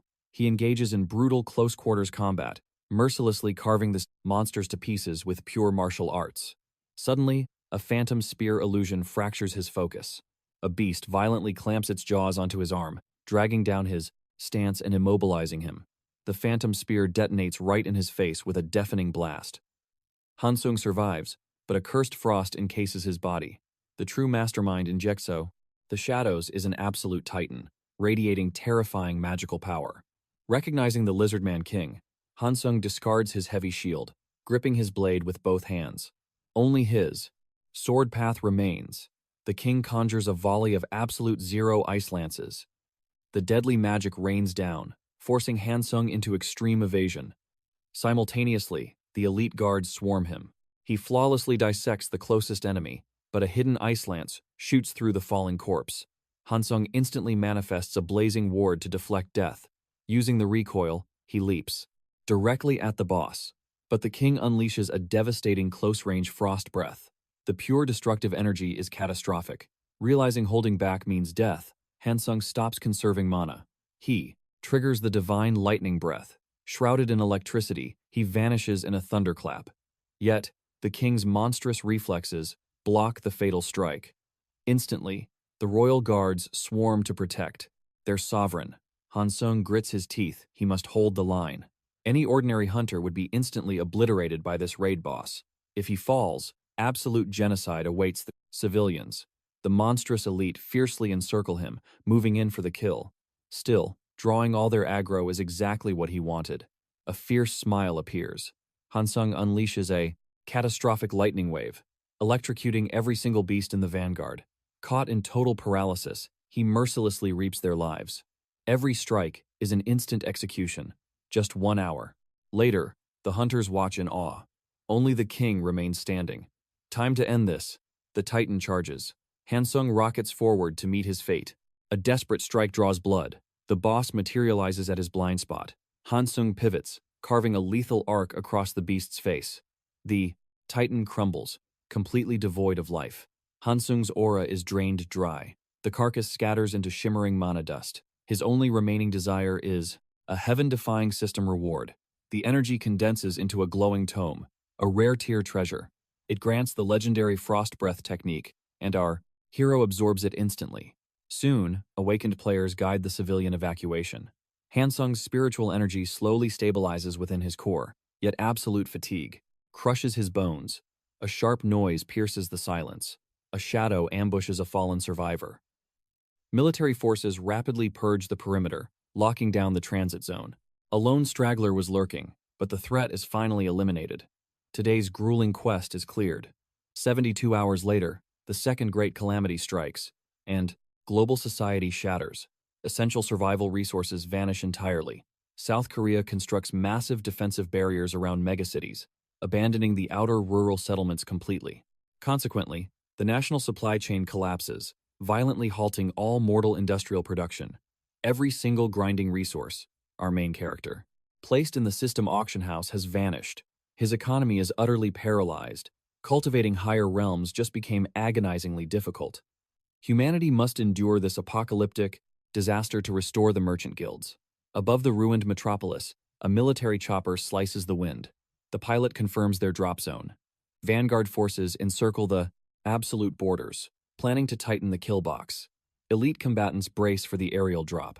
Hansung verifies his guildmates have memorized their tactical sectors, receiving firm nods. Every strike squad requires an absolute commander, and Hansung plunges into the abyss first. Colossal demonic beasts erupt from Stud, the dimensional rift. Our hero dives like a meteor, enveloped in a devastating blaze. The vanguard monsters are incinerated into ash. The surviving demons face ultimate judgment through his sword, absolute one-strike annihilations. Simultaneously, allied awakeners crash into the battlefield. The front line stabilizes completely. However, a fresh abomination surges from the void, thirsting for slaughter, but Hansung executes it flawlessly. Yet, mutated fiends brazenly breach his blazing barricade. A bizarre anomaly unfolds. The colossal trolls are routing toward a different quadrant. They are actually escaping. Hansung refuses to permit this. He unleashes the legendary lightning breath.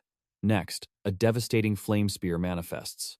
The battlefield turns into his personal execution ground. Hansung flashes forward like divine thunder. He obliterates the beast's skull. Summoning yet another blazing javelin, he impales a retreating demon. That marks the 15th troll slain. It seems the vanguard is wiped out. But without warning, an overwhelming aura descends. An anomaly spawns from the absolute void. This entity defies logic, radiating an impossible level 400 pressure. The beast unleashes a heaven-shaking roar. It is an apex predator, the heroic tier Azure Dragon. Commander Lee mutters that early victory would be a desperately needed miracle. Out of 100 million awakened, merely 5,000 possess transcendent power, and their spiritual reserves are dangerously depleted. Meanwhile, the mortal army desperately holds the line against intermediate swarms.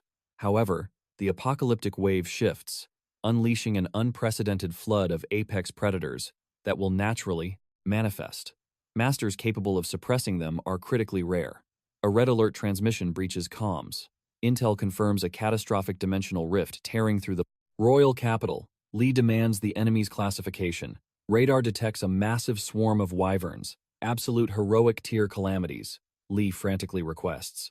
Visual confirmation of the Aegis Guild's vanguard. Operators verify their presence, but they are begging for backup.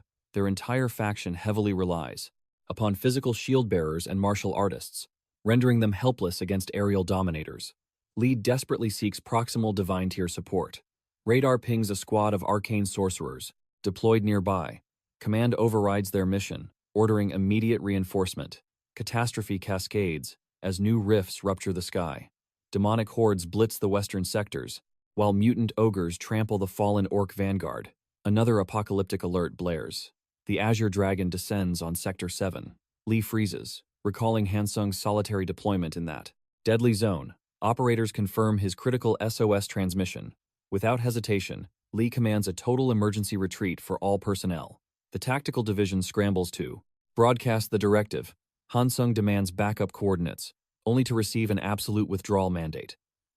Mid-retreat, a massive concrete skyscraper shatters, violently ripping apart his escape route.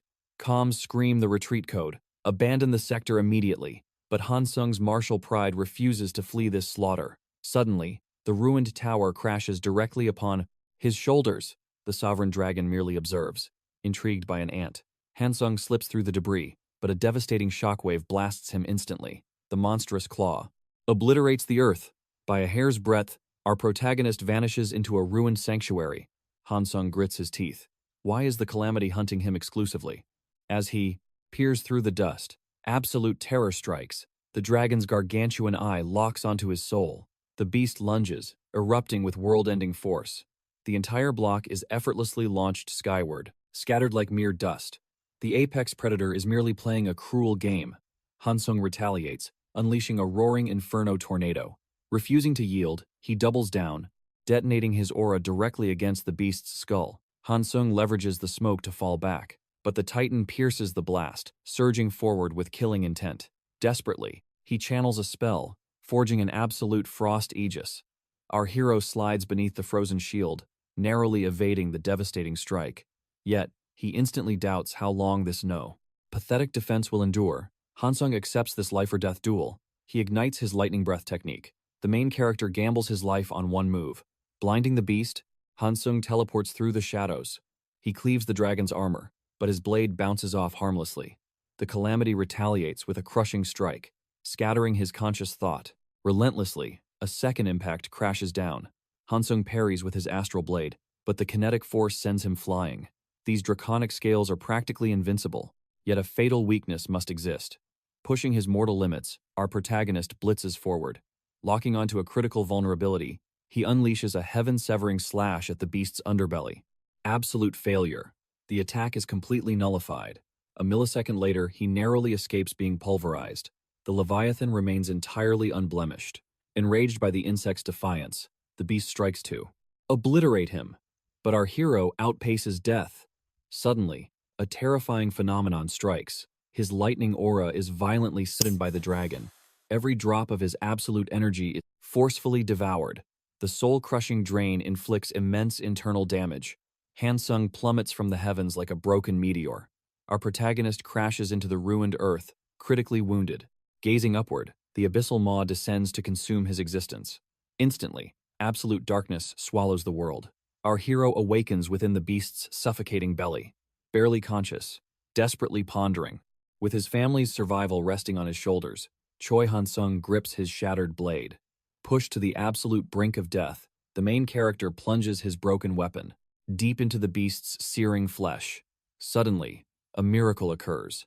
The demonic blade drinks the blood, mending his battered body. The Manual of Immortality has miraculously ascended to heroic rank. Despite hovering at death's door, Hansung refuses to perish here. Driven by sheer willpower, he devours the dragon's raw meat. Meanwhile, on the experiences, outside battlefield, Commander Lee receives devastating news. The intelligence unit confirms Choi Hansung's demise. Paralyzed by overwhelming guilt, she realizes her own retreat command doomed him. Hansung had been assigned the perilous task of sealing the rift. When the catastrophic dragon manifested, he stood right at ground zero. The stunned woman reports that his escape route was completely cut off. Swallowing her bitter grief, Lee desperately asks if his grieving relatives have been notified. Though lacking an official dispatch, the casualty list is already public online. His family surely knows the tragic truth.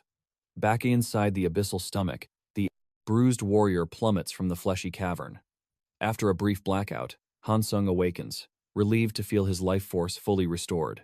Now, it is time to harvest the limitless draconic blood surrounding him. Slashing the inner walls, he aggressively cultivates the crimson energy. Suddenly, a violent earthquake shakes him. The colossal beast is convulsing. Desperate to avoid the acidic depths, Hansung anchors his sword into the muscle. Dangling by a single thread of strength, he wonders what chaos unfolds outside. The mighty apex predator shrieks in unfathomable agony. The surviving hunters watch in pure bewilderment. Out of nowhere, the majestic calamity begins writhing madly. Roaring at the heavens, its massive tail shatters entire skyscrapers. In the crossfire, a terrified hunter notices a colossal concrete tower collapsing toward 5. Her fragile body. A comrade dives in, swallowed by the deafening dust cloud. Meanwhile, deep within the beast, Hansung discovers his ultimate prize, the primordial main artery. The fearless cultivator lunges, igniting his sword with blazing aura. With a devastating strike, he severs the vital vein. A world-shaking roar echoes from the monster's core. The immortal cultivator firmly grasps the torn vessel. Surging draconic mana rapidly reconstructs his body. Seizing the momentum, Hansung unleashes a barrage of lethal sword arts. This time, he sprints through the biological labyrinth, arriving at the monstrous heart. Without hesitation, he pierces the core. Carving it mercilessly, he obliterates the heart into a bloody mist. His demonic weapon greedily devours the falling dragon's absolute mana. Suddenly, divine system notifications flood his vision. His immortality cultivation realm ascends, while his lightning breath skill mutates into the devastating lightning dragon breath. These legendary skill transformations are breathtaking. Furthermore, an epic title unlocks for slaughtering a disaster 200 levels above his current realm. His shattered vampiric sword undergoes rebirth, forging into the draconic bloodblade. But heaven's reward continues. A glowing golden skill manual materializes before his eyes. This heavenly tome bestows a monstrous amplification to his physical defenses. Hansung has claimed yet another transcendent ability. Outside, the commander remains completely ignorant of this miracle.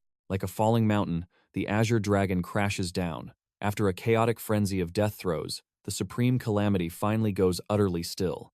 A trembling hunter whispers, wondering if some sudden plague struck it down. But true awakened ones know dragons bow to no illness.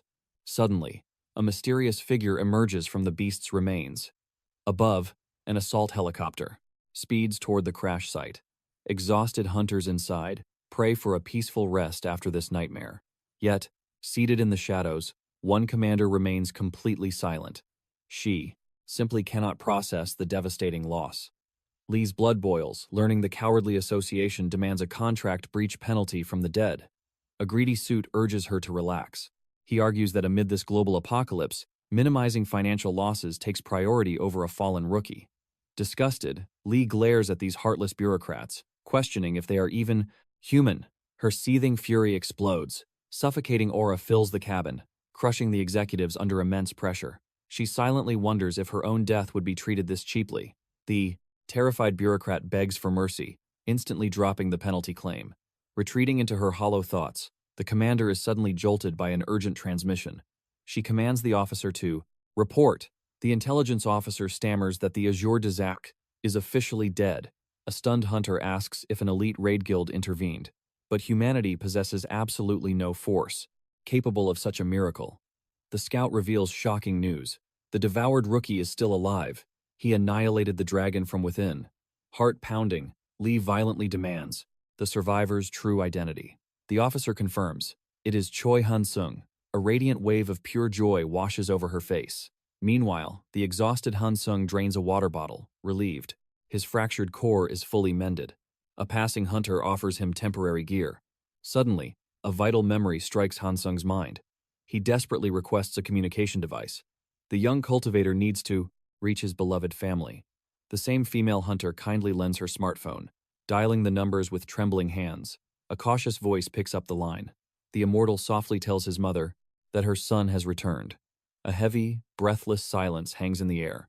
Voice cracking, she asks if this is a cruel dream. Hansung gently admits his name appeared on the casualty broadcast, but it was a massive system error. He survived the ordeal unscathed. He quickly asks about his father and sister, but uncontrollable sobs break through the speaker. The Supreme Warrior tries comforting her, saying there is no need for tears. He is truly safe and sound. Hansung lies slightly, saying he is well-fed and perfectly fine. Overwhelmed with emotion, his mother cries out her absolute relief. She then reveals an association agent visited, handing over blood money for his presumed death. The shattered woman could barely speak back then, drowning in guilt and sorrow, believing she had failed to protect him. Now, she thanks the heavens this nightmare was false.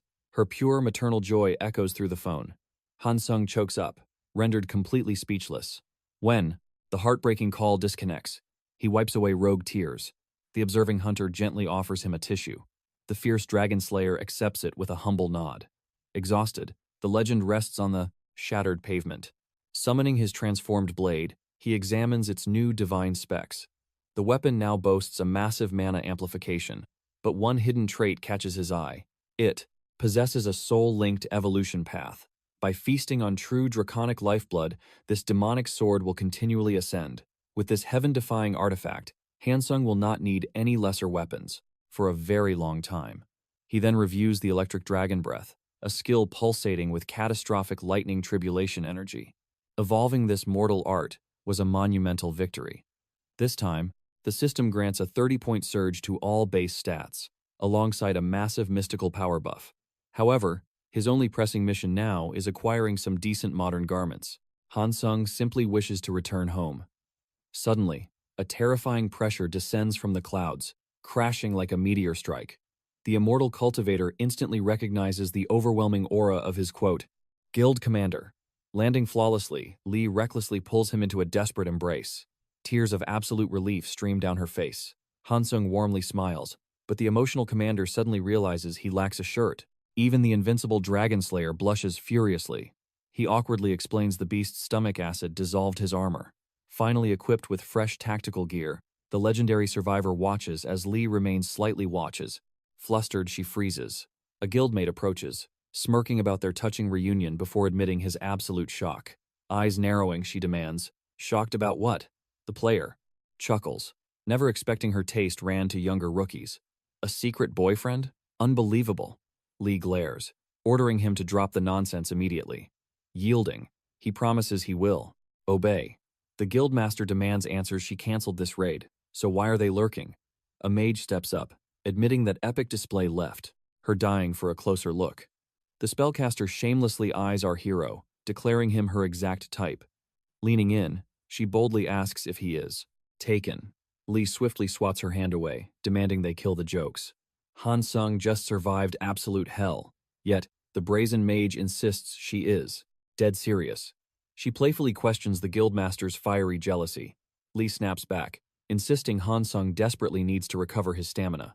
Sighing, the leader confesses that the entire squad is dying to know how he soloed a dragon, but prying into another hunter's secrets is taboo. Lee then commands the exhausted hero to seek healers immediately. Nodding, he agrees. Meanwhile, her guild's chopper pivots to a new mission, serving as a critical emergency transport for the wounded. Lee then leaps away, hauling Hansung along. Though heavily frustrated, she silently admits her own harshness. Yet, a burning curiosity consumes her soul. Just how did our hero melt a tyrannical blue dragon? Watching them leave, the guildmate realizes this rookie's aura is extraordinary.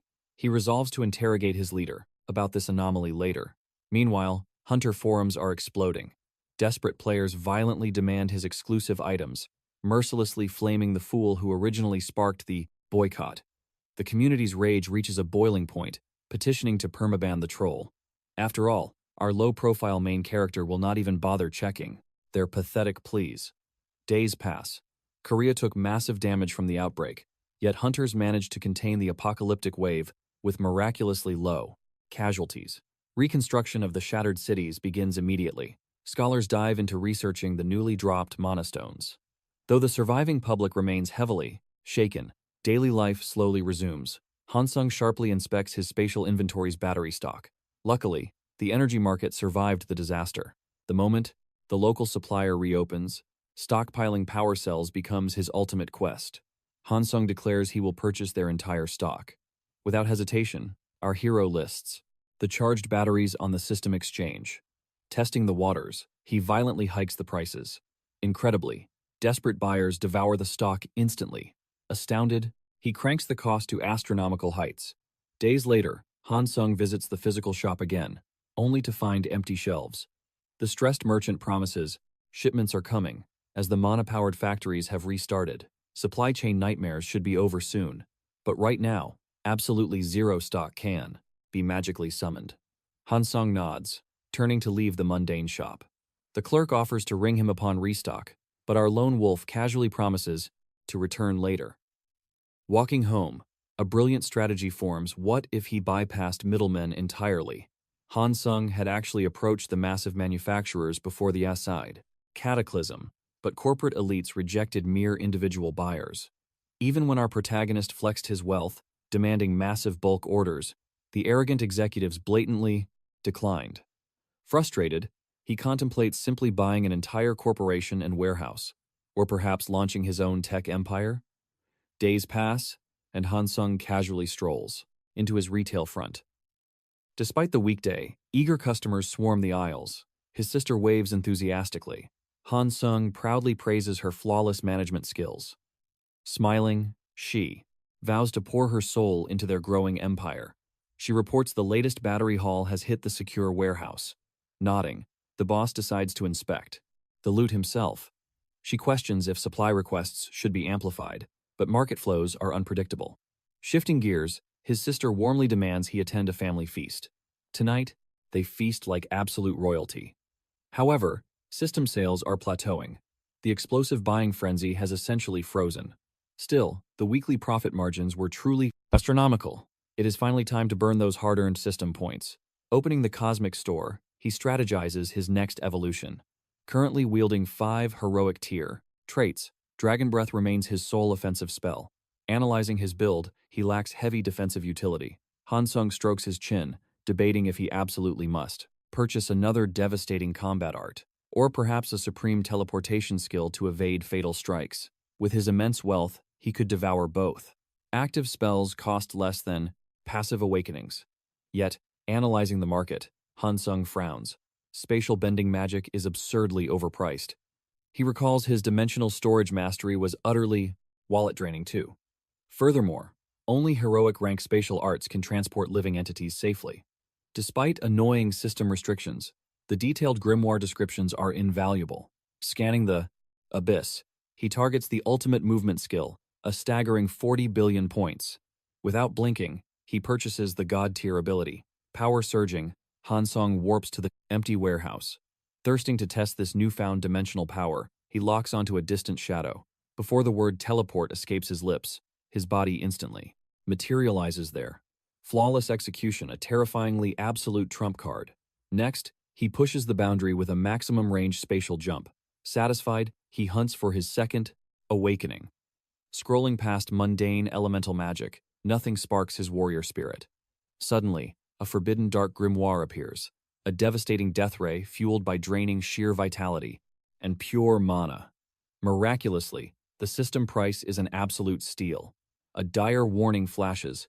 Careless users will cannibalize their own life force into dust without realizing.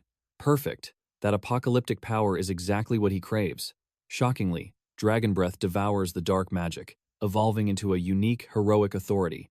His standard lightning warps into destructive black lightning.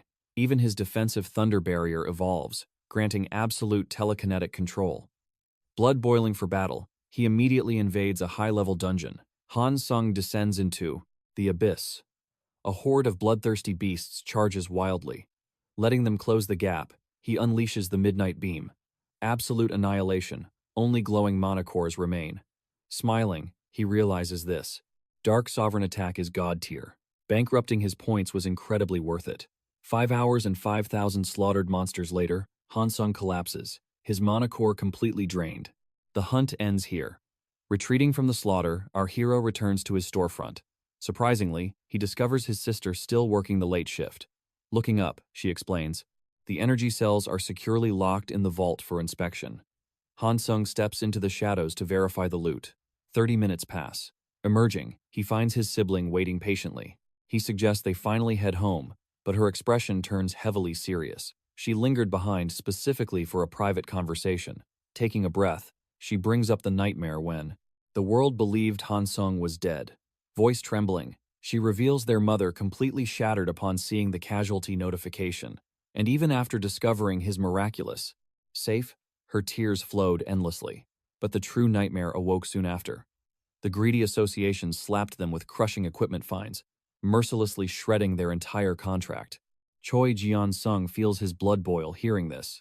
His sister explains, their desperate pleas for justice fell on deaf ears. The corrupt system shielded the oppressors. They were forced into a bitter inheritance dispute. Even their legal counsel abandoned them, claiming absolute defeat. Stripped of everything, they were violently evicted from the very sanctuary under the present. Main character's rightful ownership. The vultures even demanded his hard-earned hazard pay back. However, a sudden miracle shifted their cruel fate. Captain Lee intervened, single-handedly resolving the entire disaster. She bowed her head in deep apology, brushing it off as a clerical error. Yet, his sister's sharp instincts sense a darker truth. Jian-sung swears to unearth the buried shadows. She never intended to hide their pain, simply needing him to grasp their sheer suffering. Our hero expresses deep gratitude for her unflinching honesty. The following dawn, Jeon-sung arrives for a crucial summit with Captain Lee. The receptionist coldly states her absence. Unfazed, the awakened hunter mentions he directly spoke to the captain earlier, claiming explicit permission to occupy her private chambers. Yielding to his commanding presence, the guide escorts him inside. Within the sanctuary, she politely offers him a warm brew, but he respectfully declines. The heavy doors click shut, leaving him isolated. Instantly, Jeon-sung channels his aura, awakening his psychometry skill. He hunts for his karmic traces. Visions flood his mind, revealing the exact second she learned of his tragic demise. Her devastating sorrow is undeniable. Warmth touches his hardened heart. Suddenly, the spiritual echo shifts. He witnesses her fiercely battling her superior over the ruthless persecution of his bloodline. The arrogant official hides cowardly behind bureaucratic laws. Captain Lee demands he shatter these absurd penalties, but the tyrant firmly rejects her plea. A fallen warrior who bled for this nation deserves absolute reverence.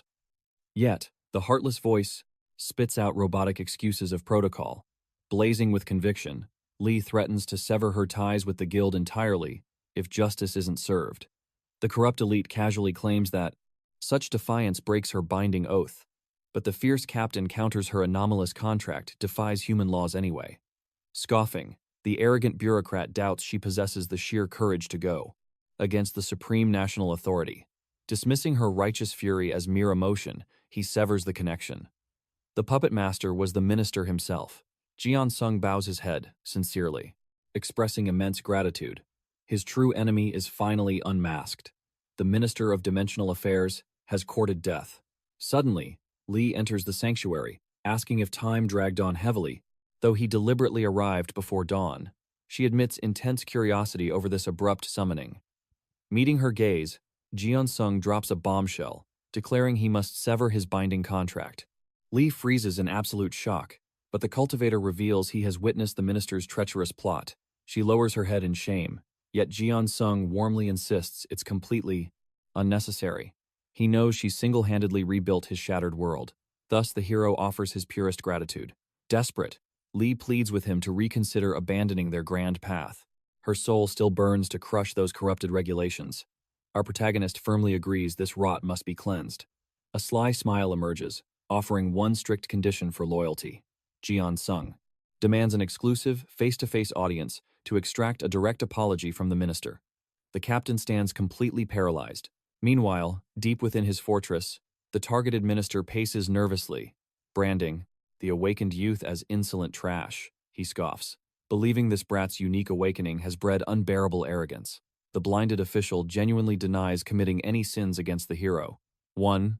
Parasitic lackey sneers, labeling Jeon-sung a naive child blind to the underworld's supreme hierarchy. Nodding like mindless puppets, the second subordinate demands they aggressively reject this audacious audience request.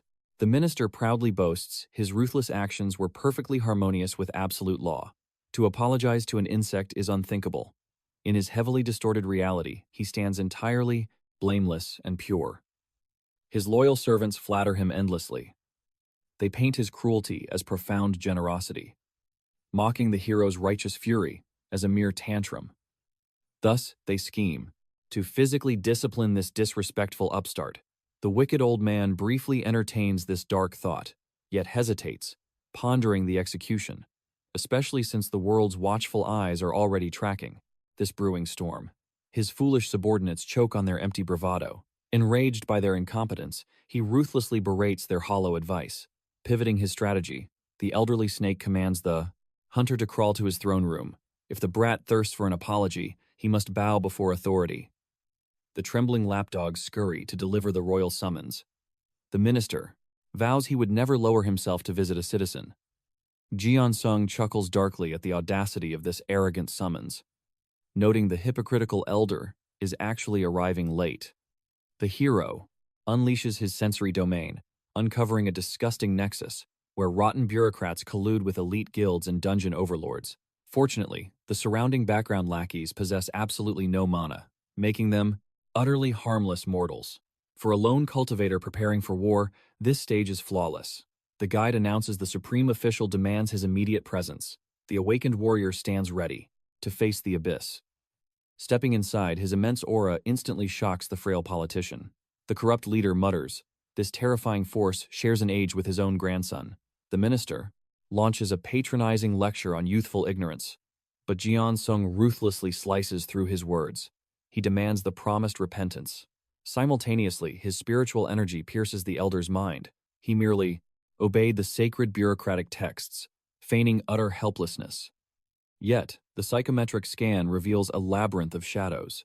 The politician actively orchestrated a massive, venomous conspiracy to crush the hero. Sweating heavily, the villain repeats his pathetic mantra of following protocol, but Jian Sung's eyes flash with deadly intent, questioning if his unspeakable atrocities haven't shattered every boundary of human and legal morality. First, the absolute extortion over borrowed dungeon gear during a fatal raid. Next, the blood-sucking penalties chained to a forcibly voided guild pact. Jian Sung was legally classified as a martyred casualty of war. The immortal glares, demanding how punishing a dead man's family aligns with any cosmic justice. He forcefully probes the vile darkness polluting his core during those ruthless acts. Predictably, the aristocratic elder erupts in explosive fury at being interrogated by a mere student. Jian Sung reminds him who started this, casually branding the supreme official a brainless fool. Like a triggered landmine, the minister detonates, screaming his prestigious rank. He violently labels our awakened hero an ungrateful pest, who Argata lacks fundamental respect. The tyrant spits venomous insults, mocking the hunter's impoverished origins. His fragile ego shatters under the weight of a teenager's absolute defiance. As his patience crumbles, Jian Sung contemplates erasing this pathetic stain from the mortal realm entirely. Suddenly, terrifying, killing intent paralyzes the room. The mighty official literally soils his tailored suit in sheer terror.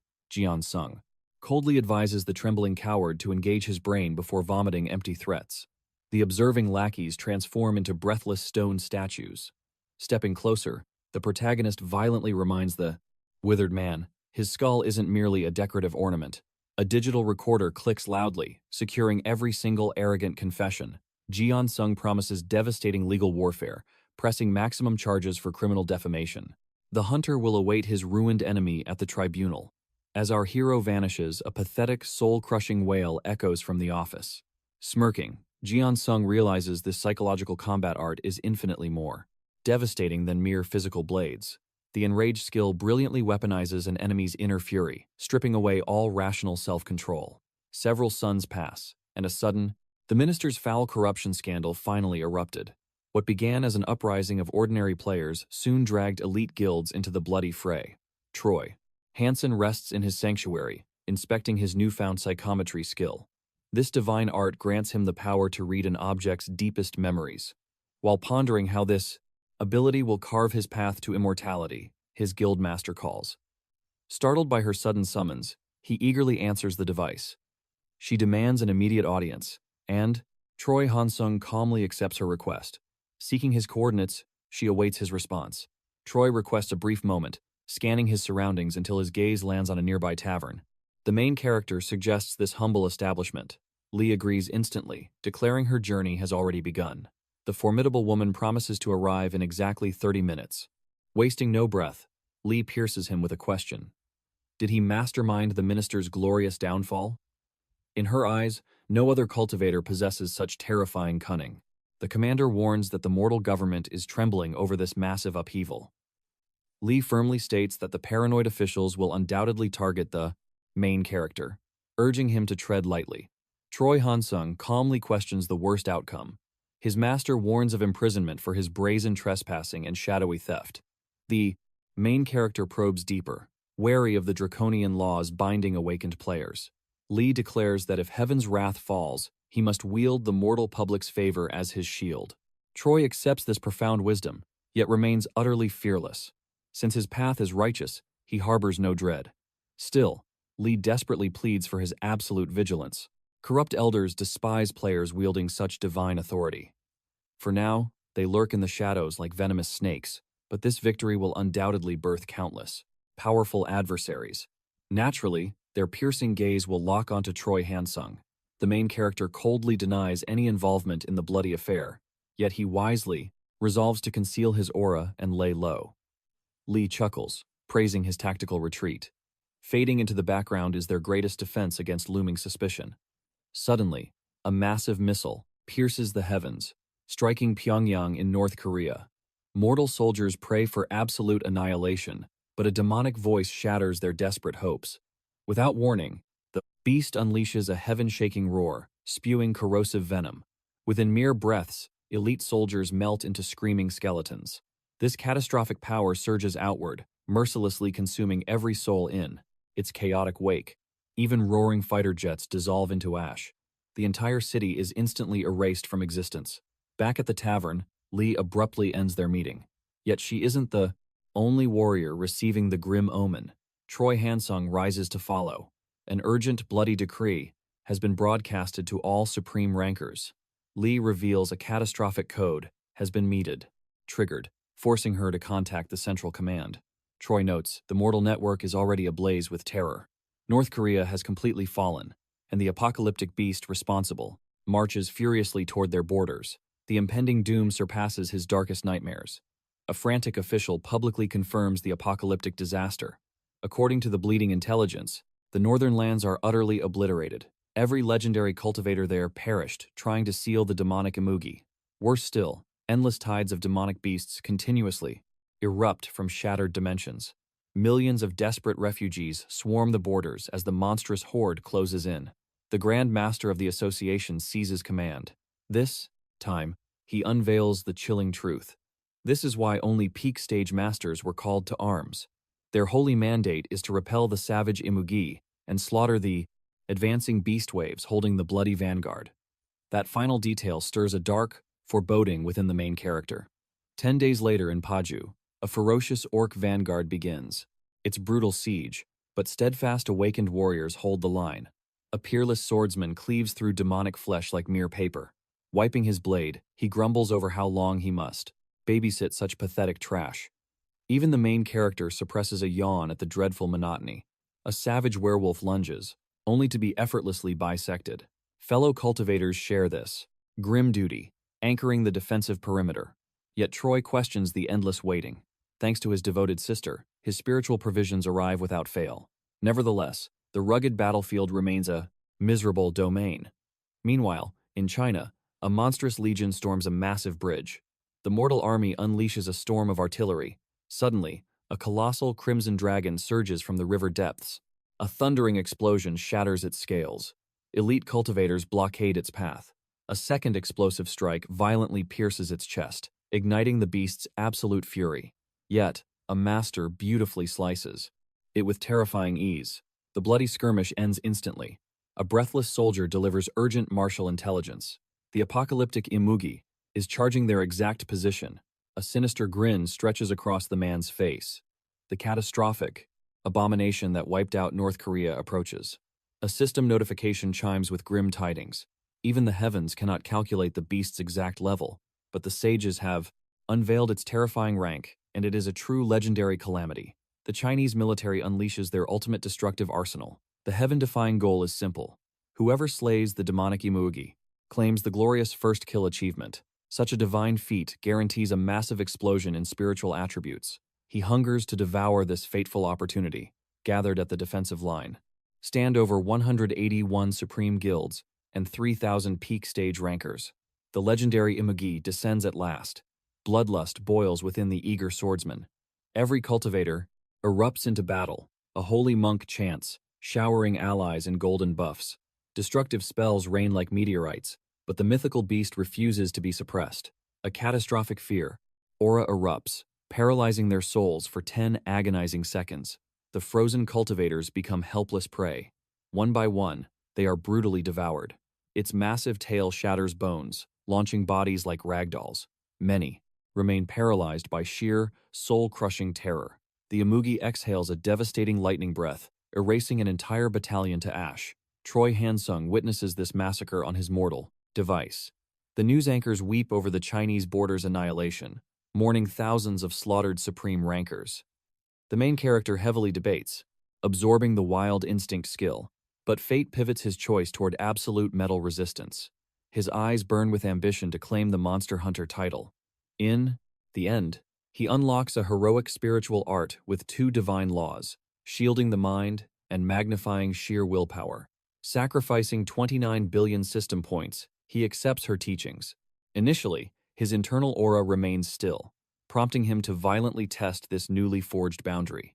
Meanwhile, in a distant sector, a disgraced cultivator roars about his shattered honor.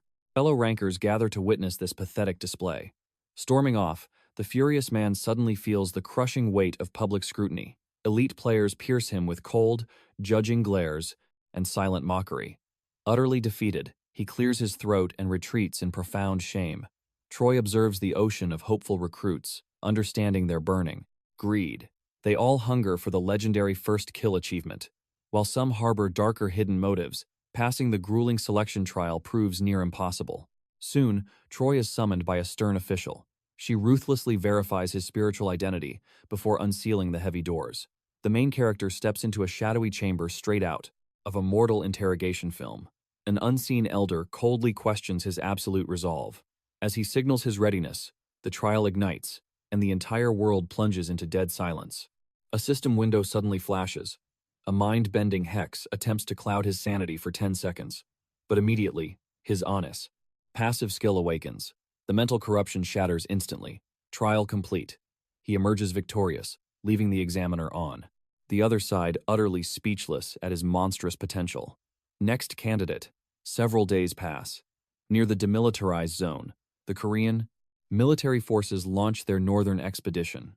Combat jets pierce the hostile airspace, while a naval destroyer fires a heavy payload, striking a majestic blue dragon's brains, shoulder and grounding the mighty beast. The vanguard pushes forward smoothly. This unprecedented alliance between awakened players and armed forces dominates a zone swarming. With demonic beasts, the horde attacks, but hunters massacre them effortlessly. Exactly 7 days later, the High Council in Beijing debates how to annihilate the legendary Imugi.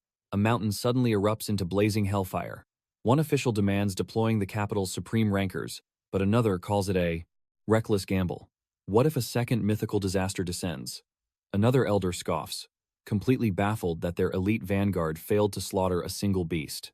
He arrogantly insists that assembling their absolute strongest guarantees flawless victory. Meanwhile, the serpentine Imugi unleashes a soul-crushing roar, striking pure despair into the vanguard. The one-sided slaughter begins. Desperate survivors scramble for immediate magical healing, but their hope is short-lived. The calamity obliterates everything.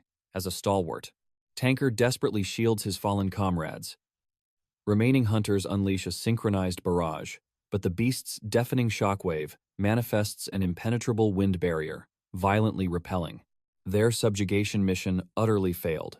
A commander demands casualty numbers. Barely 10 hunters remain alive. Left with no choice, Plan B commences. Heavy barricades slam into the earth. Magic arrows aim skyward. The wounded are fortified, unleashing a devastating rain of concentrated firepower upon the serpent. The vanguard captain screams the final command: retreat, toward the Korean peninsula. Watching the broadcast, Choi Han-sung sees the Imugi ravaging the central plains. The main character clenches his fists, agonizing over losing the legendary achievement, a frustration shared by every hunter alive. Defeat swallows the room. Suddenly, the entire cafe trembles violently. A massive tremor threatens to split the earth itself as a panicked scout screams that the demonic Imugi is rapidly approaching their coordinates. Weapons out.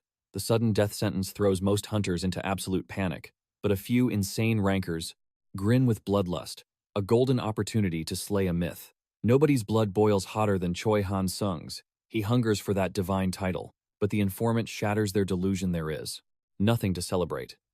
The foreign alliance was completely annihilated.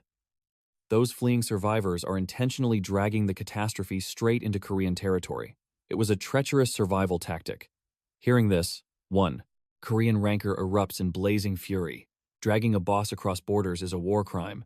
Murderous intent spikes throughout the guild. Stepping forward, Lee releases her commanding aura, demanding immediate silence. Pointless anger won't save them. Only preparing for bloodshed will. Hansung smirks at her unyielding leadership. Outside, a battered foreign hunter sprints for his life, pushing his physical limits. Lee narrows her eyes. The enemy is here. In a flash of merciless jaws, the serpent devours the fleeing runner whole. The beast's colossal scale defies human comprehension, far dwarfing their darkest nightmares. Suffocating dread grips the defensive line. The Imugi unleashes a catastrophic, mind-shattering roar, radiating its foul domain. Yet, our heroes recently awakened. Traits: nullify the mental corruption perfectly. The brutal raid begins. Heavy tankers violently charge the beast. Elite swordsmen carve into the demonic hide, channeling aura into their enchanted blades. A destructive tempest of elemental magic bombards the creature. Suddenly, a scout screams for evasion. Violent vortexes of arcane wind begin spiraling around the colossal snake. A spear of abyssal lightning mercilessly strikes the Imugi. Hansung's physical prowess surges beyond limits. This heavenly empowerment flows from an elite support class, completely focused on amplifying the entire raid's combat potential.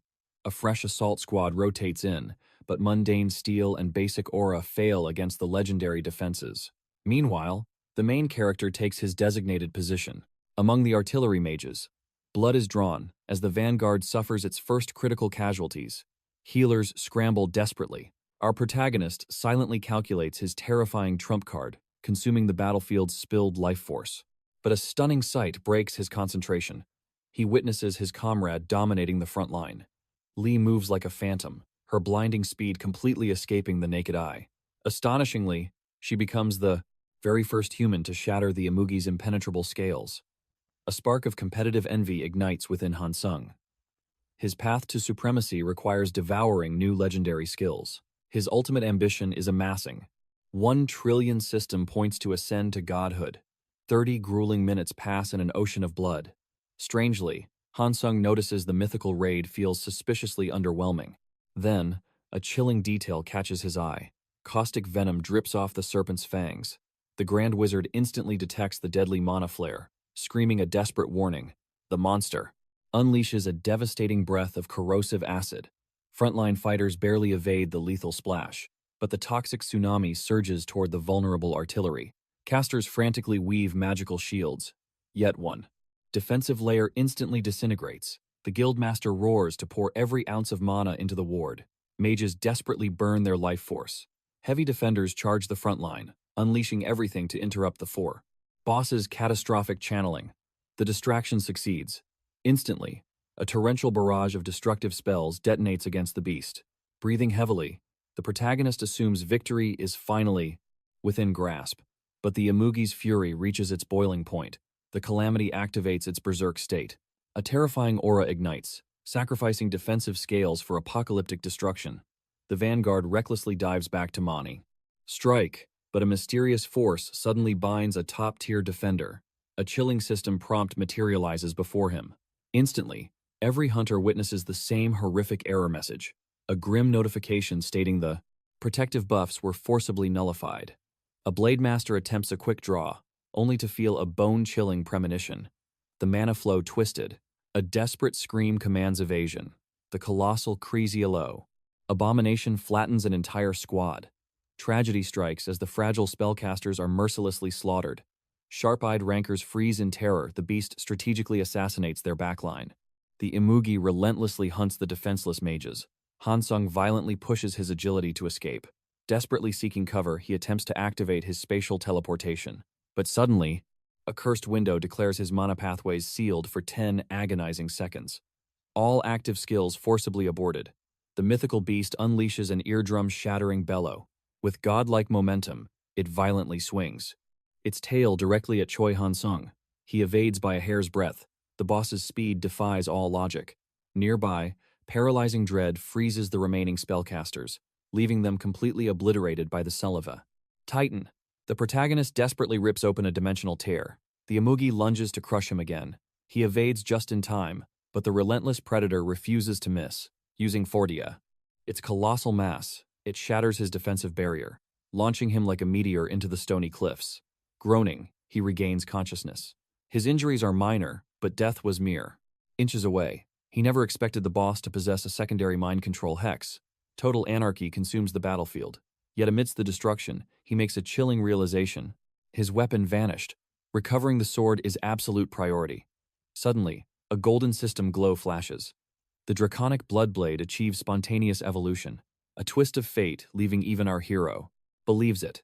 He surveys the blood-soaked battlefield.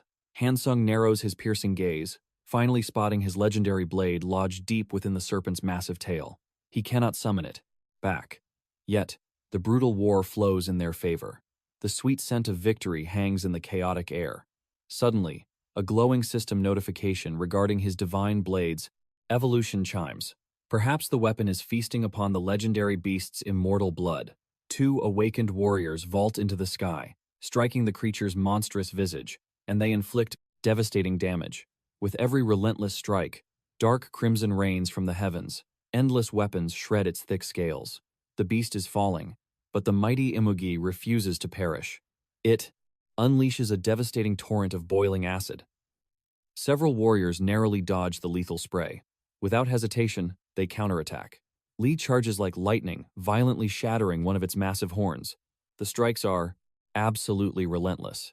Even the Grand Sorcerers rejoin the brutal fray. Blinding magical explosions detonate across the beast's massive form. The Imugi dangerously shifts its stance. Lee instantly senses the lethal threat.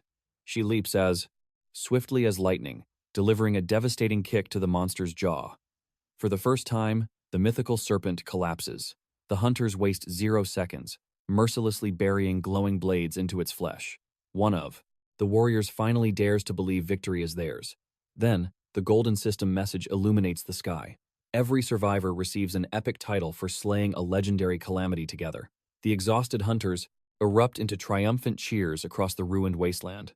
The Imugi's colossal corpse slowly dissolves into shimmering, pure spiritual energy. But then, an anomaly catches their eyes. The boundless mana spirals toward a singular destination. That vortex is none other than the main character's mystical blade. The weapon transcends, forging an entirely new form. He reclaims his pulsating sword. A golden screen materializes, displaying a divine title for becoming the first mortal in history to wield a legendary artifact. Hansung eagerly inspects his weapon's monumental evolution. The brand new active skill reveals that he can now unleash a devastating draconic bloodstrike of the legendary tier. The immense power is utterly breathtaking. Furthermore, Hansung had zero clue that hidden unique rank achievements were actually categorized in their own separate realm. This implies other hidden masters possess uniquely ranked divine items. Ultimately, the main character smiles in absolute satisfaction. Suddenly, another system prompt chimes. He earns an exclusive raid reward for vanquishing the calamity, scaled perfectly by individual contribution. Hansung secured the absolute top rank, permanently boosting all his foundational stats by 10. Our hero silently thanks his evolving blade for this overwhelming triumph. However, a complicated question arises about dividing the astronomical raid bounty. The fortune is automatically calculated by battle contribution. Yet, the main character absolutely refuses to expose his monstrous true level to the greedy world. He makes a firm choice. Hansung is perfectly content with his current phenomenal gains. The earth-shattering news of the legendary Imugi's epic downfall shook the globe. The whole world watched Korea. Who were these elite hunters? How did the mythical beast fall? And what godly treasures were bestowed? This intense curiosity consumed everyone's burning thoughts. However, the shadow government ruthlessly locked down all classified information. Despite their ironclad secrecy, desperate purchase requests flooded the market, countless. Ambitious awakeners migrated to Korea seeking ultimate power. The bloody rat race to claim hidden achievements and ascend as the absolute strongest ignited a global frenzy. Days later, Hansung stands inside his dusty artifact storage vault. The main character grimly calculates that securing those highly coveted auction treasures will be nearly impossible. He had earned a handsome expedition reward and a prestigious VIP invitation to the top-secret underworld auction. However, the terrifying reality is that bidding wars will effortlessly shatter the billion-won mark. Ultimately, Hansung chooses to completely step away from the grease, bloodthirsty bidding war. His current arsenal is already heaven-defying. Suddenly, his device buzzes with an unexpected call from Lee. He blinks in surprise, asking if disaster struck. His battle companion playfully asks if she seriously needs a life-or-death reason just to hear his voice. Hansung clears his throat awkwardly, pointing out that she typically only reaches out to him when a chaotic crisis is actively unfolding. Lee chuckles softly, admitting his sharp intuition is spot on. She actually harbors a massive proposal. She temptingly asks if his heart hungers for that legendary tier artifact. His undeniable answer is, absolutely. What sane mortal would ever refuse such godly power?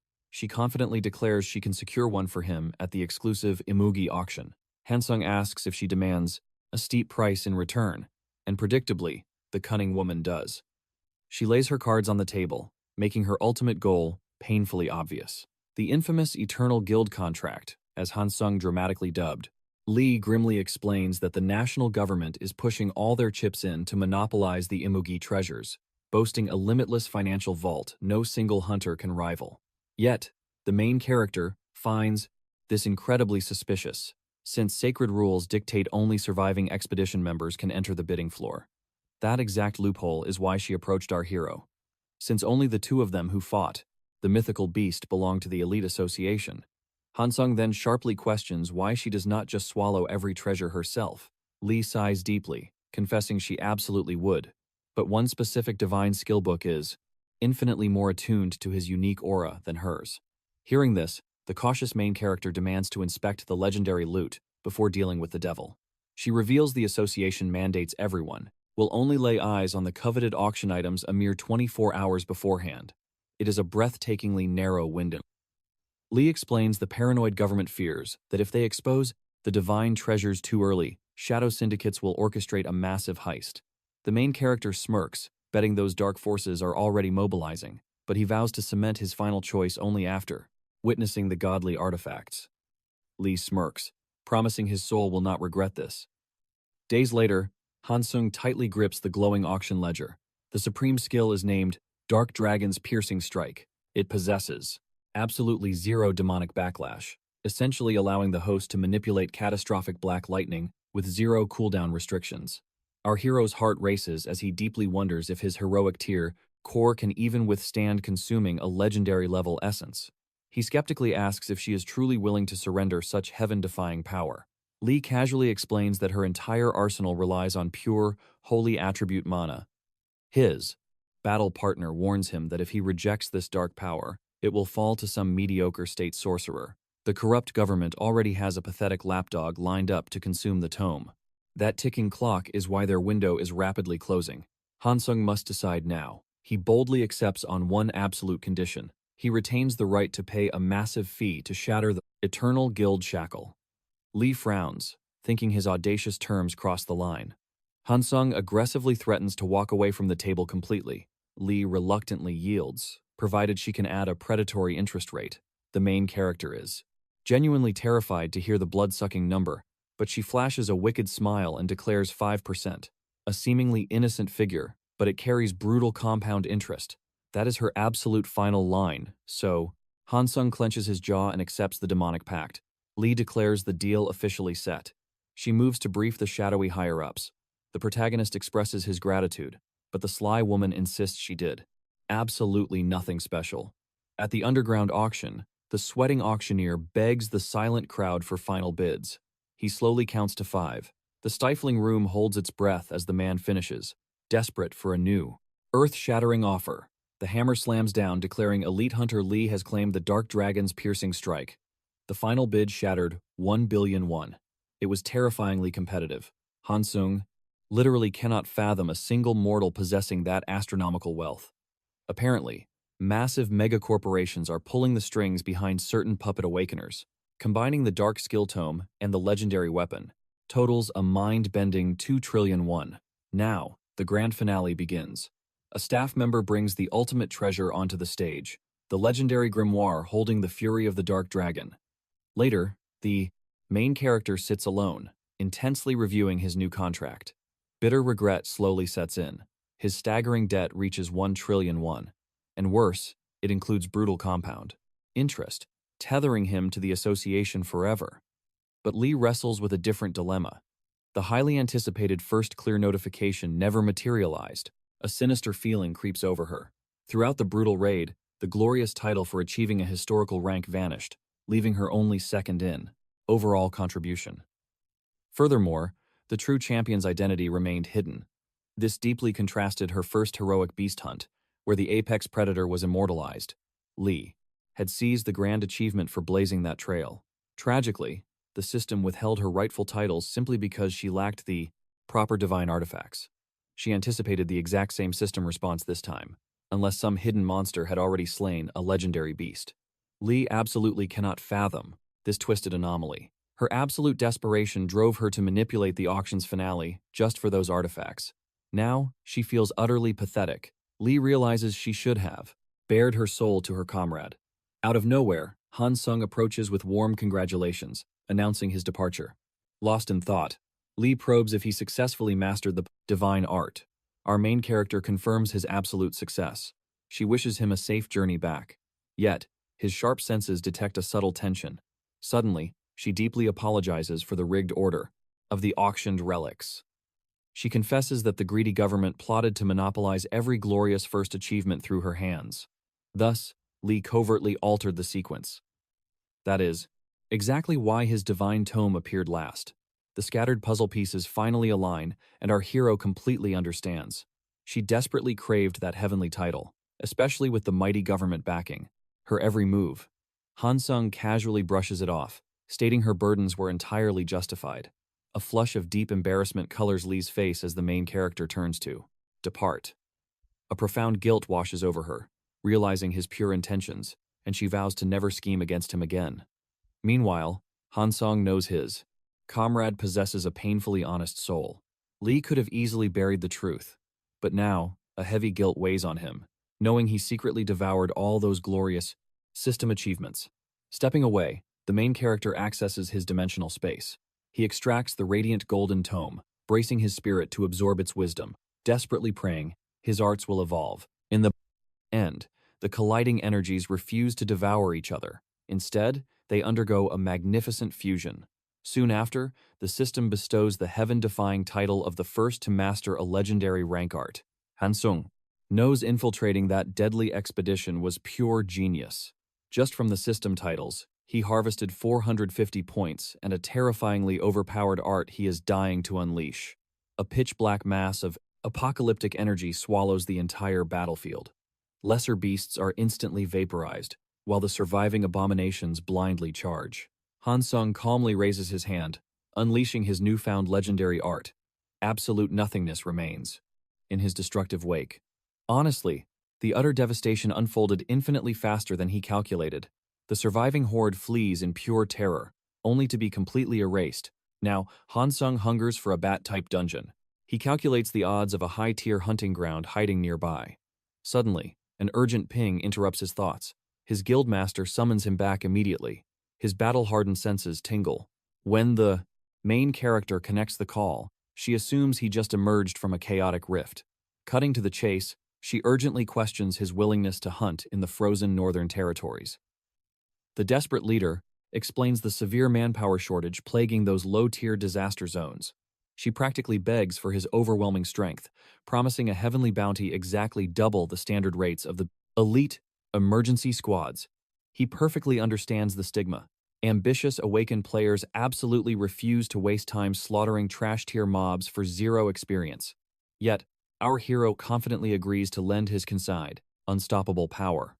Overflowing with profound gratitude, Lee immediately dispatches a private chopper for his extraction. The main character's eyes narrow, realizing the shadow of a massive crisis is looming.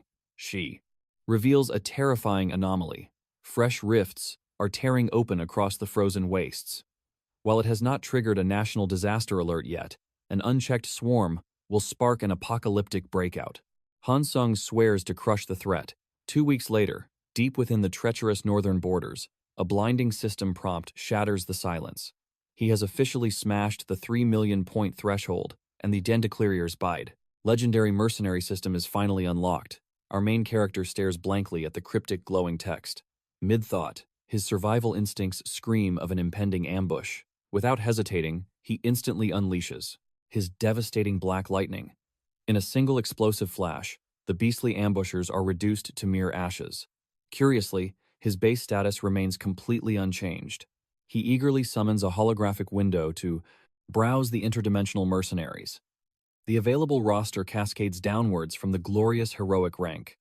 Scanning the mysterious souls bound to the system, he inspects a heavy defender radiating with overpowered defensive arts. However, this juggernaut demands an insane 600 billion points for a mere 2 hours of combat. Pivoting toward the rare-grade warriors, he groans, realizing even they command a staggering fortune. Eventually, Hansung discovers a female vanguard, shockingly cheap for her tier. Yet, her system title blatantly brands her as a pathetic coward. Our hardened protagonist furrows his brow, completely bewildered by this glaring system warning. Perhaps she habitually breaks her soul contracts? Driven by morbid curiosity, he seals the summoning pact. The interdimensional mercenary Lucia is instantly bound to his command for 180 minutes. Stepping through a spatial tear, she immediately bows deeply, expressing sheer gratitude for the contract. Searching the horizon nervously, she demands the enemy's location. Hansung casually smirks, clarifying the battlefield is currently empty. Visibly baffled by the peaceful atmosphere, Lucia questions the summon. He calmly states his desire for forbidden knowledge. The battle-worn mercenary chuckles, deducing it is his first-dimensional contract. Hansung freely admits the system just granted him the authority. Swearing upon her honor, Lucia promises to unveil her secrets. Lowering her heavy shield to the blood-stained earth, she listens closely as our hero probes into what exactly bounds these dimensional mercenaries. Her gaze softens, revealing they are all simply awakened players, exactly like him. Refining her explanation, she clarifies that every summoned warrior shares an identical, heavily restricted system ability. The universal power of interdimensional commerce. He intensely presses her, asking if apocalyptic rifts invaded her homeworld too. Lucia solemnly nods, though the cosmic origin remains a terrifying mystery. If the main character demands those divine truths, he must bind a mythic soul ranked legendary or above. The system simply denies such forbidden cosmic knowledge to mere heroic tier survivors. Hansung gravely reveals that his dimension suffered the first portal outbreak exactly 20 years ago.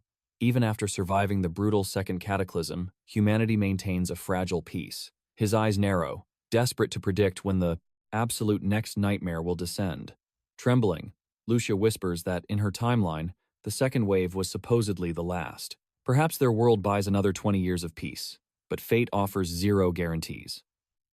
Our hero demands the chilling context behind her warning. The scarred mercenary confesses a blood-curdling truth. Exactly 40 years after the initial outbreak, an unstoppable monster tide completely annihilated her dimension. Lucia grimly acknowledges that her system profile permanently brands her as a cowardly deserter. Our hero's piercing gaze demands the heavy truth. Swallowing her bitter pride, she confesses her cowardice was born the day she fled her burning dimension. Before the apocalypse, her reality enjoyed absolute peace.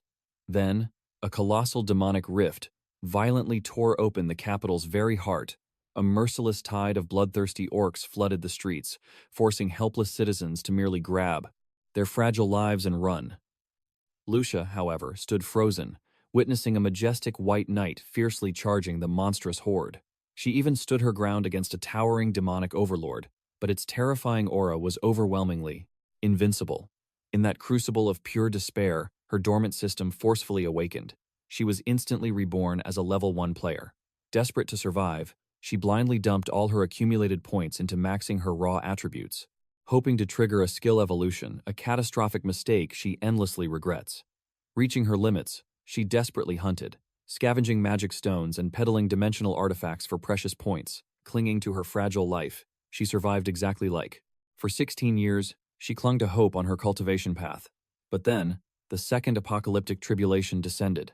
Lucia stood powerless against the endless tide of legendary beasts that surged, one after another, fighting a solitary war against an impossibly overwhelming force. A devastating spiritual barrier expanded, completely sealing away all spatial movement, arts, and teleportation artifacts. Left with absolutely no other choice, she activated her final trump card. Desperately evading the demonic onslaught, Lucia grasped her ultimate dimensional relic. The fallen paladin knew the terrifying risks of dimensional wandering, but fate demanded it. Cornered and desperate, she triggered the ancient artifact. Her initial attempt shattered into failure, leaving her unable to cross the cosmic void. Lucia plunged into the endless abyss between worlds, a realm of absolute nothingness. Miraculously, the heavenly mercenary system remained active for her to register. She reveals a celestial prompt echoing her tragic tale. Choi Hansung verifies the interface. Our main character notes that her rare cultivation rank demands an astronomical price. Lucia explains her agonizing wait for a contractor, but no one answered. She even tried slashing her fee for another. Awakened, asking only for sanctuary in their realm, yet faced cruel rejection.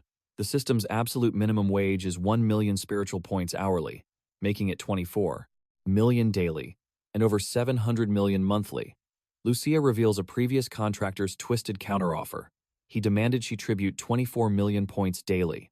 Choi Hansung stands, completely paralyzed by this boundless greed. The holy warrior nods, explaining system loopholes regarding equal realms of power. Lucia extends a desperate hand. Bewildered, Choi Hansung accepts the gesture. Instantly, the staggering point exchange interface manifests before his eyes. The main character finds this heavenly mechanic utterly fascinating. Choi Hansung questions if they can artificially inflate their wealth through continuous trading, but she shatters that theory. Every single transaction permanently drains equal karmic value from both souls. Our hero guesses she surrendered to that tyrant's demands, but she fiercely denies it. Lucia clarifies that the absolute laws of the heavens devour a 20% toll on every exchange. Choi Hansung suddenly recalls this harsh cosmic truth. As the dimensions deteriorated, her despair deepened. Then, that very same oppressor summoned her again. Our hero deduces she finally bowed to fate. Sadly, she confirms her tragic submission. She slaughtered endless beasts to repay the 24 million points her master invested. Yet, even when, swinging her blade until dawn, she perpetually bled a 4 million point deficit, she was trapped. By sheer willpower, she barely carved out fleeting moments to cultivate, amidst the endless bloodshed. Despite hoarding 5 million points daily, her corrupt master's greed became a bottomless abyss, forcing her to shatter their soul pact. Following that rebellion, she drifted through the void, utterly abandoned. Now, her life force won't last another 3 months. Dropping her pride, she begs for salvation. Her absolute minimum summoning cost remains 24 million, but she vows to repay every drop daily. Lucia pledges her blade to his bloodiest wars. Her sole desire is a peaceful corner in his reality. The 5 main character requests a moment to weigh this heavy karma. She humbly bows, warning of her fading existence. Lucia fades into particles. Choi Hansung stands alone in the desolate cavern. Heavens have blessed him with unimaginable fortune. Paralyzed by the sheer magnitude of this destiny, our hero finally commands the celestial interface, instantly summoning Lucia from the abyss.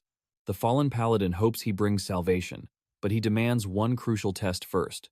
Sensing his thirst to measure her true martial prowess, she willingly unveils her sacred status window. Lucia projects her divine realm and attributes. The main character eagerly stares, hungry to witness her legendary capabilities. Stepping closer, the glowing interface materializes, revealing terrifying, overwhelming strength. Her combined attributes obliterate the 3 million mark, solidifying her at a godlike level 700. Currently, Lucia's aura eclipses his own, but Choi Hansung's unyielding eyes promise he'll soon shatter those limits.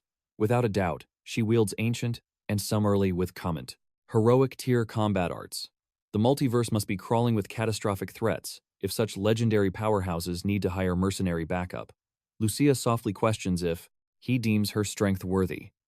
Choi Hansung declares a provisional blood pact for now. He will conjure her solely for brutal dungeon trials. Once the slaughter ceases, her binding lifts. Whenever he steps onto the battlefield, her sword will follow. Lucia accepts without hesitation, deeply grateful for this salvation. With a flash, she dissolves. Into the ether, time flows, and within a fresh demonic labyrinth, Lucia unleashes a ferocious taunt, drawing absolute aggro. Raising her divine aura, she weaves an impenetrable magical shield. Suddenly, a catastrophic abyss-black explosion violently erupts. The main character smirks at this flawless, synchronized slaughter. Lucia dances through the monstrous horde, reaping their souls like dry wheat. Her elegant, devastating martial arts completely contrast his brutal efficiency.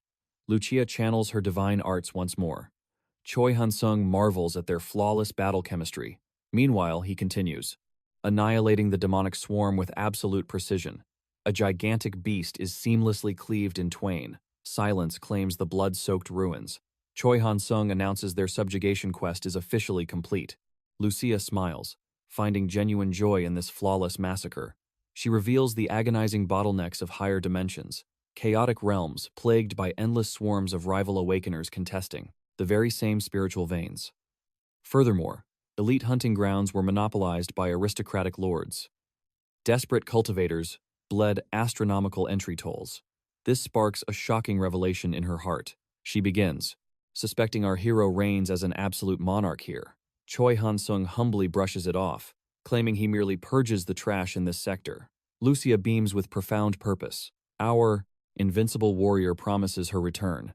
Like scattered starlight, she blinks out of reality. 7 days vanish, and Lucia proudly reports skyrocketing celestial milestones at a terrifying velocity.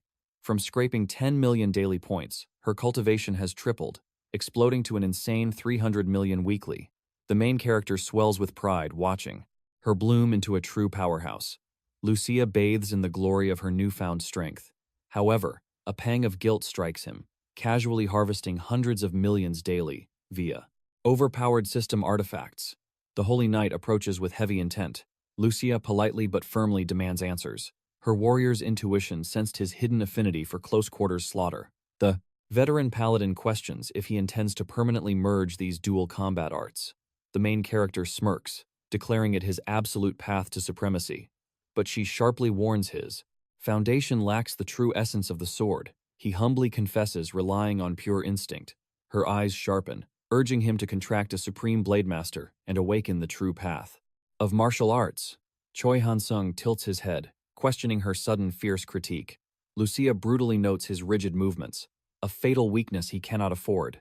Facing intelligent humanoid abominations of heroic tier and beyond, his sloppy strikes will mean instant death. Lucia violently proposes a lethal sparring session, though Choi hesitates. Refusing no for an answer, she draws her blade, and the Awakener accepts, launching a ferocious assault. The paladin gracefully sidesteps, clearly suppressing her true devastating power. Steel clashes relentlessly, but within a mere 3 minutes, the main character begins, gasping for breath. Choi is completely bewildered by her overwhelming, mountain-like presence. Lunging desperately once more, he gets brutally outmaneuvered and slammed down. Lucia sighs, disappointed by his foundational proficiency. Yet, our hero stood completely clueless. The veteran warrior broke it down.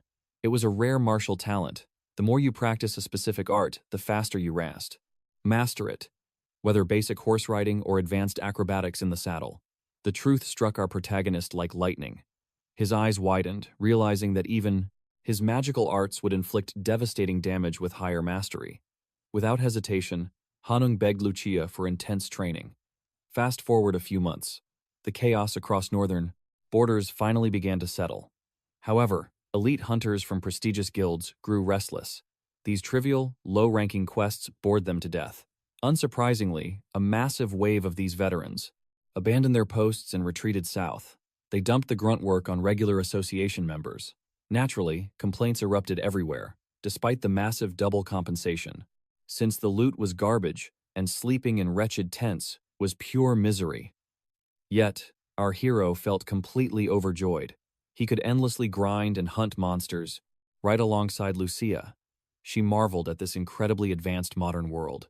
The mercenary realized she only appeared inside dungeons since Earth society required strict identification.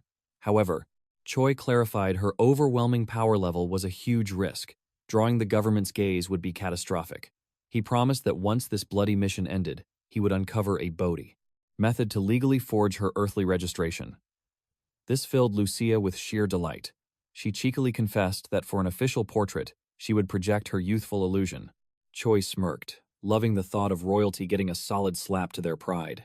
Suddenly, Lucia offered his payment back. But our unyielding hero flatly rejected it, declaring it was the rightful price for her invaluable teachings. Blushing fiercely, she vowed to make his upcoming training absolutely hellish. Soon, the squad mobilized for another raid, but a sinister, cloaked phantom had silently infiltrated their ranks. Choi's beastly instincts screamed danger. Yet, he casually marched forward, allowing the creeping shadow to tail him. Deep within the abyssal dungeon, he confronted the savage beasts, systematically slaughtering them one by one.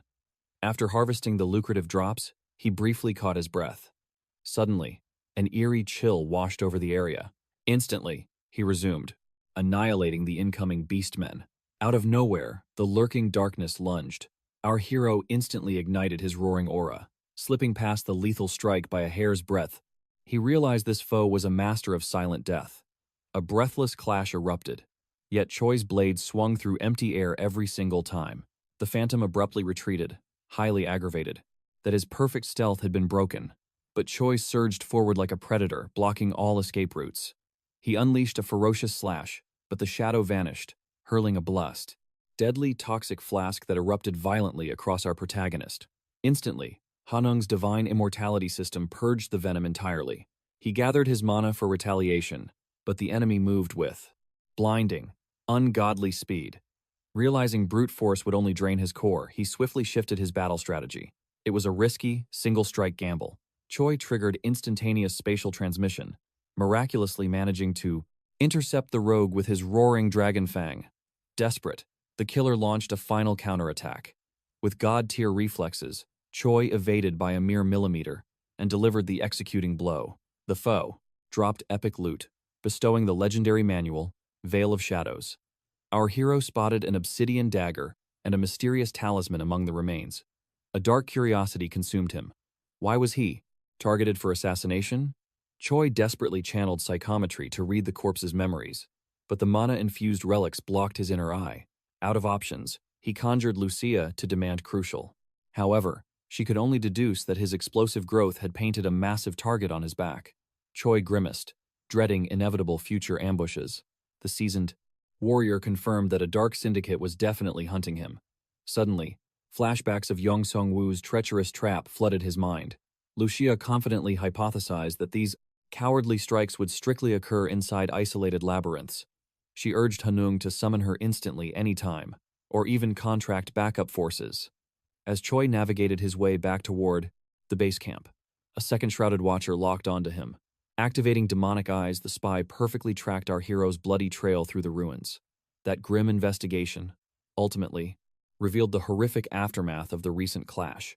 Pure shock paralyzed him upon discovering the elite phantom, Takahashi, had actually perished. Meanwhile, the ruthless Japanese minister angrily discussed this monstrous rookie who utterly obliterated two top-tier veterans. He practically frothed with fury that this anomaly shattered the level 20 restriction barrier. He deduced that this unprecedented potential was exactly why the Korean factions desperately secured him. The mustached official hungered to know what divine, cheat-like ability allowed such explosive cultivation. So, he strictly deployed his covert shadow operatives straight into enemy territory.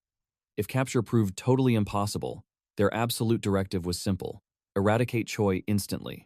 Despite equipping newly forged, legendary gear, Hanung felt profoundly frustrated by his lackluster martial progress.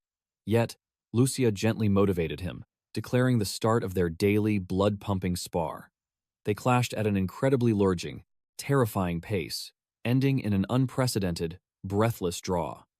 Brimming with pride, Lucia declared his aura was fully primed to conquer the next abyssal rift.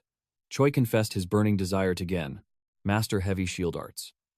But she reminded him his equipped buckler already provided flawless, impenetrable defense. Parting ways. Hanung marched fearlessly toward a brand new gate. Suddenly, he felt ravenous, bloodthirsty eyes piercing through the heavy gloom. The stalker stepped out. Hearing the crimson-haired stranger speak fluent Japanese, Hanung instantly realized he was ordering him to surrender without a single struggle. Choi stalled for precious seconds, demanding the reason behind this sudden, deadly ambush. But the silent killer refused any dialogue. Our protagonist sensed an ominous link to the previous shadow executioner.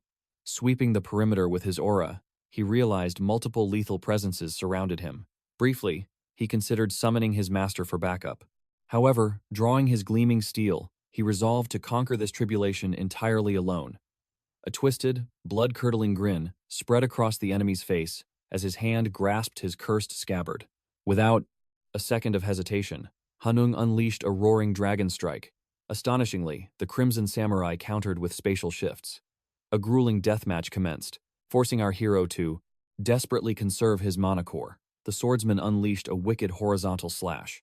Admiring Choi's flawless evasion, he greedily eyed the boy's artifacts. Instantly, their blades violently collided, sending our hero skidding backward from the sheer kinetic shockwave. They locked onto each other with killer intent. One single fatal error would dictate survival. Suddenly, Choi chanted an explosive incantation, yet the samurai vanished into thin air.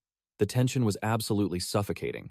Meanwhile, the concealed syndicate operatives watching from shadows were trembling in disbelief at the boy's monstrous prowess. He awakened a mere year ago. Still, they smugly believed him inferior to Sasaki, the Crimson Blade. One arrogant killer scoffed, boasting she would have ended him instantly. Ultimately, the squad trusted Sasaki's deadly oath to secure the kill. Out of nowhere, Hanung suffered a vicious blow, while his desperate counter merely grazed the samurai. Reality hit hard. His cultivation lacked against such lethal foreign sword arts. With an unyielding resolve to execute him, Sasaki lunged viciously. The chilling shadow of death engulfed our hero. Roaring, he ignited his primal survival instinct, successfully claiming another enemy head for his collection. Yet, Hanung knew this bloody victory was incomplete. Another bloodthirsty assassin was stepping out of the darkness. To his utter horror, a swarm of hidden enemies. Closing in, dead silence swallowed the dungeon, until our hero accessed his system interface.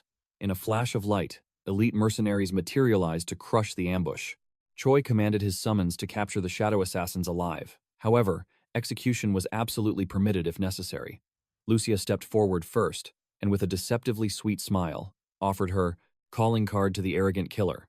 The assassin had no clue about the mercenaries' terrifying realm of power. The others launched their own brutal warnings, tossing one enemy. Completely out of bounds, cornered, the desperate assassin tried to channel her monocore, but Lucia was absolute. She interrupted the casting before a single spark ignited. Once the one-sided slaughter ended, Choi marveled at his overwhelmingly overpowered summons. Staring down the broken strike team, our main character demanded their motives, yet the bleeding survivors remained, stubbornly silent. Sensing this, the brutal martial giant opted for pure physical intimidation. He slammed his giant warhammer, shattering the earth and leaving the trapped assassins. Trembling with soul-crushing terror, the giant slowly counted to 3. Broken by absolute fear, the assassins finally spit out the truth. They were hounds acting for that Rost, a high-ranking minister. Their sole mission was to abduct Choi. Processing this treacherous plot, our hero commanded his giant to loot the enemy's bodies, demanding to know if backup was lurking outside the gate. The broken assassin nodded, admitting low-tier lackeys were waiting. Choi decided to hunt them down himself, strictly ordering his summons to guard the prisoners. Stepping outside, he instantly activated his shadow step technique, totally blindsiding a pathetic scout. After finishing the bloody cleanup, he returned, realizing that summoning duration was ending. He canceled the invocation, and the warriors bowed in gratitude for the effortless battle. Only Lucia remained anchored to his reality. While Choi pondered the prisoners' fates, a blazing arrow violently pierced the dead air. A massive second wave of assassins erupted from the shadows for another strike. However, Lucia effortlessly summoned a mana barrier, completely nullifying their ambush. In one merciless, fluid motion, her blade reaped 2 souls. The surviving cowards attempted a pathetic retreat, but our hero refused to show mercy. Shrouded in the cloak of shadows, he blinked directly into their path, practically wiping them from existence. Following the bloodbath, Choi felt a deep anxiety regarding his bloodline's safety. He immediately purchased supreme defensive artifacts from the system, establishing a spiritual link to monitor them. Meeting up, he passed these legendary wards to Kane, his anxious sister. She feared for her brother's dark path, but he offered a warm smile, claiming it was merely basic armor. Returning home, he secured his mother's safety, and as midnight fell, he stood by his father's hospital bed. Equipping the sleeping man with life-saving gear, he silently vowed to obtain a heaven-defying elixir. The comatose father offered a fragile smile, sparking a blazing hope in our hero's heart. Meanwhile, in another nation, the shadow minister was trembling in despair. 7 days had passed with absolute silence from his elite shadow squad. He frantically demanded more disposable agents, but resources were drained. Suddenly, an intelligence officer burst through the doors, delivering apocalyptic news regarding an ancient demonic race called Choso. They had completely annihilated the top-tier guild guarding the dimensional rift. These beasts possessed terrifying heroic rank auras, and they dominated the skies, raining down massive devastation. Panicking, the minister mobilized all nearby awakened players. Countless mortals fell, and the human military forces were completely crushed. The situation was hopeless. Finally, awakened hunters stormed the battlefield. However, The sky was black with endless swarms of winged horrors.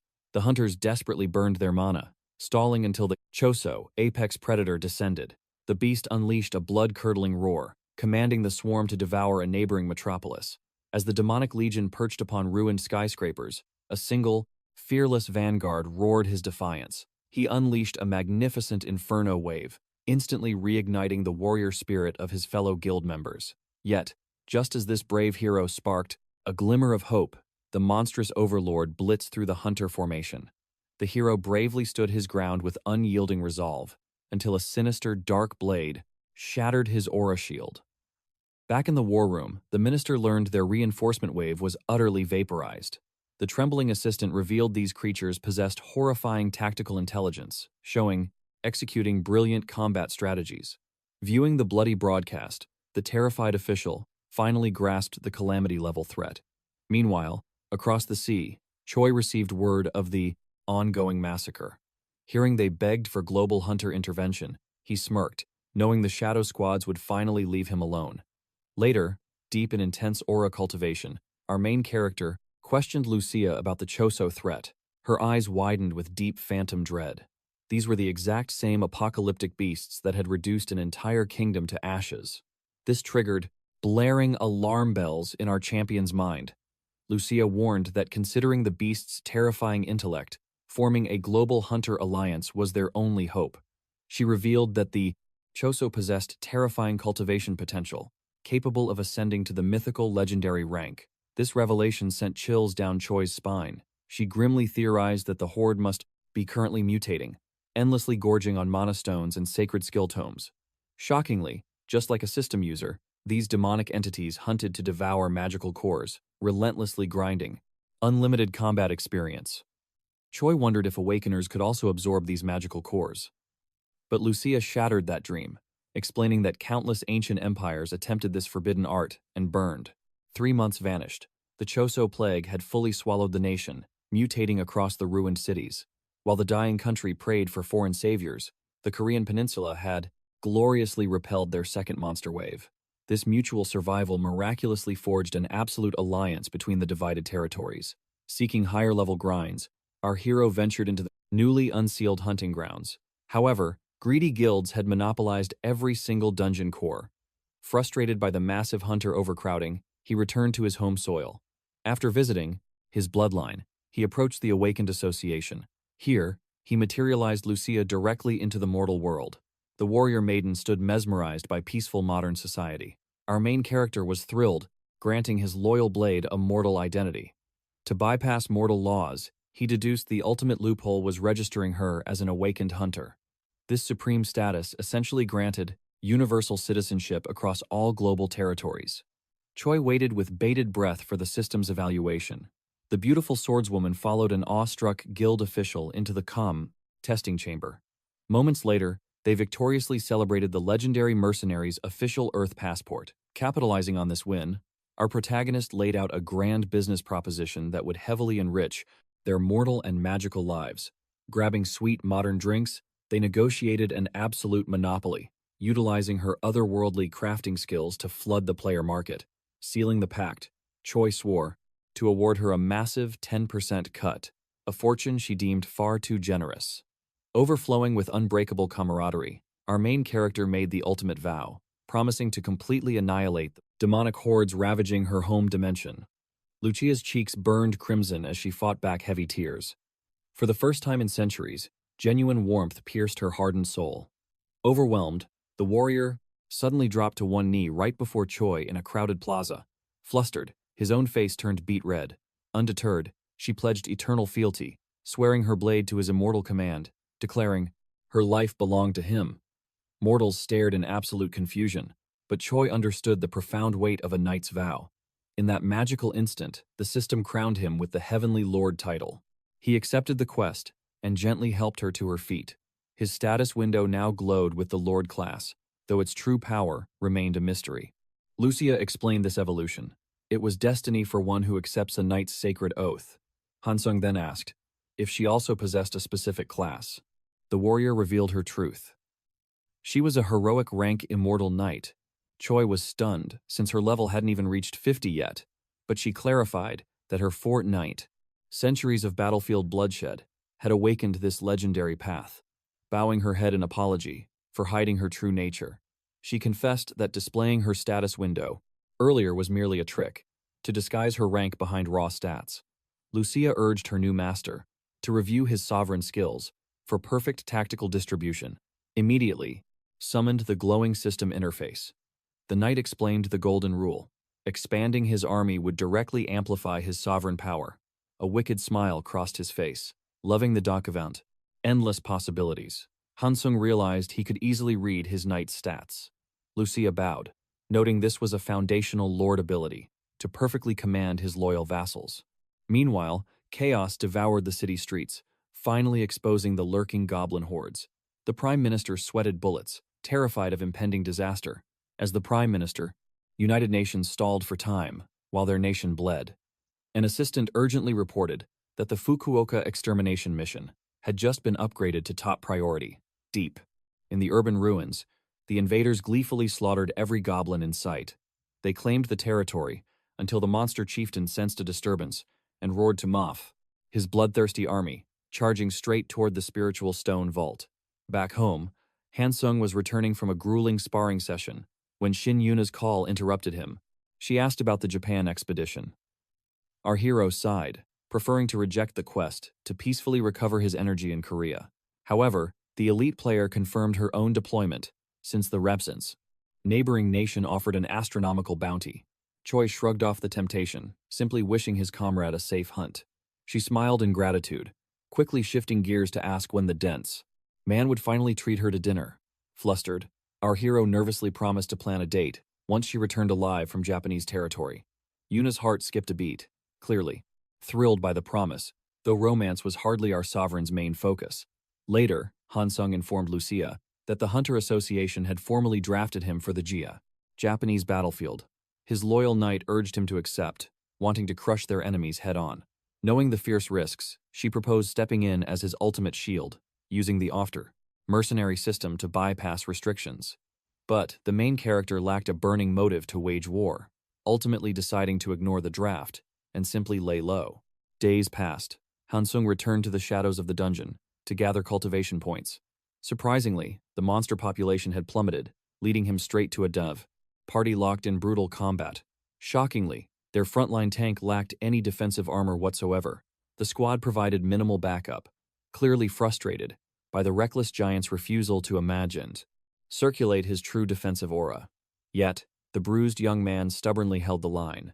His greedy party members screamed insults, furiously demanding he surrender his hard-earned Connexidus system points immediately. Hansung instantly recognized the scam. They were using him as cheap meat to avoid gear repair costs. Disgusted, our hero casually strolled into the bloodbath. He deactivated his cloak of darkness, obliterating the remaining monsters with one devastating strike. The greedy hunters froze in pure terror, unable to comprehend how someone so ordinary could unleash such godlike power. But when they arrogantly accused Choi of kill-stealing, his aura flared with lethal intent. Suddenly, a rat-faced player spotted a glowing rare secret manual in the loot drop, igniting explosive greed. Hansung realized this legendary reward was generated from his own overwhelming massacre, yet the worthless squad shamelessly claimed the treasure as their own. Ignoring the trash, our main character focused on the battered giant. Why endure this hellish frontline without proper steel? Or a basic magic shield? Two scavengers aggressively gripped the giant's torn clothes. Unfazed, Hansung coldly asked if the tank was even being paid. The party's arrogant leader snarled at the intrusion. Hansung's eyes narrowed, openly condemning their pathetic exploitation. The leader barked at him to scram. In response, Hansung silently flashed his elite Hunter Association license. The leader's face instantly drained of color, while the cowards trembled. Our hero interrogated the giant about his supposed wages. The bruised boy stammered that he earned plenty. Seeing right through the lie, Hansung activated his psychometry skill. The truth flooded his mind. Baek Woo-in was being ruthlessly exploited, chained by the heavy burdens of modern life, desperately trying to fund his dying mother's medical bills. Murderous rage filled Hansung's eyes. He confronted the leader, but the scumbag squad desperately lied, claiming they generously provided healing magic. Hansung instantly cut through their garbage excuses. Emitting an overwhelming pressure, he ordered the parasites out of the dungeon for immediate criminal investigation. Snapping back, the cornered leader dared to question our hero's authority. Patience completely exhausted, Hansung unleashed a terrifying killing intent, promising absolute destruction if they defied him. Blinded by their numerical advantage, the foolish hunters drew their blades to silence him forever. They desperately commanded Baek to attack, who stood nervously behind Hansung. Our hero calmly told the giant to stand back, promising a miraculous cure for his mother. In a flash of lightning, he shattered 2 attackers, leaving them screaming on the floor. The arrogant leader instantly dropped to his knees in pathetic surrender, but Hansung showed zero mercy, brutally extracting the punk's teeth to carve a permanent lesson into his skull. Association authorities dragged the trash away. Baek remained safely behind. Soon after, Hansung and his knight guided the gentle giant to Dokta, the hospital ward. Bowing in endless gratitude, Baek confessed he still needed to risk the dungeons for cash. Intrigued, Hansung ordered him to reveal his status window. Lucia gasped in pure awe. The boy possessed the absolute perfect traits to awaken his immortal foundation as a knight. She fiercely swore to forge him into a weapon. Baek's eyes widened as the golden-haired warrior detailed his boundless potential. Burning with newfound hope, Baek declared his dream to become a top ranker. Lucia smiled, revealing the ultimate path to Song.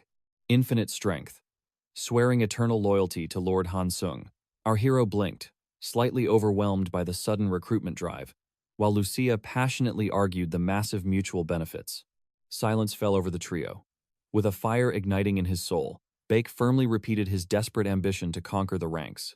Without hesitation, he knelt, pledging to become the sovereign's newest loyal sword. Soul contract forged. Hansung immediately injected power into his new vassal, gifting him ancient skill manuals to shatter his mortal limits. A brutal tribulation began. Lucia demanded a harsh trial before throwing him to the wolves. The sparring sessions were merciless. As expected, the immortal knight crushed him repeatedly, violently correcting every flaw in his stance. 2 agonizing hours later, Baek collapsed. Lucia proudly reported his explosive growth to Hansung, swearing on her honor to evolve the boy from mere fodder into an unstoppable knight. Meanwhile, across the sea in Japan, the apocalyptic war against the chaotic forces raged on, preparing for a. Through brilliant tactics, the hunters finally secured their first victory against the demonic beasts.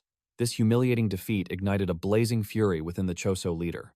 The intelligence division monitored the glowing monitors, waiting until the stern, bald commander in charge initiated the next phase of their strike. Without hesitation, devastating heavy artillery rained down upon the Reteri, infested city. As the awakened watched airborne beasts plummet from the skies, the demonic leader rallied his dark legion, intercepting the devastating payload with overwhelming power. The hunters watched in pure dread as the bombing failed.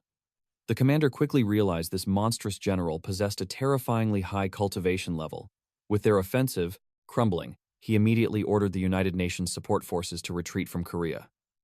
Meanwhile, Hyun-sung smiled, relieved that after 18 months, his loyal knight Lucia no longer needed to sneak into dimensional rifts. But his peace shattered when he spotted a persistent scout harassing her to join their faction. Despite her icy rejections, the pest refused.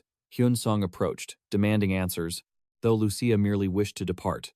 Suddenly, the red-haired scout grabbed her shoulder. In a flash, our protagonist forcefully shoved the arrogant creep away. Lucia explained that this trash was a recruiter from the Jinhan Guild, leaving Hyun-sung questioning why they desperately wanted his companion. The red-haired man erupted in blazing anger, but Hyun-sung flashed his Hunter Association badge, coldly ordering the pest to get lost and stop harassing innocent people. However, the desperate scout had strict orders to recruit the knight, at absolutely any cost. Later, our duo entered the dungeon's depths to hunt.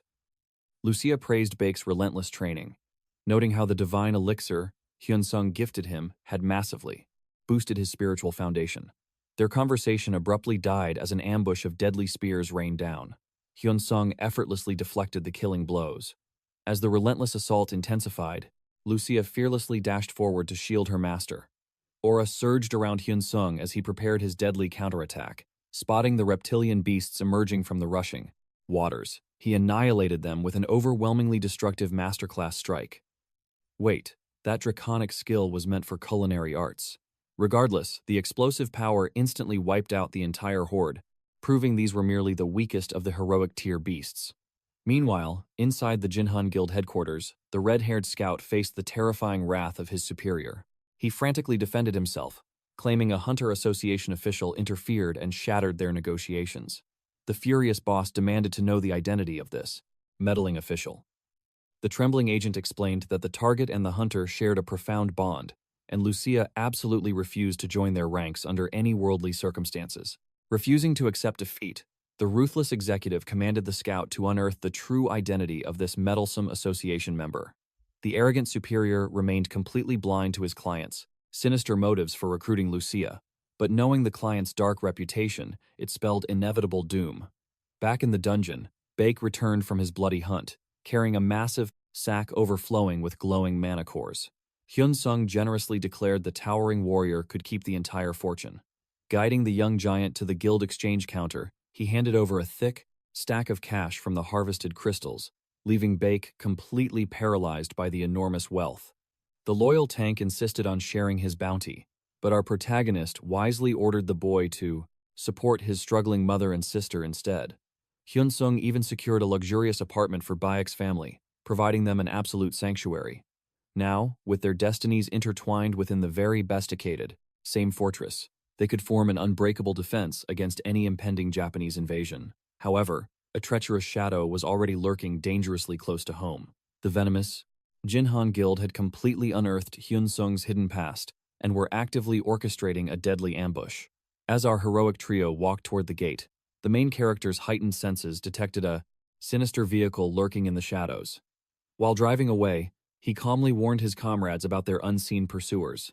Lucia instantly sharpened her spiritual focus as our hero pinpointed the murderous auras radiating from the van, certain these assassins were not from Japan. Formulating a brilliant countermeasure, they detoured toward the treacherous rift where Bake was actively hunting. The trio crossed the dimensional threshold, with Hyun-sung expanding his mana to anticipate the strike. Lucia scoffed at the cowards, delaying their inevitable doom, until suddenly, a pathetic squad of low-level thugs emerged from the darkness. Hyun-sung coldly demanded their true intentions. The arrogant squad captain, foolishly believing he controlled this subterranean domain, dared to openly threaten our legends, confirming they lacked the discipline of Japanese operatives. Deeply insulted by the foreign comparison, the furious leader unsheathed his blade, commanding his worthless lackeys to launch a reckless assault. Our heroes effortlessly shifted into combat stances, though Hyun-sung found their suicidal confidence amusing.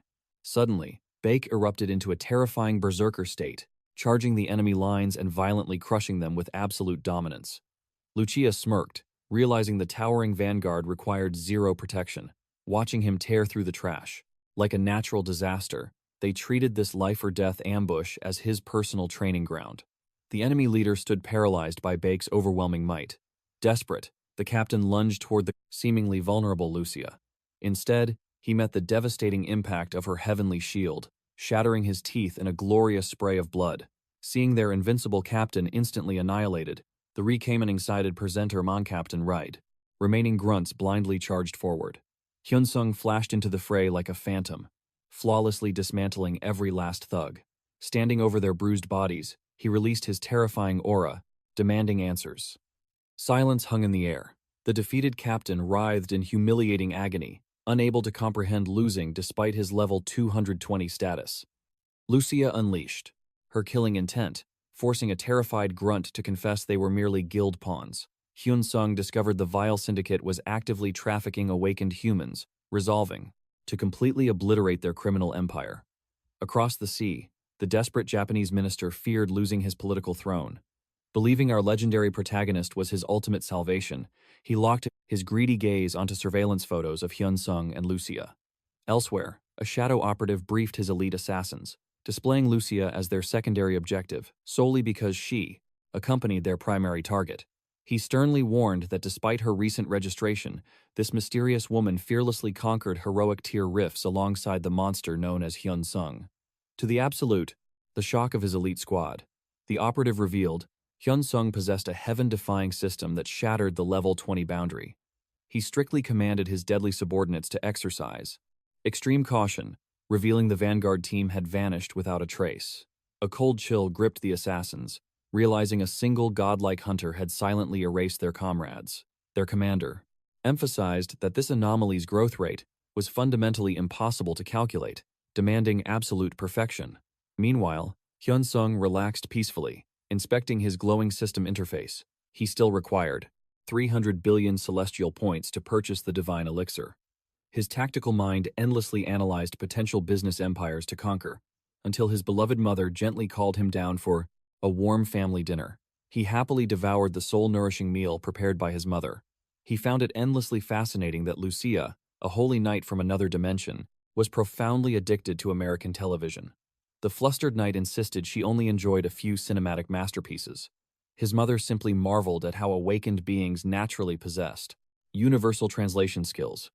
This innocent observation struck Hyun-sung like a divine bolt of lightning.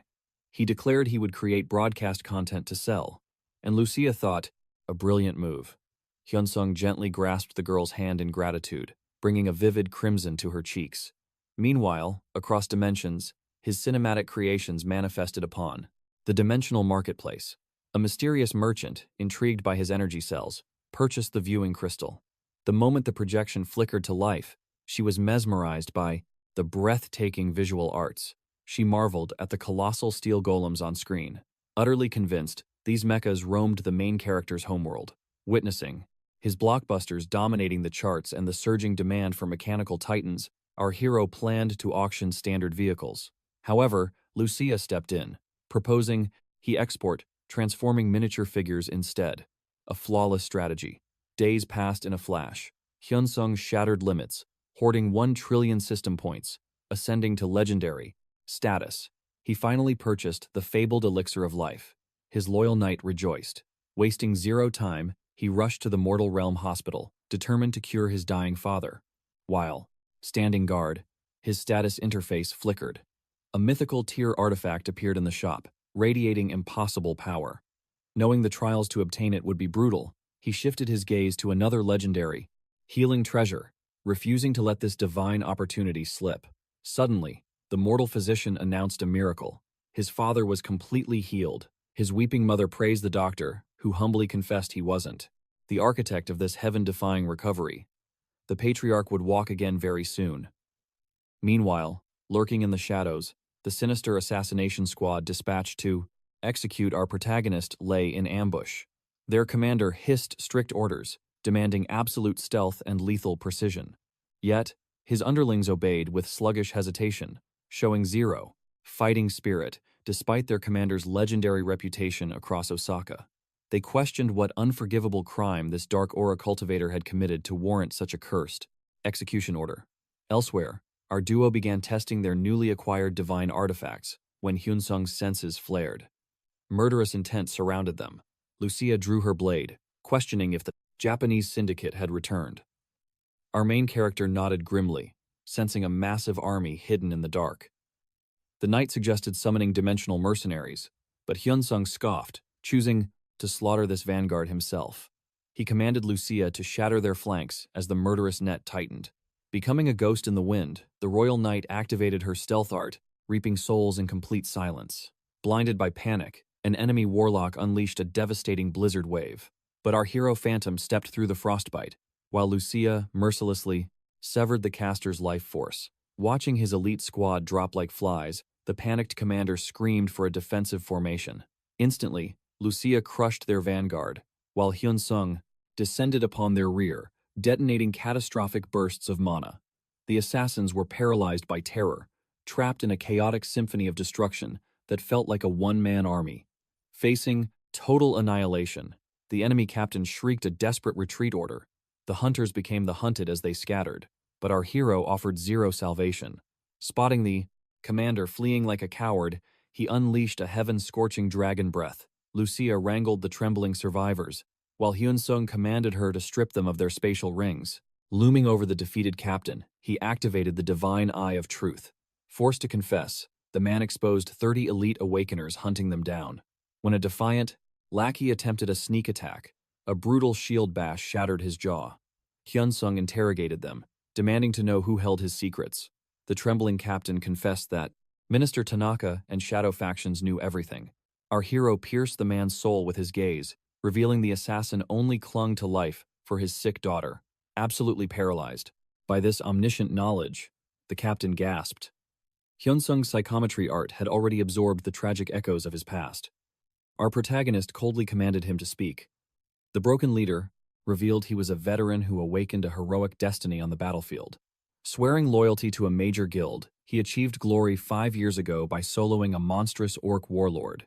Tragically, a demonic mana plague infected his beloved daughter, leaving her soul fading. Buried in crippling hospital debts and stripped of hope, he was approached by the corrupt Minister Tanaka. For the gold to save his child, he sold his honor as a shadowhound. Hearing this, Hyunsung accessed his system shop, locating a divine panacea that could cure the little girl. Staring down the fallen soldier, he proposed a devil's bargain: slaughter every soul who knew of Hyunsung's existence. The man gritted his teeth, accepting the impossible suicide mission. Thus, our hero demanded to see his status window. Seeing agility stats shattering the 1,000 threshold, he realized this man was a heaven-born Shadow Reaper. The assassin swore absolute servitude to secure his survival. Hyunsung forged a master-servant blood contract, offering riches far beyond a mere hospital bill. Without hesitating, the desperate father sealed his fate. Witnessing this, the remaining hunters begged for the same salvation, but reading their blood-soaked, villainous pasts, Hyunsung became a ruthless judge, executing them all. He then tossed the divine elixir to his new shadowhound. His orders were absolute: return to Japan, report a catastrophic mission failure, and silently execute every single politician holding his secrets. Hyunsung promised monumental system rewards, binding the man eternally as his loyal shadow. Honoring the pact, the assassin Inukuso dialed the corrupt minister, reporting the vanguard's total wipeout. He vowed an immediate return to Tokyo, but before taking flight, he ruthlessly slaughtered the backup squad awaiting further commands.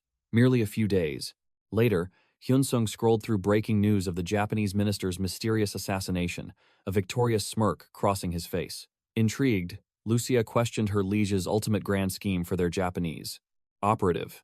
Our main character calmly intended to use him as a deep cover intelligence net.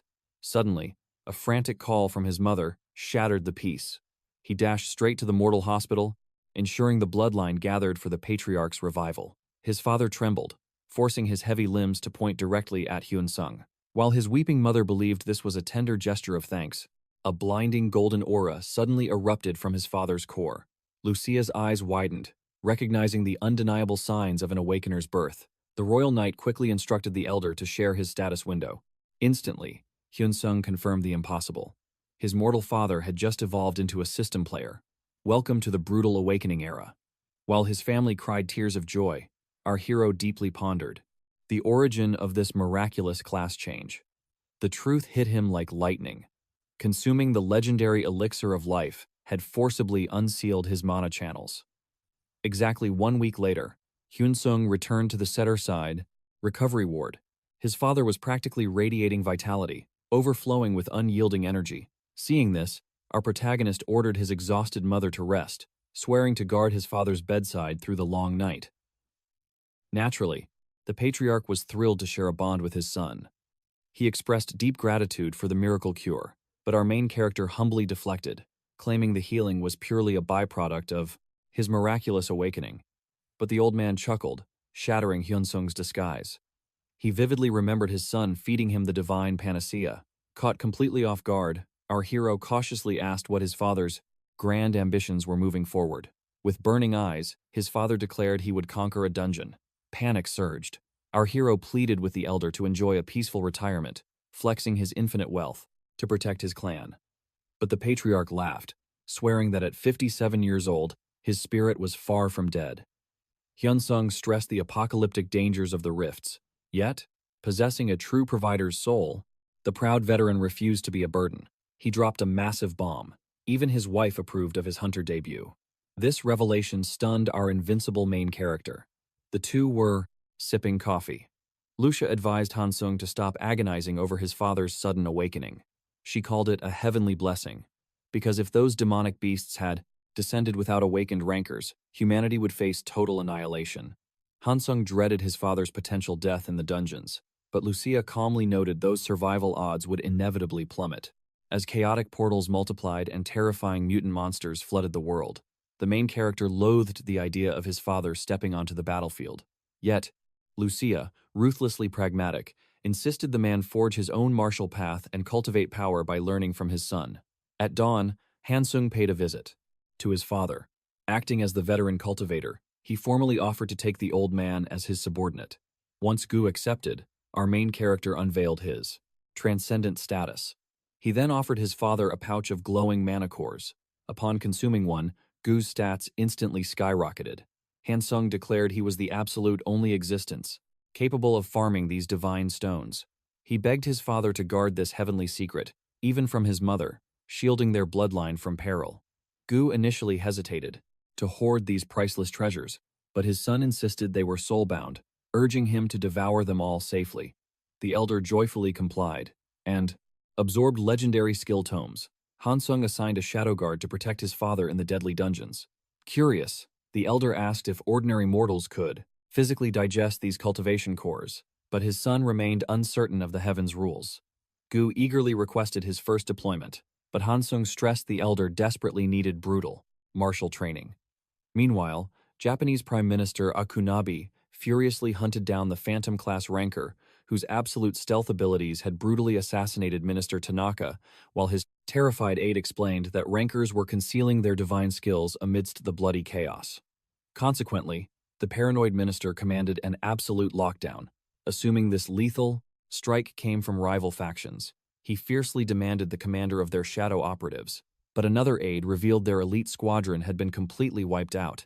This left Inukuso, the main character's planted shadow walker, as the absolute sole survivor in command. The Prime Minister ordered his immediate summons, possessing a highly classified underworld mission for the hero of Osaka. Inukuso secretly telepathed Hansung, reporting he had successfully met the Prime Minister and was tasked to frame rival political factions for grand corruption. Hansung coldly ordered his pawn to fully devour the Prime Minister's trust, alongside the awakened rankers of the Portal Association. Afterward, sealing his dark commands, he asked if Inukuso lived well in America. The shadow confirmed it, profoundly thanking him for the divine elixir that saved his daughter. Hansung hung up, placing absolute faith in his double agent. Elsewhere, ranker Park Jin-young stormed an orc dungeon, and with his blazing greatsword, he effortlessly slaughtered the horde. Resting, he arrogantly mused his old security days offered better hunts. Suddenly, a massive wave of higher-tier orcs appeared to violently spice up his slaughter. But he suffered a brutal strike from these elite-tier beasts. The dungeon security guards noticed the player was in fatal danger, and, diving inside, they were brutally massacred by an orc warchief. Radiating a sinister demonic aura, the beast dominated the lesser creatures. The agents attempted fleeing, but not a single soul survived the absolute bloodbath. The monstrous orcs then shattered the dungeon gate, attacking the defenseless population. Hansung noticed a missed emergency call from the Hunter Association, but his callback met dead silence. Lucia urgently warned that a savage orc horde was devouring the city. Fulfilling her darkest fears, the monsters were constantly evolving into apocalyptic threats. Hansung never knew mere orcs could achieve such terrifying cultivation, but the knight explained that while universally rare, certain elite orcs reached the legendary realm, a catastrophic nightmare she had personally witnessed. Heavy military forces flooded the burning streets, unleashing desperate artillery fire upon the catechized node, rampaging beasts, while elite rankers unleashed catastrophic magic. The city had degenerated into a blood-soaked battlefield. Upon arriving, our hero realized the vanguard was provisioned by those, barely stabilizing the line. Suddenly, the platinum-furred war chief appeared, unleashing a soul-shattering roar that dealt massive psychic damage. Hansung fiercely resisted, while the other rankers collapsed in paralyzing agony, ruthlessly butchered by the frenzied horde. This boss monster was a walking natural disaster, extinguishing life with every footstep. Furthermore, its impenetrable defense nullified every strike, utterly exhausting the veteran rankers. Hansung ignited his aura and charged, but despite his god-tier stats, the colossal beast felt like an unbreakable divine wall. An orc swarm charged the main character, but he effortlessly eradicated them. One player desperately commanded everyone to fall back, but our absolute hero refused to retreat. He forcefully activated his stealth skill, but the mana violently fizzled out. Hansung's eyes narrowed as he spotted a sinister shaman channeling a massive anti-magic domain across the battlefield. Countless rankers scattered like insects, but Hansung planted his feet like ancient roots, heavily debating whether to unleash Lucia's forbidden martial techniques. The towering war chief blitzed the main character, yet he remained perfectly unmoving. Suddenly, his passive survival instinct violently awakened, cloaking his physical presence in partial stealth. Through this divine loophole, he successfully inflicted critical damage upon the behemoth. The awestruck rankers froze in their tracks, but Hansung roared at them to evacuate, warning his mana core couldn't sustain this deadly dance forever. Just as his aura buff shattered, Hansung tactically retreated. Without warning, an apocalyptic crimson portal tore through the heavens, erupting into a catastrophic firestorm. The ruined station had transformed into a desperate sanctuary for battered rankers to heal their shattered bodies. Hansung clenched his fists, violently cursing his own pathetic weakness. Suddenly, a stunning female hunter approached our hero, softly asking if he remembered her. Hansung's mind flashed back to her, desperately seeking his martial guidance. Keeping his composure icy, he plainly confirmed she was Kang In-hee. The fierce warrior's cheeks flushed bright crimson, realizing this absolute monster actually remembered her mortal name. Yet, this supposedly shy girl was incredibly famous, the sole awakened possessor of the catastrophic demonic Lancer class. Despite her fame, Kang In-hee deeply bowed to the main character, praising his heaven-defying courage. Our overpowered hero stood awkwardly, until a blazing redhead named Kang Se-young, the supreme commander of the Hunter Association, boldly stepped forward, introducing his regal presence to Hansung and requested a highly classified audience. In the shadows, the president unveiled his grand design, assembling an elite phantom execution squad to annihilate the orc warlords. However, this would be a hellish undertaking, as those cowardly monsters were using innocent mortals as meat shields. Therefore, the master plan required deploying top-tier rankers alongside heavily armed military divisions in a massive, coordinated, apocalyptic siege to eradicate both the war chief and that cursed shaman. Hansung sharply questioned why the supreme commander singled him out. Without hesitation, Kang's aura flared as he ruthlessly admitted he intended to crown our hero as the absolute vanguard captain of this execution squad. Hansung demanded the true reason for his selection. Kang declared the main character was the absolute sole existence who clashed head-on against that monstrous boss. Without dying, he respectfully begged Hansung to share the secrets of his heaven-defying aura buff. Remaining totally mysterious, Hansung merely agreed to leak basic tactical data like the skill's absolute time limit and energy consumption rates. Kang bowed with profound gratitude, admitting that even Kim Hana's legendary Saintess buffs wouldn't suffice against such apocalyptic odds. The president then offered Hansung a glowing divine elixir that, the artifact resembled dark chocolate. Hyunsung marveled at the evolved werewolf king's heart, an item granting a massive 30-minute stat boost. Sensing an opportunity, Kang prayed this artifact, combined with supreme buffs, would be their ultimate trump card against the orc boss. He promised Hyunsung legendary rewards for his help, but the main character laid down absolute terms. He demanded an executive seat in the association, commanding his own elite strike force. Astonishingly, Kang Song-yong appeared fully willing to surrender to his conditions. Meanwhile, as grim television broadcasts painted a shattered city, the association's top executives clashed with United Nations delegates. They desperately sought a way to dam actions unding, halt the catastrophic orc invasion of Korea. The grim reality was undeniable. If the crushing spiritual pressure from these legendary monstrosities was not suppressed, absolute annihilation would be entirely inevitable. But Seong-yong fiercely refused to surrender his homeland to vile beasts. However, the cowardly United Nations representatives refused to deploy their forces without a perfectly guaranteed survival plan. Sitting quietly, Hyunsung watched the useless diplomatic meeting devolve into complete chaos. With zero resolution, the delegates shamelessly walked out. In this war of shadowy politics, the frontline hunters were completely powerless. Then, the stunning Shin Yuna, who had observed the entire mess, quietly pulled Hyunsung aside for a private chat. She immediately praised our hero's devastating impact during the previous brutal clash. Comparing it to the nightmarish Second Cataclysm, she suspiciously asked if he had been secretly concealing his true power back then. Hyunsung smirked, stating that if he possessed such strength, he wouldn't have been devoured by the legendary Blue Dragon. Yuna realized the hero had been leveling up at a monstrous, unprecedented pace.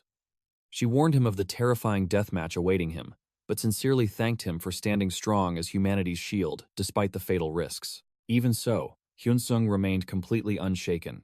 This deadly contract would completely erase his colossal debt of trillions of won, but a lingering suspicion still gnawed at Yuna's mind. And the atelment.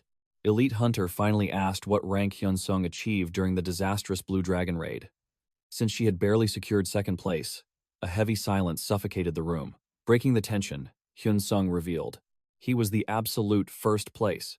Shocked, Yuna thanked him for his brutal honesty, pleading with him to lend his legendary strength to their desperate association. With a dangerously mischievous smirk, Hansung confidently declared he would gladly accept. As dawn broke, another frustrating summit with the United Nations commenced, only to be shattered by an emergency alarm. The bloodthirsty orcs were marching directly toward Hongdae and Gangnam. Yuna immediately mobilized every available strike squad, desperately clinging to the false hope of United Nations reinforcements. This time, Hansung commanded the elite vanguard heading straight into the jaws of the orc chief. Meanwhile, Yuna led a separate assault unit to assassinate the demonic sorcerer. Empowered by Kim Hae-na's divine buffs, Hansung savored the surge of raw aura as they boarded the attack helicopters. Below them, the city was drowning in monsters. Refusing to wait, our main character plunged from the sky, pushing his mana to the limit. His meteorite-like landing unleashed a devastating shockwave that instantly crushed dozens of elite warriors. Suddenly, the colossal orc chief emerged, salivating for our hero's blood. An apocalyptic clash erupted. Hansung deflected earth-shattering blows, holding the line with sheer willpower. Finally, unlocking his wild instinct skill, he channeled every ounce of aura and countered the terrifying boss. But the monstrous warlord triggered its blood-crazed berserk mode. Though Hansung danced through its lethal strikes, he realized soloing this calamity was near impossible. Just then, the Phantom Assassin Squad materialized to back him up. With the cavalry arriving, our fearless leader smirked, ready for round 2. The hunters unleashed a synchronized barrage. This time, Hansung's aura-infused strikes finally began to pierce its iron-like hide. The orc chief crashed to its knees in agony, but with a deafening roar, it summoned frenzied warriors. Instantly, the hunters erected a massive shield that halted their rabid advance. The fragile barrier splintered under the relentless onslaught, but hope reigned from above. Elite reinforcements repelled from the helicopters, ready to reinforce the action palette. Battered squad. Refusing to die, the giant orc rose. Surrounded, it violently hurled its massive battle axe at the helicopter. The aircraft swerved frantically as the cursed weapon boomeranged to the monsters. Bloodstained hand. The hunters immediately launched another ferocious barrage, allowing Hansung to carve a deep wound into the beast. But dread washed over him. His wild instinct duration had completely expired, and the rampaging giant massacred the hunters, ruthlessly targeting the heavy tanks. Unwilling to lose his comrades, our hero stepped into the jaws of death. With pure martial mastery, he unleashed lightning fast strikes the lumbering beast could not track. A fountain of black blood erupted as the creature's massive arm was severed. Hansung prayed that was the killing blow. But without warning, the monster retaliated with a devastating slash, tearing a sickening gash across our hero's stomach. Blazing infernos of pure fury consumed the orc's eyes. Yet, despite agonizing pain, Hansung needed only one final strike to obliterate this nightmare. With the monstrous orc chief eradicated, the exhausted hunters dragged themselves to the helicopter. However, across the burning city, the demonic sorcerer was mercilessly slaughtering the screaming hunters. Bleeding but focused, Hansung radioed to check on Yuna's strike force. The trembling officer delivered a crushing report. The assassination mission had failed, wiping out 90% of their valiant squad. By a miracle, Captain Yuna survived the bloodbath, though critically maimed. Grief-stricken, the surviving players desperately begged for news regarding their fallen comrades. As the command center broadcast the heartbreakingly short survivor list, crushing despair swept the aircraft. Swallowing his grief, Hansung realized this war had to end. The survivors helplessly watched the massacre unfolding against the apocalyptic orc sorcerer. They were paralyzed by the beast's sheer, overwhelming power. Narrowing his eyes, Hansung realized this monstrous mage possessed a terrifying buff, astonishingly similar to his own wild instinct skill. Song Yong commanded the main character to prioritize his mana recovery. However, Hyun Sung's heart raced with agonizing concern for the gravely wounded Yuna. Stepping forward, the president grimly revealed her internal organs were severely ruptured. Unable to watch his allies die, Hyun Sung declared he was joining the fight. Sung Young pleaded with him to wait until his body regenerated. Refusing to let another drop of innocent blood spill, the main character charged forward. Inspired by his unwavering conviction, his loyal squad and President Sung Young marched into death. Hyun Sung crashed into the battlefield, radiating an aura of destruction. His elite strike force deployed flawlessly behind him. Sensing the overwhelming bloodlust, the terrified orcs instinctively stepped back, shrinking away from the terrifying mage summoning hellish spheres of apocalyptic flame. This was President Kang Seong-young unleashing his might, incinerating the foul creatures into ash without mercy. Outraged, the demonic orc sorcerer roared a frantic retreat command to his burning army. Refusing to grant them quarter, Seong-young ordered a merciless pursuit. Instantly, our hero teleported to block their escape path and unleashed his apocalyptic dragon breath. The blinding torrent of draconic energy evaporated the fleeing horde. Panicking, the vile sorcerer desperately ripped open dark magical portals everywhere, forcing Hyun Sung to push his mana core to the limit. From the dark portals, the enemy conjured a colossal fire giant. Witnessing this sheer terror, the cowardly United Nations leader watched from afar, ordering his forces to cower in hiding until the battle was won. Disgusted by their cowardice, our hero's fearless squad engaged in a suicidal clash against the blazing titan. As its infernal armor began to weaken, they unleashed a relentless barrage.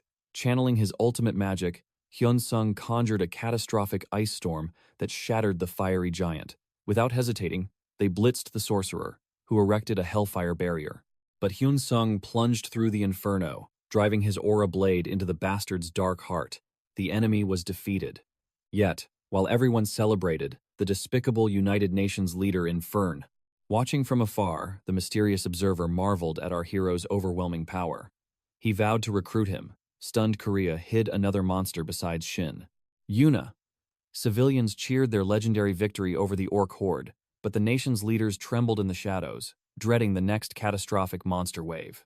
Our main character visited the sterile hospital room where Yuna was healing.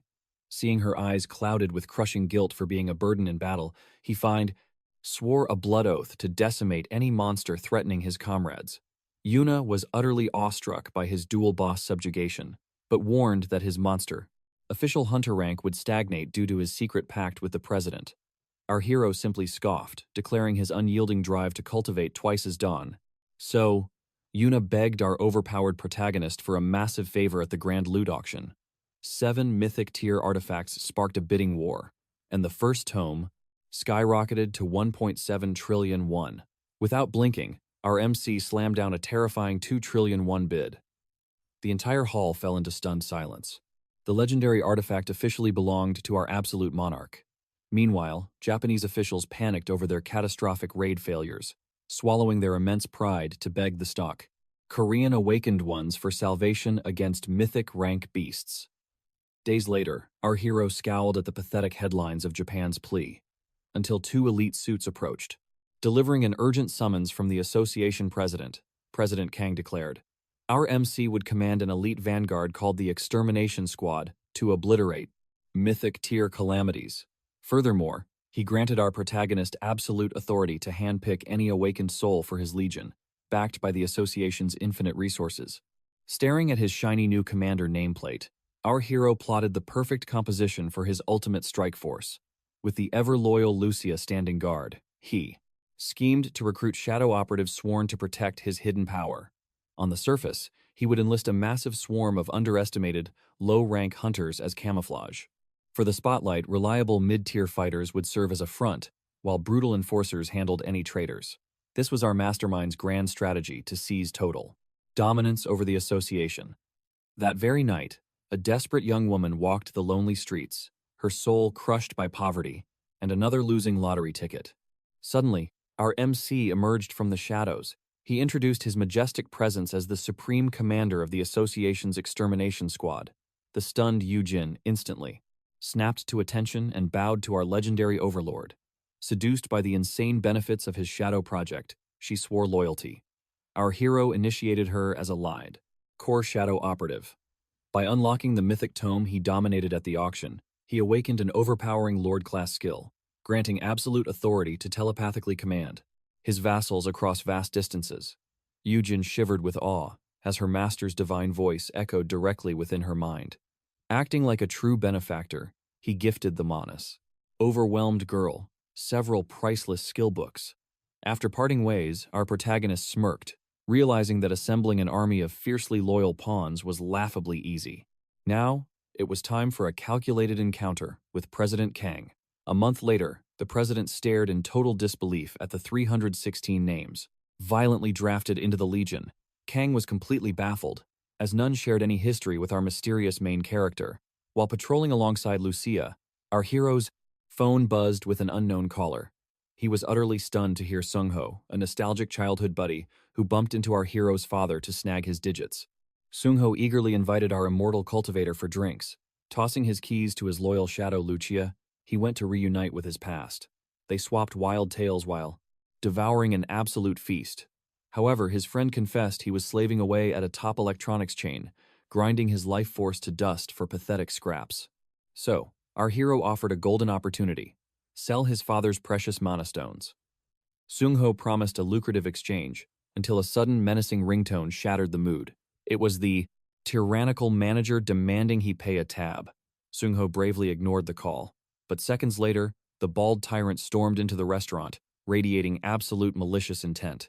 He viciously berated his employee for drinking instead of serving. Sung-ho bowed his head in defeat, but the arrogant boss dragged him away. Our MC's aura instantly darkened at this pathetic display of power.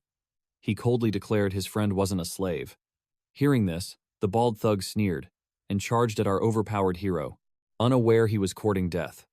Sung-ho desperately intervened, but the arrogant fool violently shoved him aside. Our protagonist's eyes flashed with lethal intent, reminding the bastard that awakened hunters must never strike fragile mortals. The furious manager ruthlessly cut off Sung-ho's mana stone supply, then pointed a threatening finger at our absolute monarch, telling him to watch his back. But our hero merely smirked, promising the trash 20 years rotting in a dungeon. Blinded by rage, the bald insect launched a blast. Pathetic strike. Our main character casually deflected the blow with terrifying ease. Feeling that monstrous mountain-like strength, the coward instantly realized he was a hunter, quickly backing off. He sweated bullets, suddenly offering Sung-ho a hollow promotion. But our hero's iron will wouldn't bend to cheap lies, determined to imprison him. The arrogant manager mocked him, claiming total immunity thanks to his powerful bloodline in the elite Kuwu Guild. He dialed his high-ranking cousin, who sounded completely disgusted by his pathetic whining, and Fording Ruth. Instantly, our hero recognized that familiar voice. The bald idiot claimed our MC mocked the Kuwu Guild. Enraged, the woman demanded to speak. When he took the phone, he remembered Lee Soo-hee, the elite who once tried to recruit him. Our hero spoke super casually, completely ignoring honorifics, and she grew furious, demanding his identity. Without hesitation, he revealed himself as the supreme commander of the association. Soo-hee's world completely shattered in shock, and so did the Ask, bald tyrant and his childhood friend. Our hero coldly exposed her pathetic cousin for weaponizing his hunter status against helpless mortals, foolishly believing the guild's shadow would grant absolute immunity. That's why our MC planned to report this scandal to the president. Terrified, Soo-hee screamed that the bastard had nothing to do with the guild, leeching off her legendary name. Our hero issued a chilling ultimatum: file a brutal defamation lawsuit against her cousin, or face the wrath of being branded an EDS, accomplice to his vile crimes. Trembling with fear, she swore to annihilate him by dawn. As the police dragged the weeping trash away, our hero smiled, ready for another drink with a dumbfounded Sung-ho, who was entirely shocked by his friend's godlike status. But our MC simply chuckled, promising to reveal the master plan during the second. Meanwhile, in the United States, the president sweated over a catastrophic simulation of a mythic monster apocalypse, but he desperately clung to false hope, as he called it a massive exaggeration since Korea just annihilated 3 cataclysms. However, the United Nations leader dropped a terrifying truth: the Eastern Empire only survived because elite cultivators were summoned in haste. Yet, their defensive lines crumbled, demanding legendary experts to turn the tide.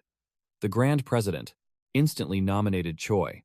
The Supreme Leader nodded, confirming this anomaly had shattered level 500, completely defying the mortal 20 level. Restriction barrier. Battle footage of Hansung played, leaving the president absolutely spellbound by his martial prowess. The global commander revealed that Hansung's father had recently awakened his spiritual core. They heavily monitored his aura, alongside a guardian named Baek dwelling near our main character.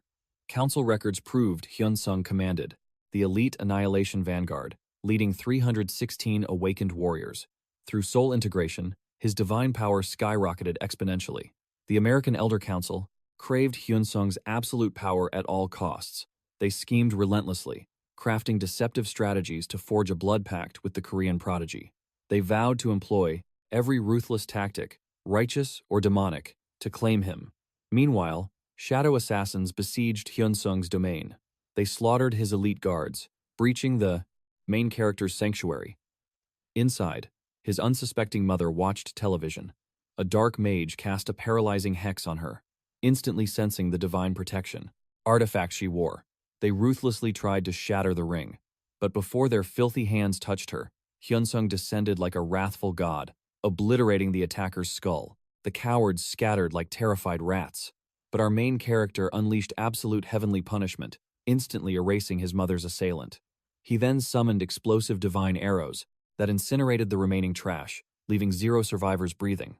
Once his mother's spiritual energy stabilized, Hansung commanded Lucia to guard her, handing the royal knight a mystical talisman before vanishing. Reaching the trading pavilion, he found foreign assassins clutching his sister.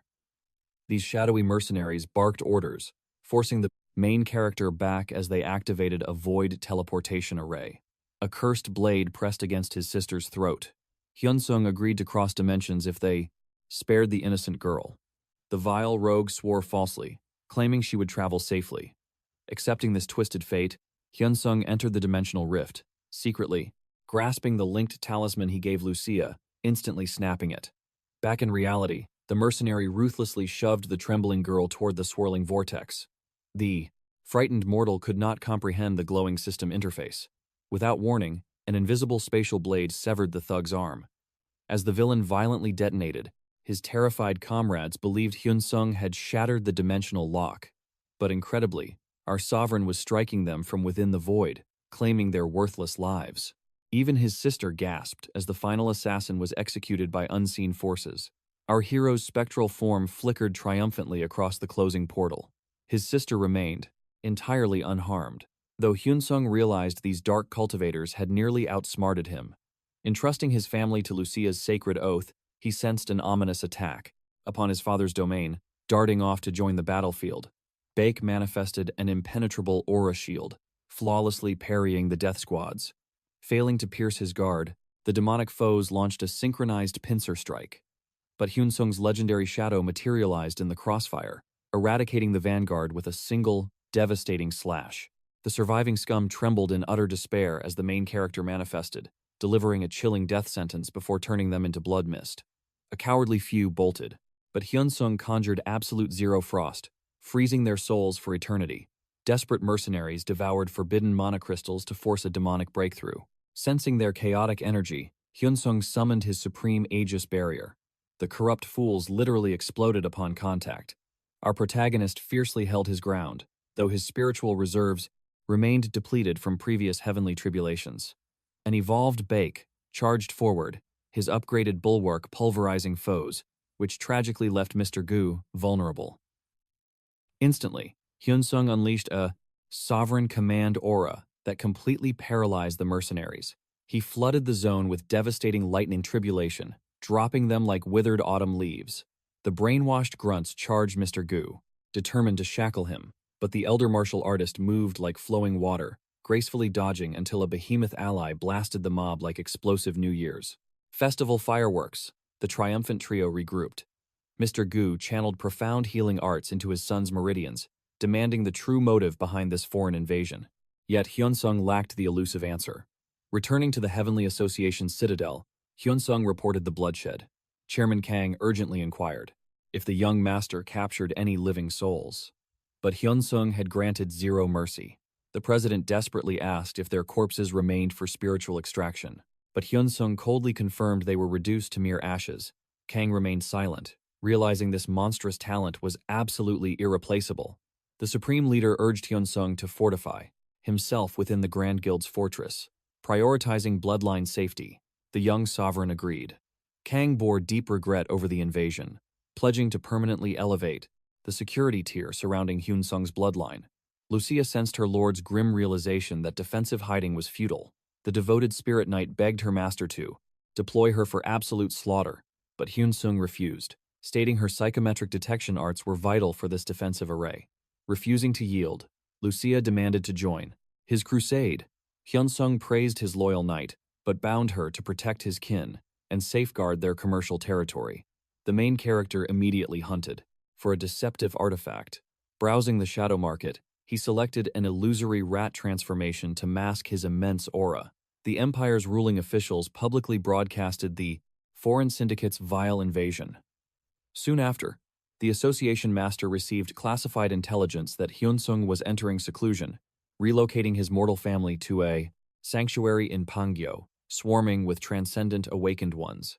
Hyunsung soon infiltrated the enemy's hidden stronghold, utilizing his deceptive merchant gear to mask his divine presence flawlessly. He fully embraced the plagued rat illusion to orchestrate his silent massacre.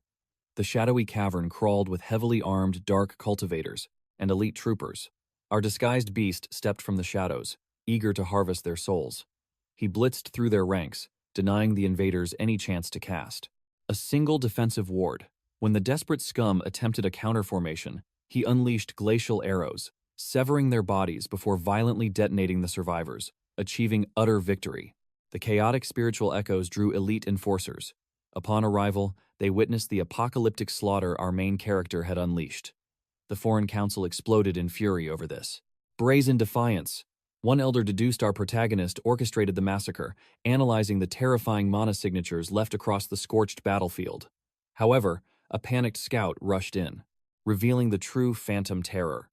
The grim intelligence confirmed the base was annihilated by a mythical, legendary tier mutant rat, plunging the foreign command into absolute, terrified despair. Meanwhile, Hyunsung was flawlessly plotting his next masterstroke, preparing to systematically exterminate every single enemy cultivator from existence. Those who dared touch his bloodline faced heavenly wrath. The rat demon delivered brutal karma, painting the streets in dread. Meanwhile, trembling officials believed this creature possessed human intellect and a singular, blood-soaked mission: to eradicate every elite cultivator gathered within the realm. Our demonic beast infiltrated the next stronghold, only to find the domain entirely abandoned. Shifting tactics, he hunted the martial masters at their personal estates, realizing the imperial decree had scattered their forces across the vast empire. However, Hansung possessed divine spatial movement. He vowed to paint the night sky red with their absolute destruction. By dawn, the Imperial Council chamber had descended into utter madness, as elder officials raged over losing more than 100 elite shadow guards in a single eclipse. The Grand Master steadied his trembling aura, demanding the beast's coordinates. But a pale scholar revealed the abomination had mastered spatial bending. The elder swallowed his surging chi to suppress his blazing fury, deducing that this invader must possess a legendary shape-shifting art, despite such heavenly techniques being practically extinct. An intelligence officer confirmed this theory. Together, they reviewed a recorded crystal of the rat demon's slaughter and immediately shattered that delusion, classifying it as a transcendent disaster-class beast. As night fell again, Hansung locked onto two assassins wielding phantom stealth arts.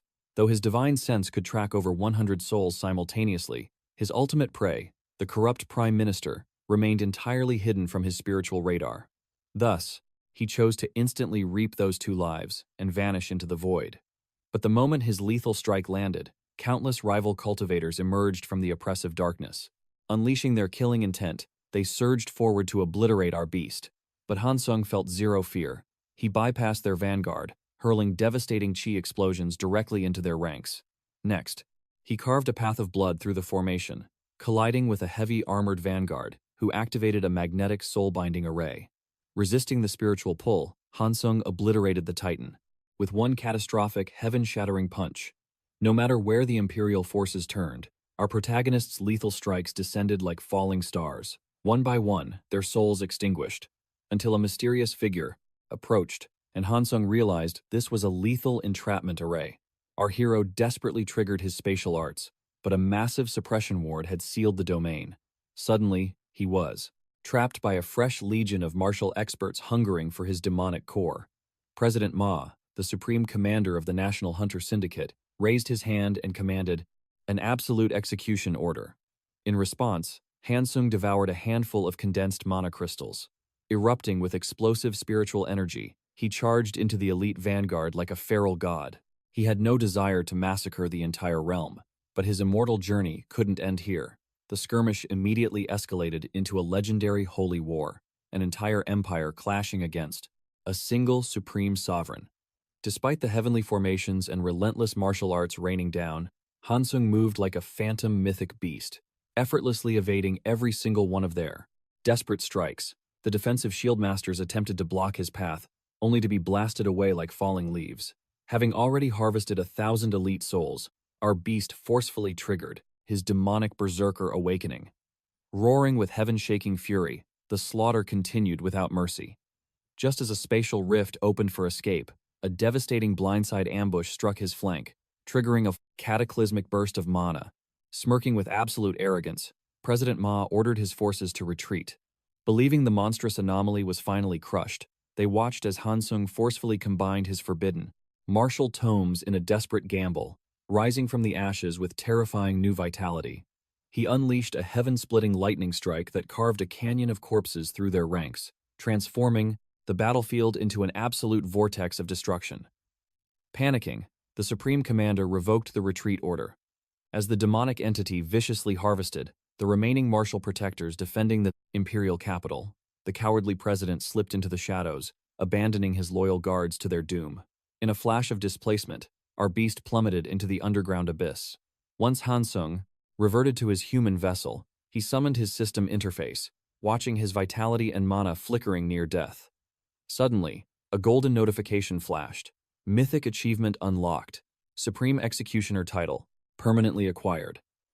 By dawn, our protagonist witnessed the Imperial broadcasts detailing his apocalyptic rampage, realizing he had severely misjudged the Empire's power. Still, his ultimate prey, the corrupt minister, remained completely vulnerable, and he needed to execute this vengeance swiftly to return to his realm.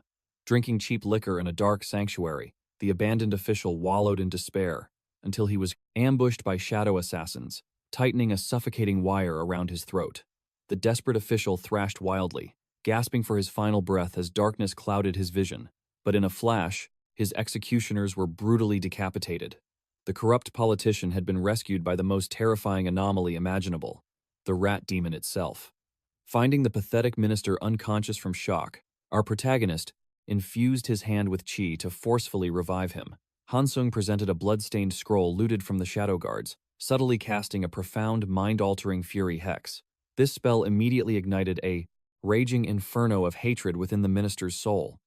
As he read the treasonous words, the demonic beast planted seeds of absolute vengeance, manipulating the weak-minded official into accepting this manufactured destiny.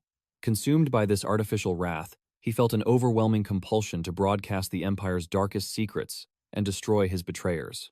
Capitalizing on this, Hansung ordered him to summon the Imperial Truth-Seekers for a grand revelation.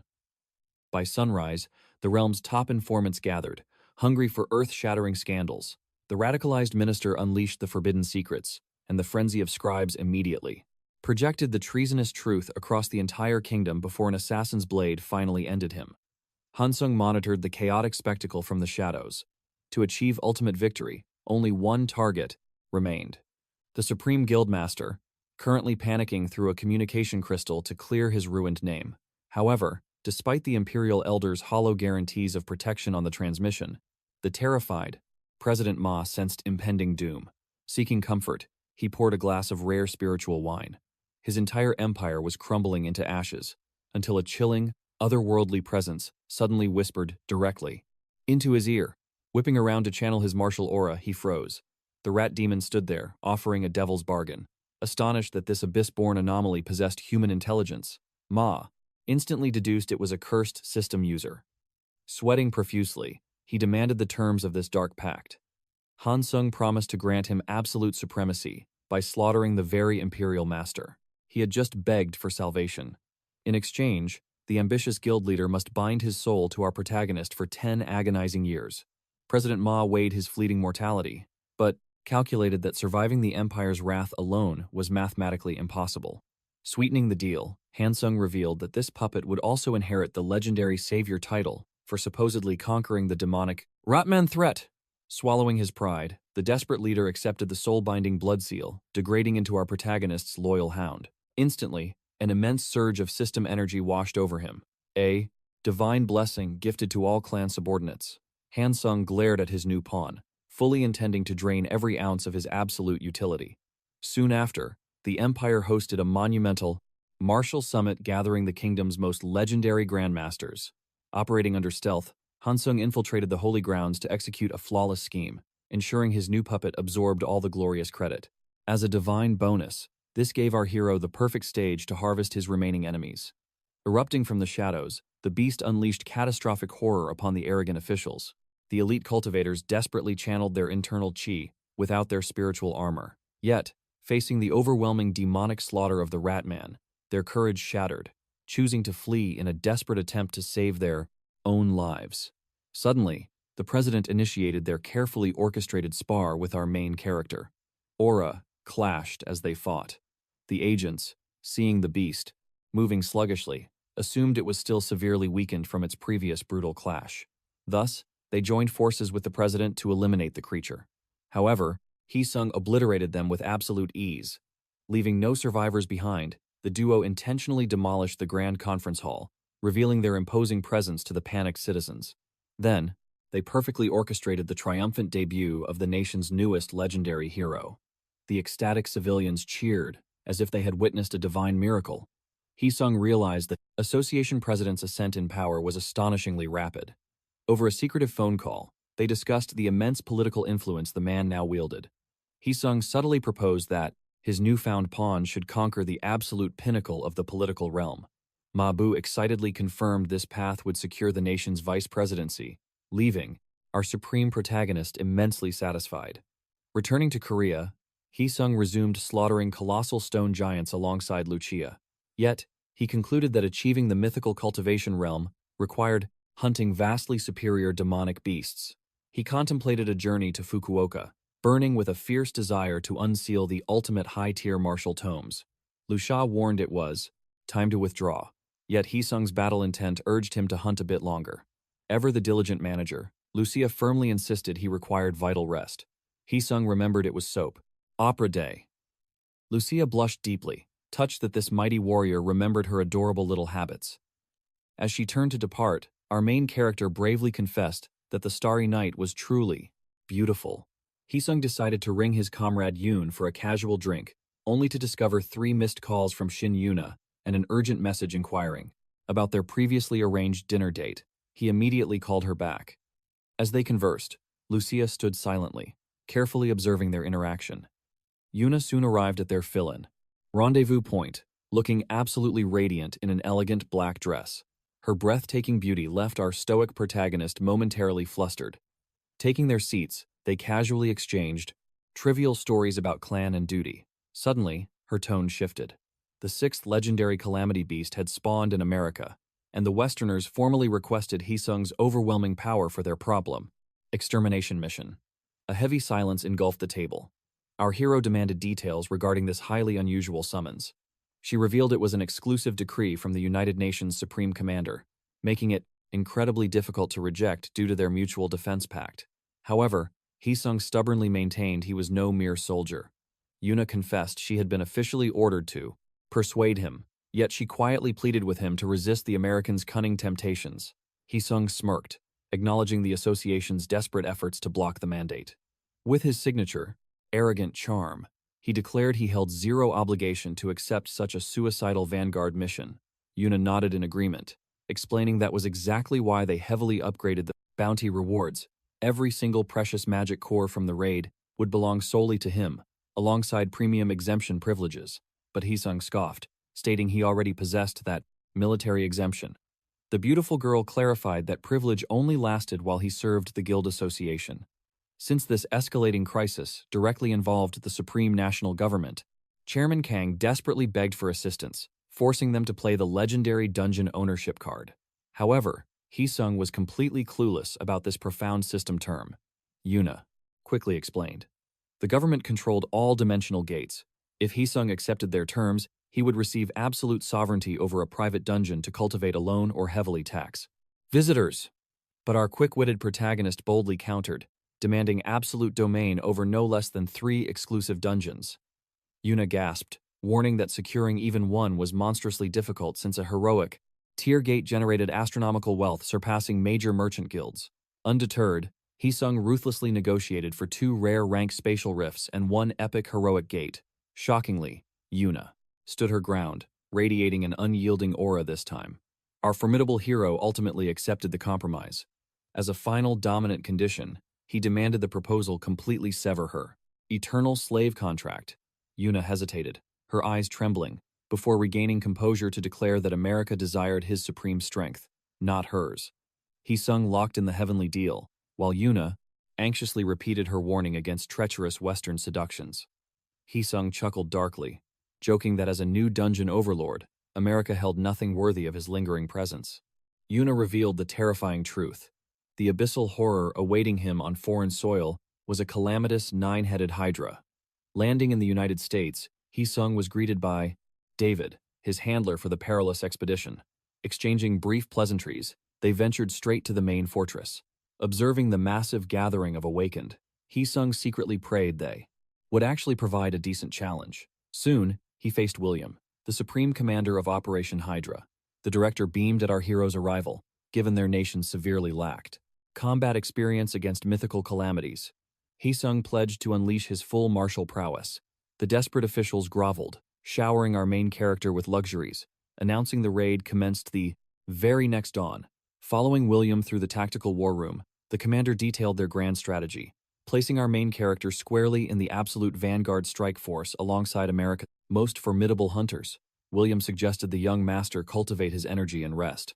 However, Hee-sung narrowed his eyes, questioning if they should coordinate battle formations. Yet, the commander declared our main character held the elite number 10 rank, granting him absolute freedom to strike from any angle. Back in his private chambers, Hee-sung browsed the system shop, preparing for the apocalyptic showdown. Meanwhile, in the shadowy war room, a cynical agent complained the director was shamelessly bootlicking the foreign hero. William firmly clarified this was standard protocol for handling transcendent tier stars. When the arrogant subordinate dared to argue further, the fierce director coldly silenced him, ordering him to witness Hee-sung's overwhelming martial might firsthand. Soon after, Joseph, the arrogant vanguard captain of the First Strike Force, approached to interrogate them about the mysterious rookie. William casually deflected, claiming he merely fulfilled his obligatory duties. Unconvinced, the blonde warrior sneered, claiming he was intensely eager to test Hee-sung's combat limits. William chuckled, taunting the proud captain by declaring our main character was vastly superior. The arrogant man hated the insult, boasting that if those pathetic Korean monsters had spawned here, his vanguard would have obliterated them instantly. Yet, the director's aura hardened, strictly commanding Joseph to respect. Hee-sung. Suddenly, a piercing crimson alarm shattered the silence. 5 minutes later, Hee-sung analyzed the Hydra's attack patterns. Activating his doppelganger phantom skill, he manifested a clone, leaving his sleeping decoy inside the barracks. Meanwhile, he used a goblin transformation art to confront the abyssal monstrosity. Hee-sung mercilessly plunged his aura blade into the Hydra's scales, growing 2 PR, stronger by voraciously draining its dark life force. He unleashed a storm of devastating strikes, leaving the beast helpless against his heaven-defying martial arts. Suddenly, the terrifying creature unleashed a cataclysmic breath of infernal flames. However, having consumed countless high-grade magic cores, Hee-sung's spiritual energy was overflowing. He fearlessly leaped onto the Hydra, unleashing an ultimate maximum combination of divine powers. The mythical titan crashed into the earth, violently thrashing like a pathetic, crushed insect. Hee-sung teleported back to the barracks, finding his phantom double resting. But as I noticed the elite hunters scrambling in chaos, he smirked, realizing his solitary hunt secured a legendary jackpot. Hee-sung approached the panicking commander to uncover the unfolding drama. Director William warned, a heaven-defying beast had slaughtered the Hydra. Our hero smiled, sensing an opportunity, but the bald man revealed chilling local intelligence. The mysterious creature might surpass the legendary realm entirely. Hinsung gasped, realizing his own goblin transformation was classified as a heaven-shaking mythic rank. William marveled that a legendary hydra fell in mere 10 minutes. Yet, the apex predator vanished instantly into the shadows. The American forces trembled at its potential return. Hinsung faced a bitter dilemma, since he only desired a peaceful return to his homeland. Thus, the government activated an emergency lockdown protocol, begging our hero to remain. 1 month passed. With the beast hiding its aura completely, the highest alert was lifted. The awakened players were finally free. William invited Hinsung to celebrate, but the main character declined, burning to return to Korea to continue his cultivation.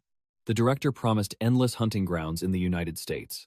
Their vast lands overflowed with high-ranked dungeons, far surpassing his home country's resources.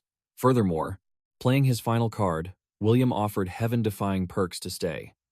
Hinsung cleverly attempted to deflect this heavy burden onto the Korean Guild Association, but William promised to block them, citing zero evidence of the beast's true demise. Hinsung finally agreed, on one condition: he could summon a comrade to American soil. William instantly agreed, declaring the nation's treasury would cover all her expenses. He silently remembered the fierce presidential decree: bind Hinsung to this country at all costs. The hero smiled brightly. Several days later, he arrived at the bustling airport to welcome his trusted knight. Together, they roamed the massive city streets like mortals on vacation. But during their dungeon raids, Director William monitored their monstrous power from the shadows. Meanwhile, in Korea, President Kang furiously demanded why Hinsung lingered overseas. He cornered Shin Yun for answers, knowing their deep connection. However, the fierce warrior only knew he was enjoying his cultivation journey, telling them to relax. Kang instantly detected Shin Yun's hidden romantic feelings for the hero, but upon questioning, her face flushed crimson like a blooming lotus. Speechless, she defensively claimed she was merely his senior in age. But Kang saw through her terrible disguise. She was desperately suppressing her racing heart. He teased that true love cannot be hidden. Shin Yun panicked, dying of sheer embarrassment. The cunning president smirked, promising to arrange a fateful encounter for her. Finding complete innocence, she eagerly asked about his master plan. Kang confidently ordered her immediate deployment to the United States.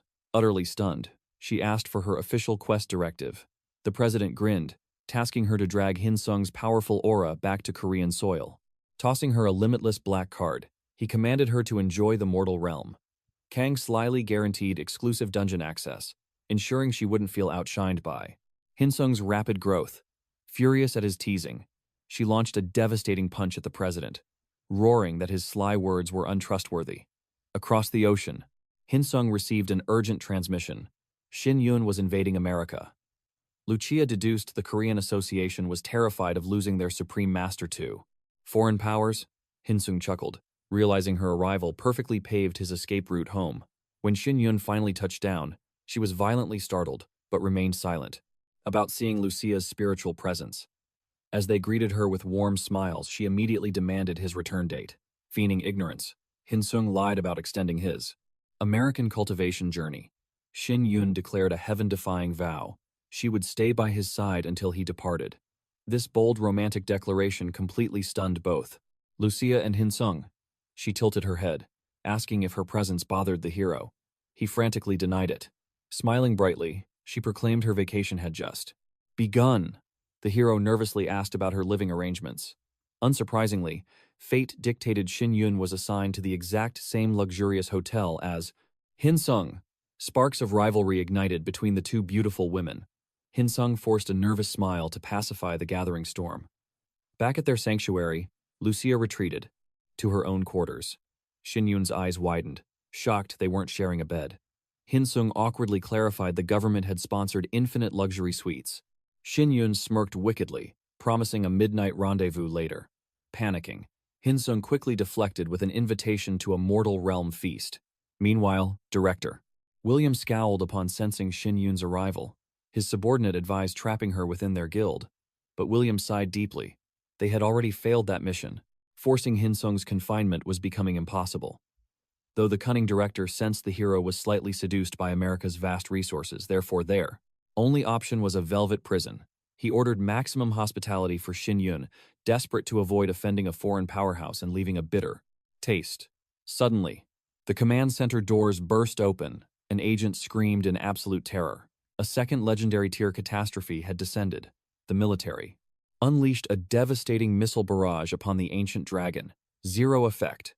The colossal lizard instantly retaliated, annihilating the cityscape with heaven-burning flames.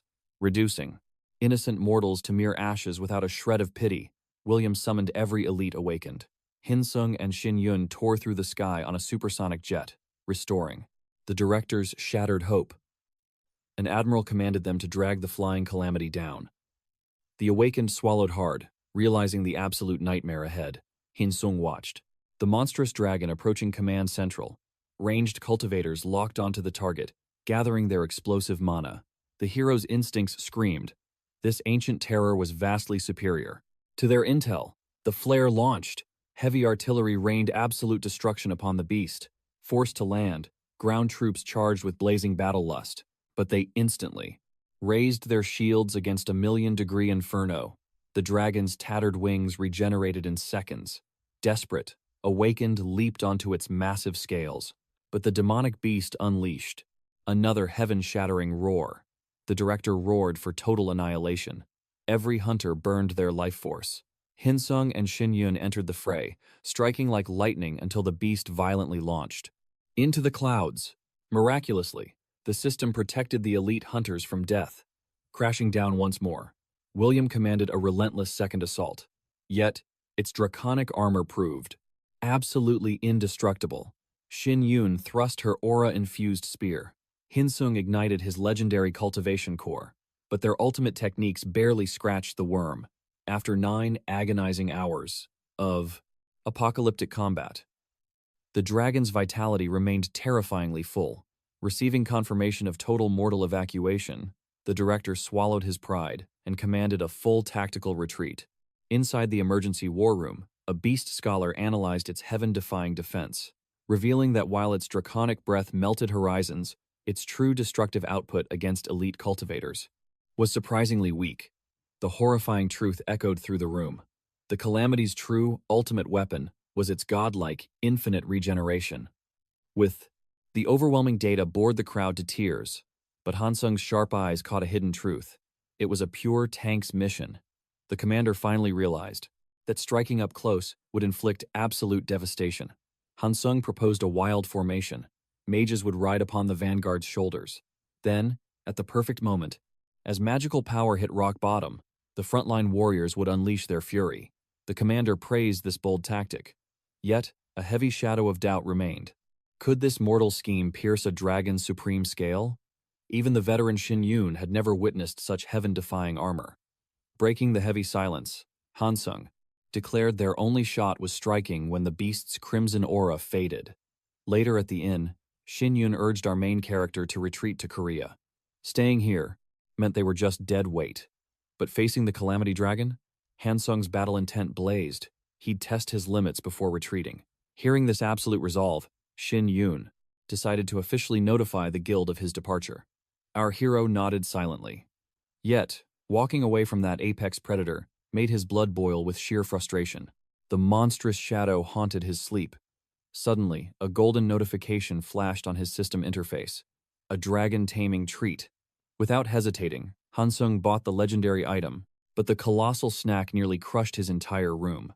A field test was necessary. While the Allied forces furiously bombarded the scaled tyrant, Hansung charged into the battlefield. The ravenous beast caught the scent. It lunged with apocalyptic hunger. Hansung instantly stabbed his divine blade straight into the treat, mutating it into a colossal mass of chewing gum. He hurled the cosmic bait forward. The arrogant dragon swallowed it whole. But heaven's retribution struck quickly as toxic side effects erupted. The elite raid squad seized the moment, launching a full-scale assault based on our main character's brilliant strategy. Meanwhile, Hansung watched his embedded sword, still stuck in the treat, devour its immortal barrier. From within its own gut, the dragon's majestic scales rotted into darkness. William roared at the vanguard, commanding them to unleash hell without pausing for a breath. This brutal war had raged for 10 grueling days. The Titan remained unyielding until the parasitic drain of Hansung's demonic blade shattered its spiritual core. Only then did ultimate attacks pierce the beast's indestructible flesh. James blasted forward like a falling star, smashing into the tyrant's skull. The mighty dragon collapsed. The vanguard poured out their souls, obliterating it completely. The calamity was vanquished. Standing afar, Hansung quietly recalled his divine blade. William rushed toward the glowing skill manual. As the legendary loot dropped, greedy hunters scrambled to claim their heavenly treasures. But the furious commander hurled the manual into the dirt. The entire raid team froze in shock at this disrespect. However, upon inspecting the so-called treasure, they discovered a pathetic trash-tier item. Hansung's demonic sword had mercilessly drained all the supreme energy. Smirking, our main character silently thanked the fallen beast. The Korean legends were awarded highest honors for their heaven-shaking achievements, earning massive respect from Western guilds. Returning to Seoul, Hansung shared a peaceful banquet with his family. But tranquility faded fast. Inside a private suite, he and Lucia ruthlessly shredded their doppelganger contracts. Hansung sighed, complaining that dimensional flights devour too much. Mortal time. Lucia sharply corrected him. It burned time and precious system points. Hansung nodded bitterly. A single leap incinerated 20 billion coins. Yet, our fearless hero felt no regret, declaring it was finally time to recklessly splurge their blood-earned wealth. Meanwhile, at the Hunter headquarters, an arrogant noble slammed his fist, violently demanding to know our main character's exact location. Chairman Kang calmly suggested the hero was recovering from dimensional travel, but the furious aristocrat scoffed at the excuse. After all, Shin Yun was already back conquering dungeons. The chairman's inner rage boiled. This pompous fool wasn't even a minister yet, but acted like a supreme emperor. Still, swallowing his pride, Kang diplomatically explained that no guildmaster could dictate an awakened hunter's destiny. The tyrannical minister candidate sneered, arrogantly declaring that the chairman owed the government absolute obedience. Kang internally cursed. How could a mortal ape like Lee Jong-man reach such a supreme political realm? Forcing a calm aura, he sternly clarified that legendary awakeners were never mere corporate dogs. Lee Jong-man slammed the desk, roaring about why these mercenaries drained the national treasury. The weary chairman, exhaling heavily, preached the harsh truth. Only divine hunters could halt apocalyptic dungeon breaks. Unfazed, the corrupt politician viciously accused the guild of embezzling sacred public funds. His patience shattered. Kang boldly told the arrogant mortal to go to hell. The politician trembled with blistering rage. Unflinching, the chairman offered a full spiritual audit once the fool officially took the throne. Forcing down his anger, Lee Jong-man hissed that wealthy awakeners must be leashed and put to work. With supreme arrogance, he commanded absolute dominion over the legendary raid survivors, specifically targeting Hansung. Chairman Kang delivered a cold, emotionless promise to try his best. Turning his back, the politician mentally cursed the chairman as a pathetic stepping stone who must blindly serve his imperial will. Kang's combat aura flared. He barely suppressed a lethal martial strike, choosing inner peace instead. Days later, a storm descended. Kang roared into his phone. The mortal empire had ruthlessly severed the sacred financial lifelines, keeping the hunters alive. Hanging up, his assistant burst in with catastrophic news, exposing dark corruption rotting the guild from within. Meanwhile, in the untamed monster territories, Hansung and Lucia conquered the western labyrinths. Slaying demonic beasts left and right, they harvested a mountain of glorious system achievements. Suddenly, disturbing whisper messages flooded Hansung's interface. His elite extermination members were desperately begging to sever their guild contracts. The hero narrowed his eyes. This made zero sense. His squad was ascending the mortal ranks with absolute perfection. Smelling a political rat, he instantly teleported back to Seoul. A quick chat with his mother confirmed the horrifying truth. The guild's gold distribution had been completely frozen for months. Shin Yun received an urgent call from Hansung about the missing salaries. The battle maiden sighed, hinting at a catastrophic internal disaster requiring a free, secret face-to-face meeting. They rendezvoused at a secure sanctuary. Shin Yun dropped a massive bombshell. The newly ascended mortal regime plotted to purge the hunter ranks. They targeted the guild. At first, they blamed the corrupt minister. But the terrifying truth emerged. The entire government, was launching a coordinated assault against the Awakeners. Hearing this treachery, Hansung burned with murderous fury. Shin Yun revealed a demonic conspiracy. The regime had forged a dark pact with mega-corporations, plotting to starve the guild and chain the hunters to private masters. Hansung demanded the rebellion's status, but Shin Yun shook her head. Society was completely fractured. Massive, chaotic protests flooded the streets, fiercely clashing to defend their opposing ideals. Worse still, the corrupted media unleashed a massive propaganda war. They painted the heroic guild as the ultimate evil empire. Hansung absorbed this toxic information in absolute silence, his heart heavy. Shin Yun confessed the civilians despised them now, blaming hunters for the devastating orc calamity. Society viewed Awakeners as corrupt nobility. Walking the neon streets, Hansung observed the crumbling mortal world. His eyes flashed with imperial ambition. A profound realization struck his core. He wouldn't merely save the pathetic guild. He would conquer it all. Hanong began manipulating the shadows, reaching out to Mabumsak in China. Meanwhile, Shin Yun contacted the main character, demanding to know why he shattered their contract. Hanong then offered a fragile excuse. He claimed he could not wait for the association to rebuild its strength, fearing he would lose his assigned dungeon territory. However, Dungeon brought up the tempting offers she received from rival factions. Shin Yun confirmed that corporate scouts were hunting down all their elites, but her loyalty remained unbreakable, refusing to yield under any pressure. Hanong's eyes gleamed as he asked if she hungered for revenge. She answered instantly. Thus, the main character unveiled his grand ambition, forging his own guild. Stunned, Shin Yun confessed she could never abandon the association or her comrades.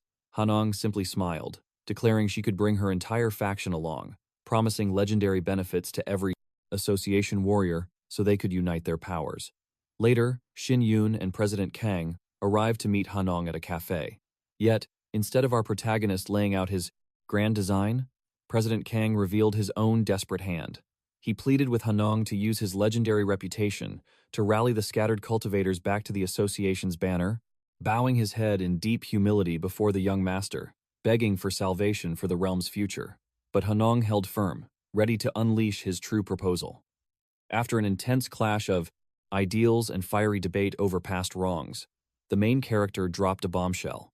He offered President Kang the supreme throne as the Immortal Guild's master, while Shin Yun would stand as his vice master. Kang's resolve wavered at this heavenly offer, though he warned that the required spiritual and financial resources would be astronomical. Yet, Hanong casually mentioned powerful American factions were desperate to back his ascension, granting him at least 30 trillion to forge his new empire. Kang acknowledged this massive wealth, but grimly warned that maintaining elite cultivators alone would drain 15 trillion won in resources. With a smirk, Hanong clarified that the 30 trillion was actually in stone dollars, an exclusive currency forged by the American Empire for awakened beings, holding absolute supremacy over normal cash. Converted to their national treasure, this immense fortune would explode to a staggering 300 trillion. Sensing their mortal disbelief, our protagonist made a single call, demanding the boundless wealth immediately. Shin Yun and Kang held their breath, listening to the impossible demand. Then, like a strike of divine lightning, 300 trillion flooded the system, leaving the proud president trembling on his feet. Although terrified of the American Empire's dark influence, staining this alliance, he refused to let Hanong slip into foreign hands. Swallowing his fear, Kang swore an oath to rally every elite warrior possible to join their unstoppable ascension. Meanwhile, the corrupt minister received the official severing of ties from Kang, Shin Yun, and Hanong. He smirked at the documents, blind to his impending doom, before he alerted Chairman Li of the Oshang faction, who gleefully promised the greedy politician a lavish reward. This dark victory echoed through the greedy corporate underworld as a prophecy of absolute dominance. But as the vile minister bathed in his anticipated wealth, the Oshang tyrant furiously called back, demanding to know the dark truth behind the chaos. He roared that Hanong and Shin Yun had mysteriously allied with a new faction. The arrogant minister brushed it off as irrelevant, until the furious patriarch of the corrupt empire revealed their new master was none other than President Kang himself. The minister's confident smirk shattered into dead silence. But the nightmare had only just begun. The Oshang tyrant screamed that every elite cultivator from the entire association had defected to Kang's immortal banner. The shock was so devastating, the minister, nearly suffered a fatal heart collapse. Chairman Li viciously threatened to expose his failure to the supreme underworld overlord, demanding the trembling minister find a miraculous way to annihilate this new guild completely. Otherwise, his entire lifetime of corruption would burn to ashes. Desperate, the minister acquired the sacred scrolls of the new immortal guild. Yet, his spy revealed a terrifying truth. Kang was merely a figurehead. The true absolute sovereign pulling the strings was Hanong. The immortal guild already commanded 1,500 elite awakeners, secured by Kang's profound influence. But our protagonist's hunger was endless. Kang feared this reckless expansion would trigger a bloody war with the mega-guilds. Yet to Hanong, absorbing the realm's scattered forces was merely the opening strike. When Kang nervously asked what their ultimate recruitment limit was, Hanong's eyes glowed with ambition. "There is no limit," he declared, leaving, the seasoned veteran entirely paralyzed with shock. But the main character calmly reassured his fiery comrade. If their 300 trillion dried up, he would summon even greater divine fortunes. Kang was awestruck by this bottomless abyss of wealth. They understood the nation's elite warriors were tragically undervalued, and Hanong was ready to grant these fallen heroes a legendary rebirth. Their master plan would shatter the corrupt corporate heavens, and Kang pledged his very soul to it. Meanwhile, the Oshang tyrant unleashed hell upon his subordinates as the Immortal Guild devoured every talented soul in the realm. Boiling with rage, he commanded his puppet minister to obliterate this uprising. But Li Zhongman stammered, admitting the new sect's defenses were flawless, leaving him totally powerless. Driven to madness, the corporate overlord ordered the use of forbidden, dark arts. Little did he know, Hanong was tracking their every whisper. The protagonist seized the connection, mocking the pathetic dirt of the corporate world. Stepping out of the shadows, he revealed he possessed their cursed recording. The Oshang patriarch drowned in sheer panic, violently cutting the signal in utter terror. Hanong casually tossed the device back to the sweating minister, his laughter echoing with dominance. "Your fate is sealed." Yet, the vile politician masked his fear, trying to hold his ground even as Hanong unleashed an avalanche of his darkest sins. The main character coldly demanded to know if there was a ruinous scandal hidden by the nation's supreme leader that could shatter his presidential throne. Crushed beneath Hanong's terrifying spiritual pressure, the minister finally cracked, confessing the supreme leader had once ruthlessly struck down an innocent soul, casting all blame upon his humble servant. Hanong's aura flared as he questioned the scapegoat's fate. The minister whispered that the poor soul vanished into the shadows of the Philippines. Then, the traitorous official surrendered forbidden visual records of the tragedy, scheming to unleash this chaos upon the global network. Soon after, the sweating minister knelt before the wrathful ruler of the nation, President Park Geun-man, trembling as he revealed Hanong possessed the cursed footage. The president erupted in blazing fury, demanding to know how a mere hero breached his absolute security. Spouting cowardly lies, the minister claimed the exiled servant had stolen a copy. The president's rage shattered the very air as he nearly pulverized his throne. Li Zhongman displayed the damning evidence, crying out that he was a hostage to fate and that Hanong demanded a royal audience. Striding fearlessly into the presidential domain, Hanong endured the pathetic security checks, his sharp eyes instantly reading the murderous intent rolling off the elite guards. Finding the treacherous minister hiding in the corner, Hanong sat with supreme confidence before the ruler, ignoring his arrogant demands for respect. Instead, our protagonist instantly shattered the president's illusion of absolute power, warning the pathetic politician to drag his nose out of the underworld and stay far away from the Immortal Guild. Furious, President Park growled that this arrogant youth was courting death. Unfazed, Hanong hit back with a devastating counter, commanding the ruler to surrender all national elite contracts over to his newly forged empire. The supreme leader spat in defiance, but Hanong relentlessly pressed his absolute advantage, promising divine riches that would dwarf the greedy corporate factions. Enticed by boundless wealth, the ruler's icy resolve began to melt. Hanong. He revealed his massive offshore wealth, offering the president 1 trillion stone dollars in absolute compensation.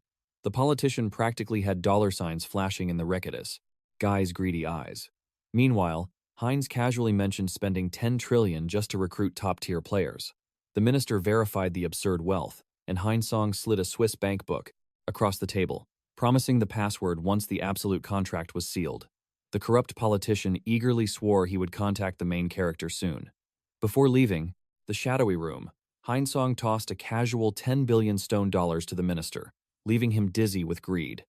By the very next dawn, Hansung secured the president's eager submission and strolled into the VIP office, treated like absolute royalty. However, President Park shamelessly begged for a massive upfront bribe for the lawmakers. But Hansung sneered at the pathetic bloodsuckers. He intended to swallow every single coin himself. Panicking, the president promised to scheme something up while desperately waiting for that golden passcode to unlock the treasury. Upon parting ways, our main character activated psychometry, witnessing the old snake, already celebrating his unearned riches while the actual money gathered dust inside a personal vault. Meanwhile, a major big shot exploded in blazing fury upon discovering the Immortal Guild snatched the ultimate government monopoly, immediately ordering his lackeys to unleash a press smear campaign. Hanung glared at the ridiculous news accusations, preparing a devastating counterattack, but suddenly got a system alert that terrifying monsters were invading the mortal city. He instantly dashed toward the absolute chaos, while Shiny Yun rallied the remaining guild forces. Hansung reached the chaos dragon-infested territory. This domain belonged to a rival guild, but witnessing their pathetic players running like terrified clowns, he summoned his aura to completely obliterate the flying calamities himself. As the massive beast crashed down, a bystander secretly recorded Hanung's godlike battle prowess for the Jihan Guild. Instantly, the internet exploded over the main character's overwhelming dominance. After executing the final majestic dragon, Hansung extracted a legendary flame grimoire, while the rescued unsung guild members dropped in sheer reverence. He gathered the Sainting daughter, awestruck survivors, and unleashed a massive healing spell. While the cameraman documented the miracle, Kang reported that the rival unsung guild was getting absolutely destroyed by explosive corruption leaks. Combined with the viral footage of Heinz single-handedly slaughtering dragons, public worship for his guild skyrocketed, unleashing an absolute tsunami of desperate recruitment applications from elite awakeners. Fearing financial ruin, Kang suggested trapping the rookies with dirt-cheap contracts, but Hansung fiercely rejected the idea, warning that underpaying awakeners would severely cripple their future talent pool. Kang shamelessly argued they could just brainwash the rookies like the other trashy guilds do, while siphoning bottomless funds from absolute government monopolies. Ultimately, the guild secured the supreme national contract. The ecstatic minister rushed to the president's office to blindly celebrate until a frantic agent shattered the mood. Their filthy, illegal campaign funds just leaked across the internet. Enraged citizens completely flooded the capital streets, screaming for the way. Corrupt president's immediate execution. Terrified for his worthless life, the coward boarded a private jet to nowhere. While a furious judge officially stripped Park of his power, the rat fled, straight to Switzerland, to blindly steal Hanung's promised fortune. The smirking bank teller examined the forged documents, politely asking the desperate ex-president to follow him. But heavily armed police were waiting in the shadows. Accused of massive financial forgery, the trembling politician was brutally dragged away in iron chains. Meanwhile, amidst Korea's political chaos, Minister Lee Jong-man boldly announced his presidential campaign. Sensing a brief moment of peace, Hanung confidently stepped into a low-rank dungeon. Suddenly, his system ringing, Inukuso urgently called, frantically warning that top Japanese officials were invading Korea, desperately begging the legendary Immortal Guild for salvation. Heinz coldly demanded to know what absolute treasure they dared to offer. Inukuso revealed they would surrender partial control of their high-rank dungeons. Intrigued by the loot, our overpowered hero personally marched into the high-stakes negotiation to absolutely dominate the terms. Heinz coldly introduced his supreme presence, and the desperate Japanese executives immediately groveled, practically crying for mercy. The main character scoffed at their pathetic emotional manipulation, arrogantly stating he would only grace Japan with his supreme power in exactly 3 months. The terrified officials frantically tried bargaining using millions of innocent Kyushu lives, and Hun's blazing killing intent erupted. How dare they act so shamelessly after orchestrating multiple cowardly assassination attempts against him? Sweating bullets, the Japanese stammered that money meant nothing, so Hunong ruthlessly demanded absolute ownership over every single dungeon in their entire nation. The terrified official stuttered that the supreme government could only surrender 3. Hun's aura flared, slamming down a bloody dossier exposing their pathetic assassination plots. He mercilessly dictated that alongside Kyushu's absolute territories, he would also swallow Shikoku's dungeons, which were currently suffering brutal, demonic annihilation. The broken official whimpered but utterly surrendered. Hansung proudly descended upon Japanese soil, meeting Inu, the desperate local association president, who begged the main character to hide at the fortified base until American backup magically appeared in 3 days. As the monstrous Chaos army continuously mutated into nightmares, deafening alarm sirens shattered Hunong's peaceful meditation. Inside the stronghold, Inoue frantically reported that the terrifying monster warlord was leading an apocalyptic swarm straight toward Hiroshima. Hun calmly demanded to know if the innocent civilians were safely evacuated. The Pale President confessed they entirely abandoned the defense, completely lacking the sheer power to survive the monstrous onslaught.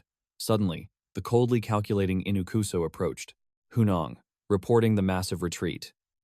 But our main character refused to run like a coward, asking his subordinate if he was ready to become Japan's absolute savior. Inukuso dropped to his knees in immediate acceptance.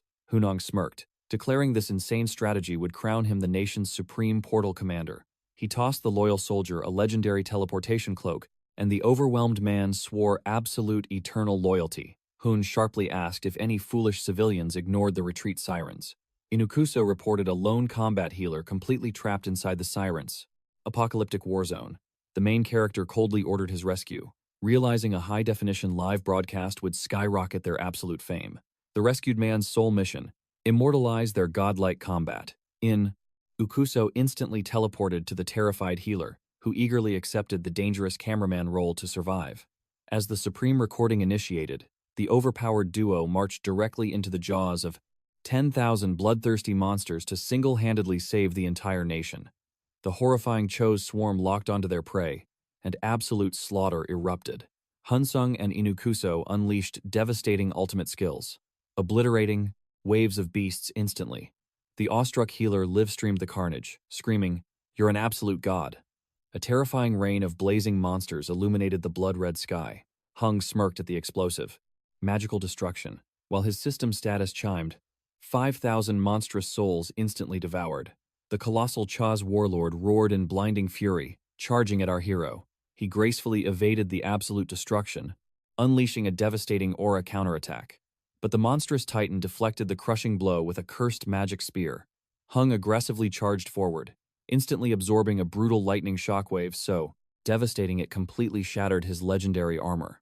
The apocalyptic clash became purely insane, radiating blinding lightning and chaotic explosions. Stunned viewers could barely track their god-tier speed. Suddenly, the cowardly Choso foot soldiers lunged at the helpless cameraman, but Inukuso blitzed forward, severing their heads to save the epic broadcast. The stream blazed on, millions desperately asking who this supreme god was, obliterating the demonic waves with terrifying speed. Even under crushing pressure, the healer named their true leader, Inukuso, defying the cowardly orders to abandon the plane. Citizens, standing as Japan's lone pride on the blood-soaked battlefield, he faced the endless monster horde without taking a single step back. Meanwhile, Hansung unleashed a barrage of divine arts against the Golden Flyer. Watching the live broadcast in sheer disbelief, the Prime Minister learned Inukuso led the intelligence division. Calculating his political survival, he promised to crown him the Hunter Association president once the dust settled. An agent murmured that Inukuso was destined bodies to become Japan's ultimate savior. Desperate to steal the glory, the Prime Minister commanded his staff to loudly broadcast the government's backing of the awakened. Right from the start, as the brutal clash waged on, Hansung eradicated 10,000 aerial beasts.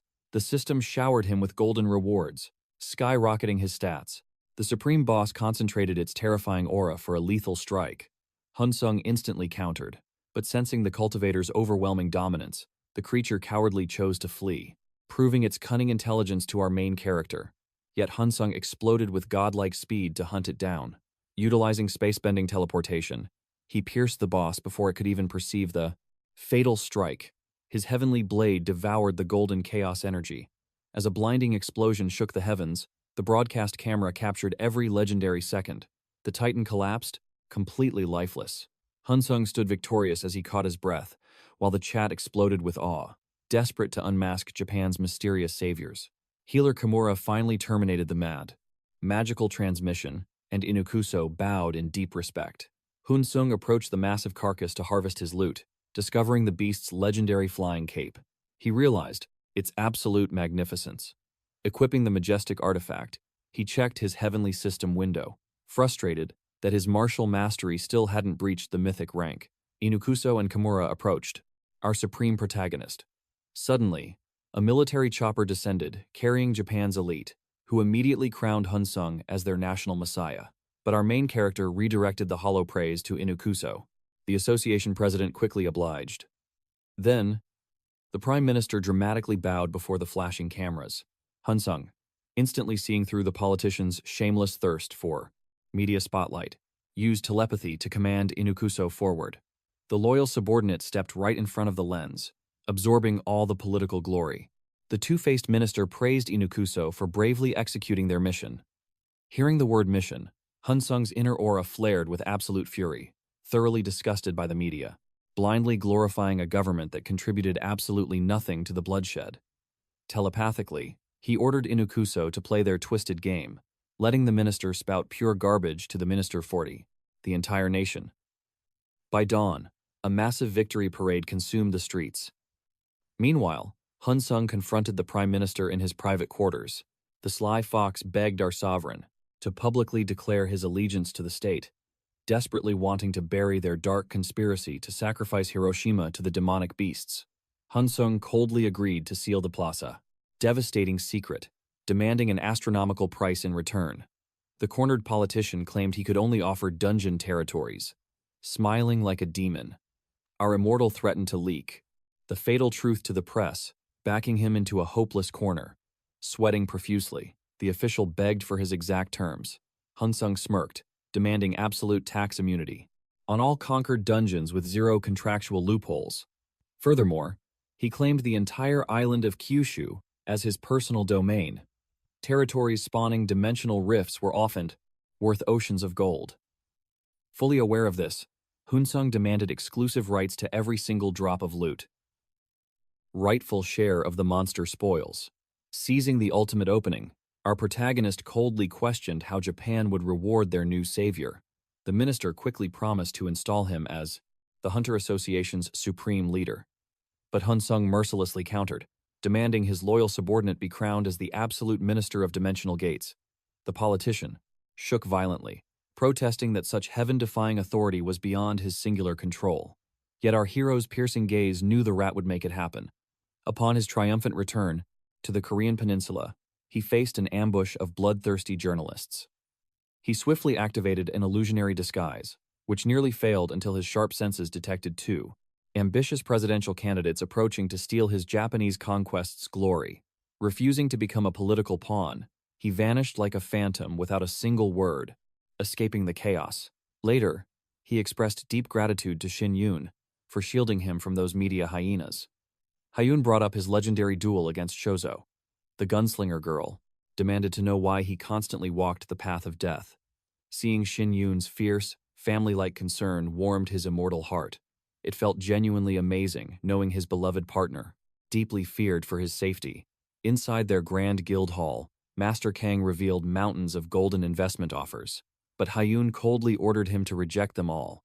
Kang cautiously added that elite awakened from across the globe were begging to join. Hearing this, Hyun smirked and ordered him to accept every warrior. Her grand ambition was to establish dominating branches across the world. Overseas, American politicians panicked over China's astronomical financial backing of the Immortal Guild. They discussed Ma Bun-sok, the Bun, supreme sovereign of the East, who, upon ascending the throne, issued a groveling public apology for daring to assassinate Hyun's bloodline. Furthermore, he had shamelessly offered an earth-shattering investment of 30 trillion origin coins. Panicking, the United States president commanded the release of 100 trillion to court our hero. The foreign ambassador desperately met our sovereign, who was momentarily stunned by the godlike fortune. But knowing the Western Empire never gave without taking, his aura sharpened as he demanded their hidden terms. Trembling, the ambassador begged the ultimate cultivator to reside within American borders indefinitely. Hansung's eyes turned cold, flatly refusing to abandon his homeland.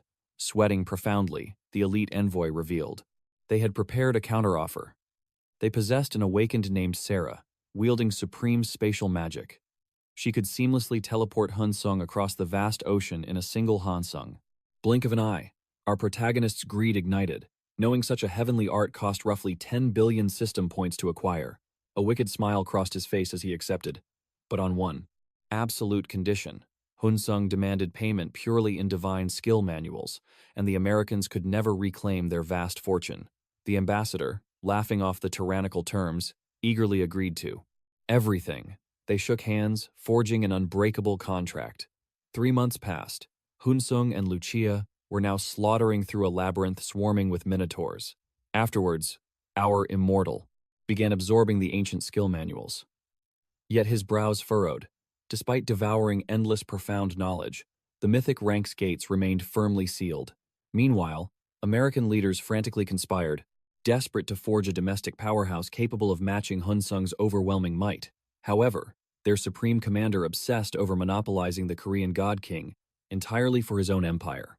While checking his system interface, Hansung tracked his interdimensional sales. Smiling playfully, he listed earthly instant noodles on the cosmic market. But Lucia cleverly advised him to also peddle magical microwaves. In the obsessive little demon's chaotic dimension, our sovereign's heavenly junk food became a massive sensation. But as the beauty prepared to feast, she tragically lacked to heat her meal. Purchasing the microwave, she devoured the chicken and that wicked demonic juice. In a flash, Hansung's inventory completely sold out. And while reviewing his massive profits, Hansung watched his mercenary rank level up. Lucia suggested our protagonist should seriously pursue this martial path, pointing out that higher-tier contracts practically guarantee mythical artifact drops. Thrilled by the prospect of legendary loot, Hansung accepted his very first mission, instantly teleporting into a chaotic demonic raid.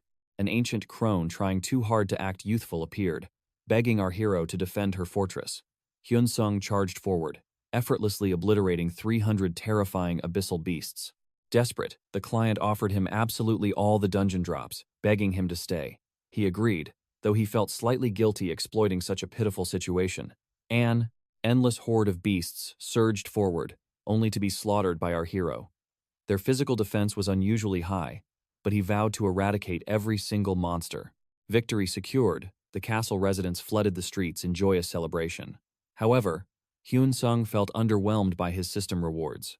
The grateful client then bowed to our main character, who suddenly realized this woman resembled Lucia during their first fateful encounter.